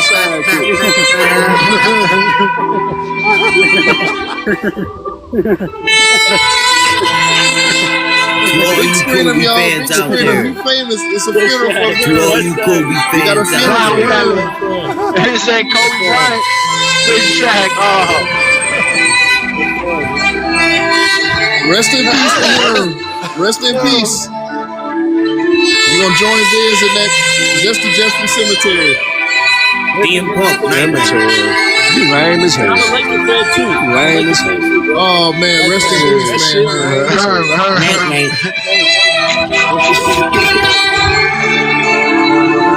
I mean, I curse y'all out if y'all turn the music on. Y'all can keep playing as long as you need to. Oh man, rest in peace. I heard, man. He was a great man. He was one of the best Jesse Jeffries. I put one in the chat for her. Oh my God, rest in peace. One in the chat. Put a tombstone in the chat for her. That's a scrap. What happened? Hey, no, put an R&B in the chat. That's a scrap. I with a whole panel full of nerd ass niggas. Inside Dark, man. Why you had to get here like that, man? Y'all was playing Pac-Man and goddamn, what it is, Donkey Kong and shit. I want to love no porch, Hey man, R.I.P. to Herm. And I do want to know that Donkey Kong is from the 1990s, my guy. We were not playing that if you were playing something like that. We're done with the 90s. I mean, I know y'all niggas. I know you was probably playing Donkey Kong. Rest in peace, man. That's cool. Yeah, we was not born. Was that from the NBA.com? Teammate never called him a sidekick. Why I got to take some dumbass niggas that never played the game say that? Ladies and gentlemen, once someone can't speak basketball, they have to be Michael Jordan never called Scottie Pippen a sidekick. So why am I listening to niggas? Why am I listening to niggas that call Scottie a sidekick and Michael Jordan never called him a sidekick? Why?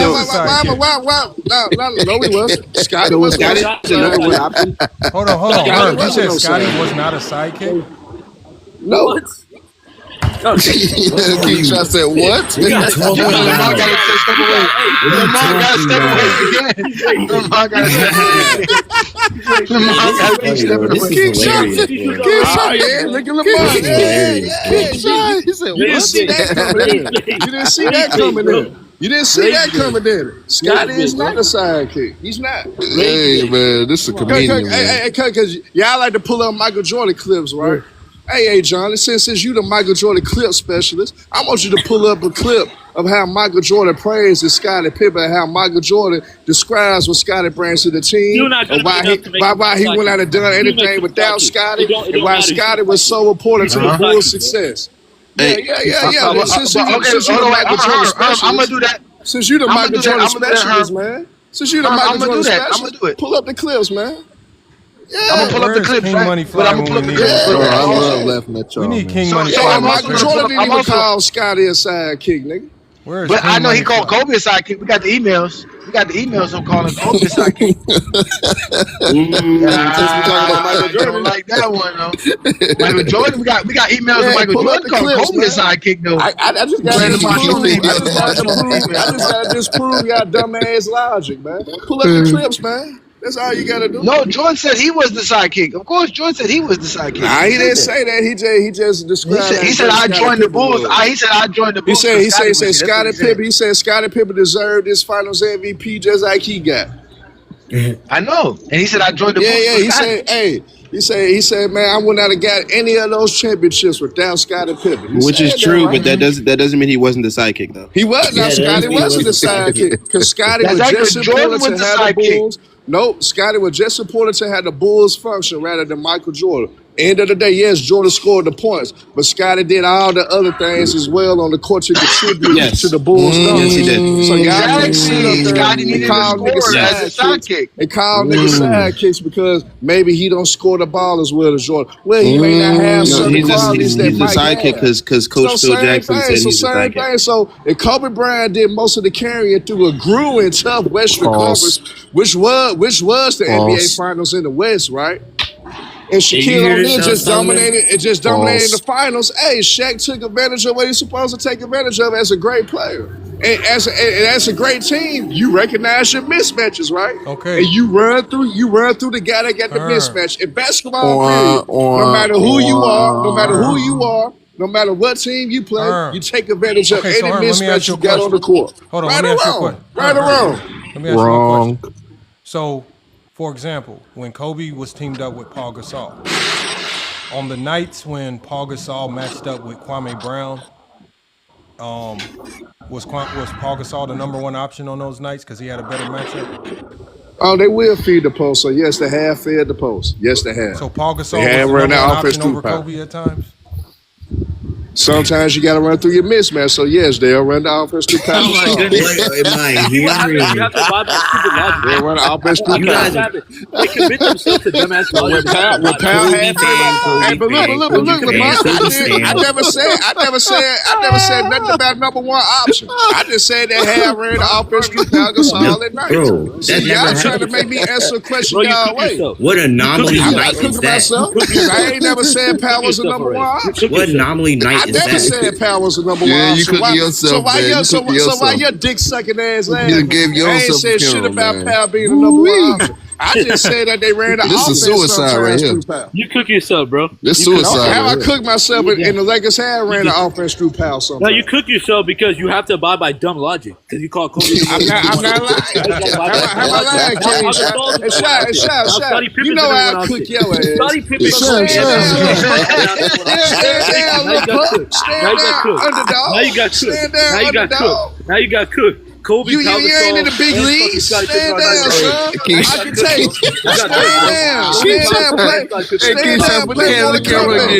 Stand down, play more than comeback or something, man. Hey, what happened? Teach me some finishing moves later on, nigga. I King Shot put the hand in the camera. Teach me some finishing moves, man. You got cooked, bro. You got cooked, bro. You can recover it, bro. I don't get cooked because I just tell the truth. King man is y'all pushing the New agenda. take of the week, Y'all guys. pushing the Arkansas agenda. was a first option over Kobe Bryant. That's the new take of the week. No, I never said that though. I didn't say that. Yo, King Brandon comment is wild. I said they ran the offense through pounds sometimes. You got a certain anomaly mismatch. night is Yes, that? they ran it through I'm pounds. not gonna lie to you guys. You supposed to run it through pounds. Look at the chat. He got Kwame on him. You supposed to run it Hey, through pounds. a random leap year day. So let's just use that same logic. We're in a I don't team know huddle. shit We're gonna about say basketball. fuck Kobe. We need to focus on guarding Pau Gasol. No, you can't just say statements like that and say we don't I know ain't say basketball. that though. See, that's where y'all getting it twisted. I ain't say shit that's about funny, Pau man. being the number one option. All I said in certain matchups, yes, if he got a mismatch, we run that shit through Pau. That's even worse, Do my guy. That's No, that's it's even not. worse. No, it's That's not. called a No, number it's one not. option. Because guess what? Hey, Lamont, Running you the a coach, offense right, too, yeah. Lamont? Oh, You that's a funny, coach, man. right, Lamont? Don't you make your game plans depending upon the matchup? Don't you run your offense a Don't certain you way know depending I? upon who's Don't on you who? know I? Hey, Lamont. Hey, Lamont. If one of your guys Watch got this. a Hold on. Watch mismatch, this. you're Watch not gonna this. run it. You're Hey, not y'all, gonna run it through I'm your gonna call guy. my best player right now, y'all. He in the mirror player. I don't want to hear nothing about in the mirror. That nigga play in the mirrors, man. That nigga play in the mirrors. He play at the wine, man. I heard say he in the Play at mirror right wine, now. man. All right, hold on. Oh my god, that's Plato, hilarious. you going to hell? Said Plato. Olo, you going to hell, my boy? don't you know I? Hold on, y'all. Hold on. Get on mute, y'all. Get on mute, y'all. Hold on, y'all. Mute up.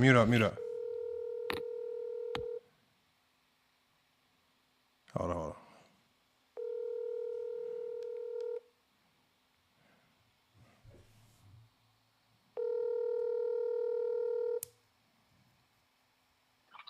Yeah. Larry, what's good, man? Hey, Larry, I'm live on the show right now, all right? I got a question. What up, Coach? I got to ask you. I'm live right now, too. Okay. Larry, who's the number one option on our team? Number one option? Yeah. Like to score or just number one option? Score. Honestly, I would like Uriah to be our number one option. But who is it this year? Who is it? Who do we go through? Just be honest. You know who it is. No, don't finesse it. Don't finesse it. Don't finesse Who's it. the number one option, Larry? Me. It's you, right? That nigga finessing. Now. And why he don't want to be number one option, Lamont? Why he don't want to be number one option? Okay. So is there ever a time, right?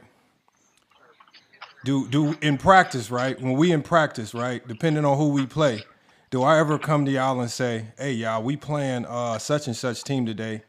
Larry no longer gonna be the number one option. We gonna go to somebody else." Do we ever do that, or do we always? Hell no, we don't. He said, "No." He answered that one quickly. There. Well, let me ask Larry a question. Wait, hold on, y'all. Y'all gotta hear what he said. Say that again, Larry. Say that again, Larry. We stick to the game plan. We got plays. Okay. You know, do the plays. We run the plays, and if we got a good shot or a good matchup, then we take it. And the only time we defer from you is, for example, let's say they doubling, doing something crazy, right? Right. Okay, now hold on. Somebody got a question for you. Go ahead, Herm. What's the question? Well, Mr. Larry, I'm gonna ask you a question. If you recognize if y'all as a team recognize that one of your teammates got a real deal mismatch, are you gonna run it through your particular teammate that got an easy mismatch? Yeah, I would communicate that. I would see it and throw it in there. And if you're not killing, then we can't keep going through it. But now hold on. Now, Larry. Okay. So exactly. that means, Larry, if we see a mismatch, that means we are going. That's called like a check down in football. That means we're going away from the first option to go to a second or third option. Correct? Yeah. Like, for example, the game against Air Force when Uriah was cooking, or there was a couple games. He was cooking.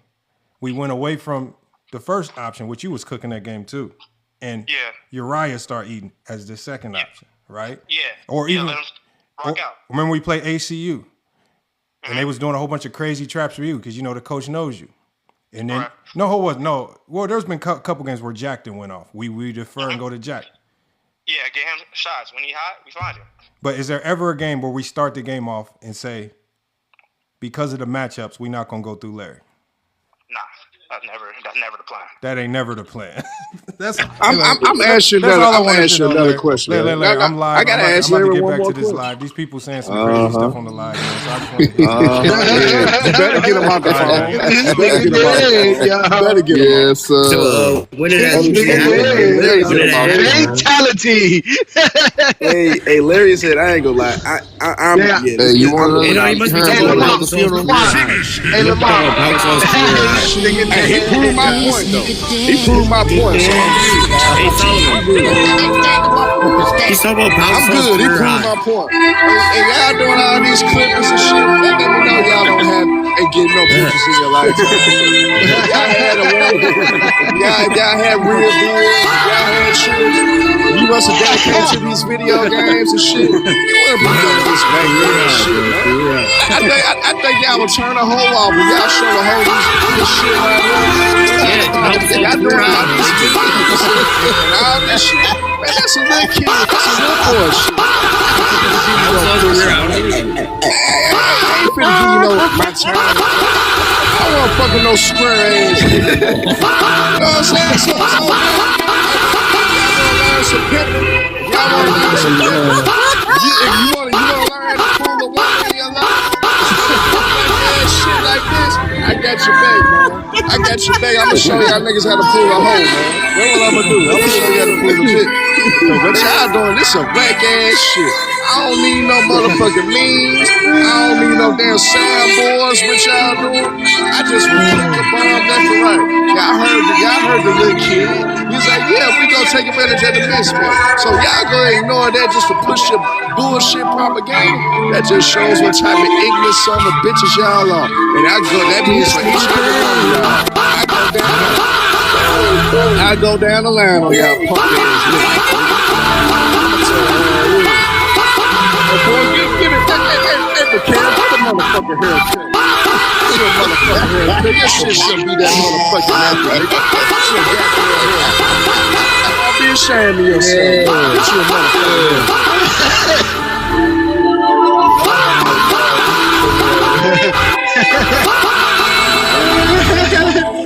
Go ahead, nab it at the motherfucker. You can't even call that shit.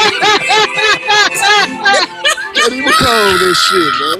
I can stick my hand right through it. I can stick my hand right through it. I can stick my hand right through it. What are you talking Hey, hold on, kill the music. Hey, Herm. Hey, Herm, this sidekick conversation didn't go as planned, didn't it? You thought it out in your head. You thought it was going to go one way. You had two funerals. Nah, but look. He answered my question, though. I'm cool with that. He answered my question, though. Running the offensive power song. He answered my question, Lamar, so I'm cool. Y'all can try to sway it how you want to sway it, but he answered my question. That's all I needed. Hey, I'm good. I'm good. Larry said he don't listen to Lamont. They go to whoever's open. Lamont. Hey, Larry say, hey, Lamont asked Larry, hey, who the first option? He said, well, I really want this player to be the first option. He don't even like Lamont's game plan. Lamont, you gotta change your game plan, Lamont. You gotta change your game plan, Lamont. Hey, Johnny, that little nigga say I do too much, man. Lamont bullshit. I'm doing too much. Lamont put too much on me. Why you put all that on that man, Lamont? You don't want all that pressure, Lamont. Yes, hey, Lamont, who did he say he wanted to be the best, the first option again? He wanted Uriah. Okay. Why do you think that though? He must lack a mentality or something. They both gonna be pros next year, but Uriah, they both nice. But Larry's just more aggressive. Like Uriah's more like let me think of a player. Like his motor, like sometimes he'll turn it on and turn it off. Larry's always on go mode. Uriah, when he turns it on, he's unstoppable, but Larry's always on 100. Uriah ain't always on 100. But when Uriah activates, it's over with. So Larry, watch that now. Look, hey Johnny, I'm gonna call my point guard. I'm gonna call one of my other players, and I'm gonna ask them who's the first option on the team. Look, Lamont. Why you doing this? Hey, Lamont, how far is your number one option and number two option in points per game? Go ahead, Lamont, make that phone call. Hurry up, man. They by about like maybe 4 points. Okay. Dial the number, Lamont. Dial the number. All right, hold on. What do y'all want me to ask? Who's the first option on the team? I want to hear what name they call. Okay, hold on. Okay, I want to see this player say he against your game plan. I'm gonna call D-Rich. Okay. You gonna say? Oh, that's number 2. That's my guy. But it should be Uriah, but Coach tripping. Okay, hold on. Y'all got mute up. Okay. If he don't answer, I'm gonna call somebody else.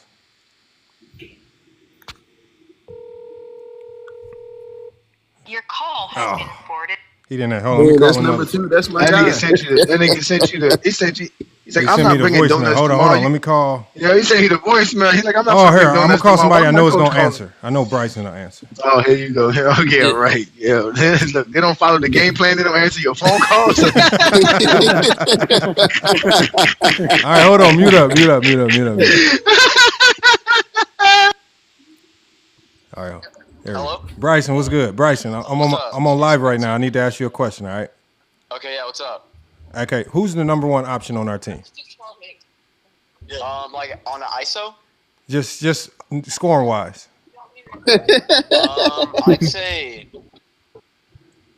I'd say either Uriah or Larry. There we go. Yeah. Tell him which one. Tell him who he wants. Tell him which one. They want to know who do you prefer be the number? Who's a better number? Who do you want to be the number 1 option? That's what they want to ask.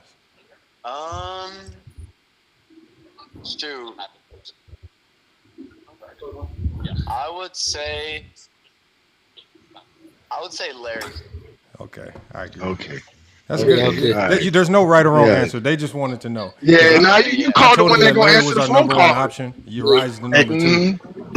Hey, Lamont, is that number 2? Is that number 2? That's the one that answered the phone call. The one They that both don't say answer Larry. the phone call. Yeah, all right, Bryce. Appreciate you. I'm on live. I gotta get back to the live. I just wanted to ask you that. All right, man. Appreciate it. Go to class, Bryce. Go to class, Bryce. Hey, is that number 2? No, who? No. That's I think Bryce. that's not Bryson. He's not number 2. That's Bryce. Nah. He's just a player on the team. He's just a player on the team.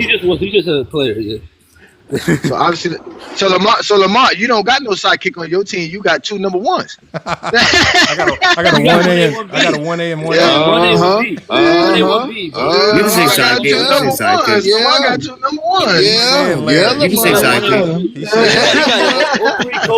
Hey, Lamont. This one, what's 1A, 1B? Hey, now this is what I'm disappointed with Lamont with. Lamont, you know better than this. You know how basketball players look at it differently than a casual motherfucker. You know how they look at the game a little bit differently, and they look at their teammates and look at how number 1. Yes, they do look at that shit differently. You looking at it like a baseball team. You seen a nigga name 2 motherfuckers. You looking at it like your sport, like he named 2 motherfuckers. He baseball.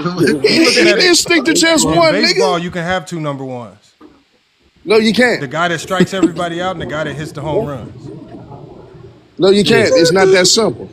What do you mean, no, you can't? It's not that simple. Nope, it's not simple like that. That's a lie. It's not that simple. So how do you explain? It's so complicated, man. So hold on. You don't have hold on. You don't have the guy that hits 3rd or 4th is usually the best hitter.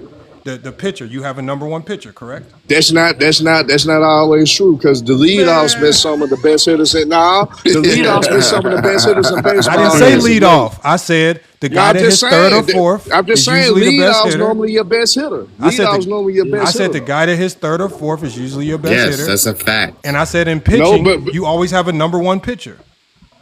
Yes. Those are your 2 with number the Dodgers, 1s. Not with the Dodgers, the World Series champs, they did not even have a number 1 pitcher. And they won the World Series. Every team has a number 1 pitcher. No, they don't. No, the Dodgers did it. So the Dodgers did it for the last 2 years. Wait a second. So who is pitching if no one's there?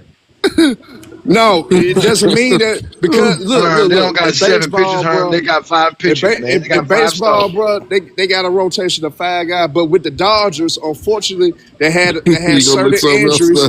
They had a lot of injuries in their starting rotation. So what they did, like if you pay attention to the playoffs, the Dodgers was somewhat in one of their games, like a game 3 or game 4. They would rotate like 7 different pitchers in that one particular game because they didn't have enough starters to fulfill the whole series. So they had to basically throw nothing but relievers in a whole goddamn game. So one reliever may pitch 2 innings. The next reliever come in and pitch 1. They'll throw in another reliever. They had to do that because they had a lot of injuries in their starting rotation. So they don't necessarily, all teams don't necessarily have a number 1 all the time. The Dodgers is a perfect example of That's an not anomaly. actually having a number 1 pitcher. That's an anomaly. Ohtani didn't really pitch that much. He would be considered a number 1, but he normally don't pitch a lot. So that's not particularly true. The Dodgers did not have an ace this year. They did not. And that's a fact. So just because it wasn't Ohtani, they didn't have a number 1 pitcher? Exactly. Somebody had to be pitching. No, but they did it as a collective. Get him, King Shot. They did it as a collective. I ain't got to do it. Hey, although he's cooking himself already. Hey, he's cooking himself already. Y'all don't know baseball, though. I know baseball. When you let Y'all these don't know SDs damn talk, they baseball. cook themselves. That's why I say just let them talk. They cook themselves. Y'all don't know no motherfucking baseball. Oh my God, this is so funny, man. Oh, this is hilarious. You need to call me. Here's the Dodgers pitching depth chart. Players. Dodgers pitching depth chart. What are you on, Lamont? Why are you not on? Is that MLB.com? This is the Dodgers pitching depth chart. Who's number 1, y'all? Who's at the top of the rotation? Who's that name? That's He's not an ace, though. That's not Ohtani. He's not an ace, though. Ohtani's He's not not an ace, the though. ace. Yamamoto's the ace. You should, boo. You should. Nah, but he's not an ace, though. Yes, He's he actually is. not an ace, though. No, he's not. So he's not the first pitcher? See, y'all, boy. Who pitched game 1? I'm done Who with pitched that. game 1? Who pitched game 1? But that doesn't mean that's the ace. Because Yeah, that is the ace. because I You made even those know it 7 because you games. gave it the nickname. Hey, Johnny, You know it's I made the those ace. 7. Now that you said Hey, it's the Johnny, I ace. made those 7 Hey. games in the series. I may have to throw my ace in that game 7, so my ace may not pitch game 1. Y'all can't go off that. Wait a second. So that would be okay. Perfect. Let's use that logic and use it in another No, scenario. I'm just saying. back to I'm just giving you scenarios. I got you, brother. I got you, The brother. Dodgers were in the situation. I got last you, brother. year Let's that use that back in basketball. They had to I got you. reestablish I got a you, whole my new boy. rotation. I promise you I understand. You ain't got me because y'all don't know what y'all talking about. The Dodgers really didn't have an ace. Okay, perfect. Let's use that logic with basketball. That's not. You can't use that. You Let him can't talk. compare Let baseball him to talk. basketball. All right, You brother. cannot I compare appreciate you. baseball. Let him to basketball. They're not talk. comparable. Herm, let him talk. You cannot compare Hold baseball. on, Herm. Go ahead, inside. Perfect. So let's use that back in basketball. I'm not letting that slide. Y'all not Man. finna compare no damn basketball to baseball. Hell Shut no. up. Let him talk. This is a grown man. All right, Fuck anyways. that. You ain't finna keep me. All right, perfect. I'm gonna just fuck up and let him talk. So Go ahead, let's son. use it back in basketball. When you talk about basketball, sometimes the one is not going to be Shit the one that's about- playing, right? That's when the two comes in. Stop and does fucking the same thing that you keep Bitch saying ass. about him. That's not the ace. Hoe Sure, ass. with second option, the first option Dick may not always sucking be the ass. ace. That doesn't mean he's not the first option. Pussy ass. You mad, my boy? It's okay. Why you mad, bro? Why you It's mad, okay. bro? I know. When we're Well, not, he going off on Lamar. It's not true. It's like he going off on Lamar. It's between him and Lamar. Trust me, it's between Why him you and Lamar. mad? Why you Trust me, mad, bro? he's talking to Lamar. He's talking to Lamar. He mad that Lamar. He mad that Lamar was out here calling his teammate. Oh, he's going now. He's going. well, the logic he uses is that the ace may not always be the ace. That's the same exact thing with the first and second option. That's the exact same logic. So why can you understand that in baseball but not basketball? Shout out to her, man. UJK member, he was mad. Hey, Lamont, you was every cuss word in the book just now. There's always a second option. Yes, Lamont was spot on. And go James. Oh man. For me, I'm always spot on, man. I'm only here to talk. Nah, yeah, I know that. Yeah, I'm here to crack jokes and talk hoops, man. That's what I'm here to do, man. I'm here to crack jokes and talk hoops. Hey, Herm's main sport is baseball. He was damn near All-American in baseball. That's what he did. So Herm's the man. Look, that's true. You cannot compare baseball to basketball. Basketball fans are stupid. But that's why I said in baseball you can have two number ones. That's not basketball. It doesn't work like that.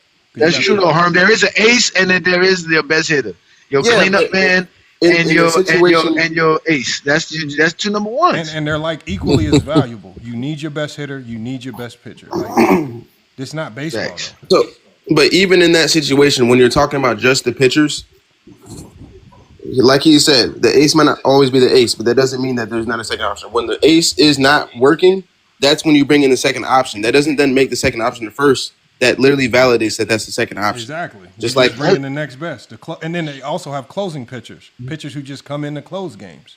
for like the last inning. And you also have your best reliever. You have yes.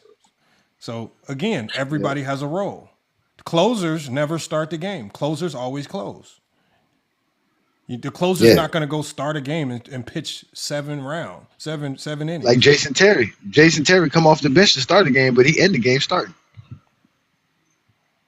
Or you have what you call it, hitters. Hitters just kind of step in. Designated hitters. You got designated hitters. Sometimes some designated hitter ain't got nothing to do but just be a designated hitter. You're not doing nothing else. So everybody has a role. Mm-hmm. I mean, he's right about the leadoff man, but that's another thing too. The leadoff man is supposed to get on base. Yeah, the leadoff man's job is not to hit home runs. Like the leadoff man's job is to get on base. They actually, some teams don't like it when the leadoff man just smacks home runs. I forgot what team they were talking about this last year. There was a team where they leadoff man kept hitting home runs, and they were like, well, the leadoff man is the one that shows everybody what pitches are getting thrown, how he's throwing it, what do the calls look like. So he's kind of really there to tip off everybody else on what the pitcher's doing. And when your leadoff man is just smacking home runs, it's just like, damn, why'd you lead off? We don't know what's coming next. So everybody has a role in baseball. I'm surprised Herm don't know this, man. Herm know this. We're gonna have to get Uriah as the first option on your team. You don't need Uriah. Well, if you say he don't got the, I can call Uriah. Uriah will tell you Larry's the first option. Oh man. So let me see. He's like James Harden. Who? Larry? Uriah. No, I would compare Uriah. Anthony Davis. No, hell no. Not no Anthony Davis. Tatum. I would compare him to Tatum. He's like a. Tatum know how to turn off and turn it on. He's like a. I'm not talking about skill, Lamont. No, I'm not talking about like skill. I'm talking about a player that like you said that could be the number one option, but he just comfortable being the second option. He's like Jaylen Brown. He's like Jaylen Brown. Like Jaylen Brown. Like Jaylen Brown wouldn't. Jaylen Brown could be. Well, but I guess like you said, he can be a number one option, but y'all got Larry. Yeah, but we got Larry, and remember, Larry's a senior. He transferred from a school that won the national championship last year, Nelson University. So he came right in. It's just like when a good player like that walks in, it's just like, well, this is my new number one. I can't just, the shit got to change now that he walked in. Like, that's just the way it goes. Oh, he's like KD then. He just out here just a team hopping, just changing everybody's philosophy. KD. What you want me to do? I'm not gonna say no to an elite player, man. We're gonna make it work. AD on the way. That's what a coach is supposed to do. Make it work. AD on the way. We got to figure out to make JJ make it. JJ be messing up, and Spo be messing up too. Lamont. Spo be tripping. Lamont. Spo be tripping, man. We listen. Khalil Ware, and Jockin Jr. I've been saying to them, been starting since the beginning of the season, bro. We play better with those guys on the floor in the rotation, and he just be tripping. Hey, y'all are in trouble. Y'all are in trouble, man. The Knicks are within 3 points of y'all, bro. I'm about to go inside and watch this tomorrow. I'm about to get off the live, Lamont, so I can go inside and watch this. This is a good time to shut it down anyway. We've been cooking. It's starting to get out of control, man. So we gonna. It was fun. No, that was funny. Finding out your number one option don't follow game plan. You be calling the play, and he be like, "Nah, we finna go to Uriah right quick. Hey, Uriah, run around the screen. Here you go, bam, bam, score." Hey, I'm gonna tell you. Got another one that don't answer your phone call, send you the voicemail. I'm gonna tell you right now. I'm telling you, I don't have to ask him to shoot nothing, man. That one thing he gonna do is he gonna shoot the basketball. I don't have to ask him. Yeah. Oh man, he was just being humble, right? Show him the message. Damn, Herm cussed you out live and in the comment. And in the DMs. He sent you a DM, Lamar. He sent you a DM, Lamar. Yeah, Herm did. He just sent me one. He just. Hoe ass, bitch ass. This is hilarious, man. Hey, shout out to LD for coming on. LD, you lucky, man. You get the last take of the night, man. Go ahead and give us your take and get about it, man. Hey, man, I just got one question. Because I've never heard It's not even debate right now. I know it's not, but you always got questions. Lamar, I got a question for you. Who is that? Who is that? Who's your GOAT? Oh my gosh. That being said, getting up out of here. for? This is an obvious My question. new goat. bro. My new goat is Your I new done done a goat. lot of rewiring and a lot of reworking to this because Chris Paul. Chris Paul. no hex no. But yeah, but after redoing my criteria, I got Will Keep it Woods alive, to go. Woo! 100 points. Oh no, y'all done started some trouble now. Damn, Lamont. Yep, Will Chamberlain. What's your question, LD? What else? No, Huh? You don't like no, it when we say it's bothering me looking at Go James Kingdom. Oh my goodness. No, I like that whip take. I Y'all like that value whip take. LeBron over points. That's all. Close your eyes. Hold on, Close your eyes. if you don't like LD. looking. I just Close told your you eyes, Wilt man. was the GOAT. Yeah, he just went straight to LeBron. He just straight to I over know here you to said Coach Will was James. the GOAT. I know you said Will was the GOAT. Me and Why you talking Solomon, I'm about talking LeBron? I about. said Wilt was the GOAT. Yeah, exactly. He came straight to Coach James. This is He bothering know me. what? Let me go to Coach James. They gotta Looking mention at it. LeBron. King Shotty gotta mention LeBron. They always got to They mention can't LD. do it. They gotta mention LD. Why LeBron. did you bring up They in LeBron? love. My fault. Oh my. See, Which 81 you talking about? Which It's- 81? King Jelly It's just so said bad. LD They do it on sounds like a accident. good boy. They can't help it. They do it on He said he accident. sounds like a good boy. He sounds like They a good can't boy. help it. That's what What's King that Jelly there? said. What's that there? You came King Jelly in the prepared. You chat. came prepared to talk about LeBron, didn't you? You came prepared, didn't you? Nah, LD Hey, yo, Go James, understands. bro. You got beef with a lot of people. I know. Bench take part. What? Go James, why did you talk to me? It came with. It came I with got, of course James. I got beef. notes, I'm man. supposed to have beef. I'm supposed to have beef out here. I'm the biggest LeBron fan. Notes. You got his notes. What you mean? You got a white That's boy the named new- Jake hating on you, bro. Hold on, I know, right? Can we do I this know real that quick? is- Hey, that Johnny, is I know you crazy. got time. Hey, Johnny, That's why please. we call him So Gay Jake. That's why we call him Hey, So Johnny, Gay do Jake. you got now. time for That's one his debate? nickname. We can get you versus LD right now. Quick. Yes. No, we don't got time for this. Yes. Come on. Please. Come on, Lamont, man. Come on, please. Jesus, No, we're man. gonna do Lamont, 1 he minute said round. he was Weapon going to said, class in the please. morning, man. Hey, I Johnny, want to watch 1 the minute Knicks round. and the But the OKC secret Thunder, weapon man. said, please. Man, 1 come minute on, round. man. I was just about to go. He said that he had a question. Lamont, come on, man. I said, Johnny, please. 1 minute rounds. Yeah, 1 minute. man. One minute for 1 minute. he can't even go a minute. Give him 60 seconds. This is what he do in 60 seconds. LD, who's your GOAT? Oh my god. Jordan. Everybody knows who my goat is. And I'm straight up my goat. Who's your GOAT? Jordan. My goat is Michael Jordan. Okay, so Lord you're going to debate Jesus. why Michael Jordan is the GOAT, and A. Johnny's going to debate why LeBron is the GOAT. You get 3 1-minute rounds. You get to go first. I'm going to put you on the big screen. I'm sure you're ready because if Jordan's your GOAT, you have all the notes in your head that are ready. You can pull the notes back up that you had ready for me. And I got the timer right here. Go ahead and cook. Tell everybody why Jordan is the GOAT. All right. Okay. Wait, by the way, LD, don't you have Bill Russell top 3? Yeah, my always. fault. Always. He left. He left. What the? He left, man. What happened? What?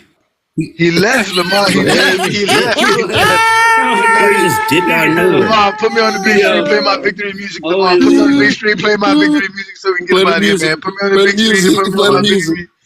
Play it on so.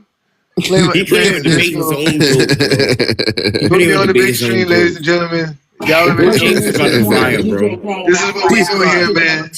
This is FYF. Scrambling. This duo plans on doing more TikTok lives. Advisory warnings have been issued to all Zesty Jeffries. I tried to avoid that. Ladies and gentlemen, this is what we do. We talk basketball. We watch basketball. We crack jokes on Zesties. It's a wrap for them. Don't touch them. This is what we do, ladies and gentlemen. We don't touch little boys. Debate history.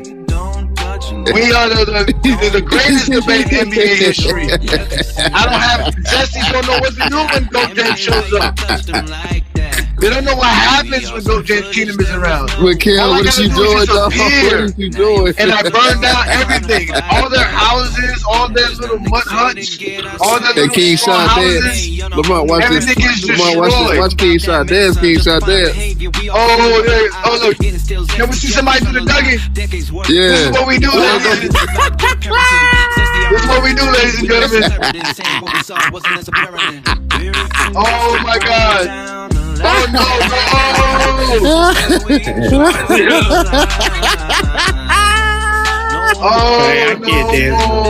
I can't dance. I can't dance, bro. Jordan had his hands in that kid's thighs. Don't touch him, Jay. Don't touch him. Don't touch him, Jay. Don't touch him.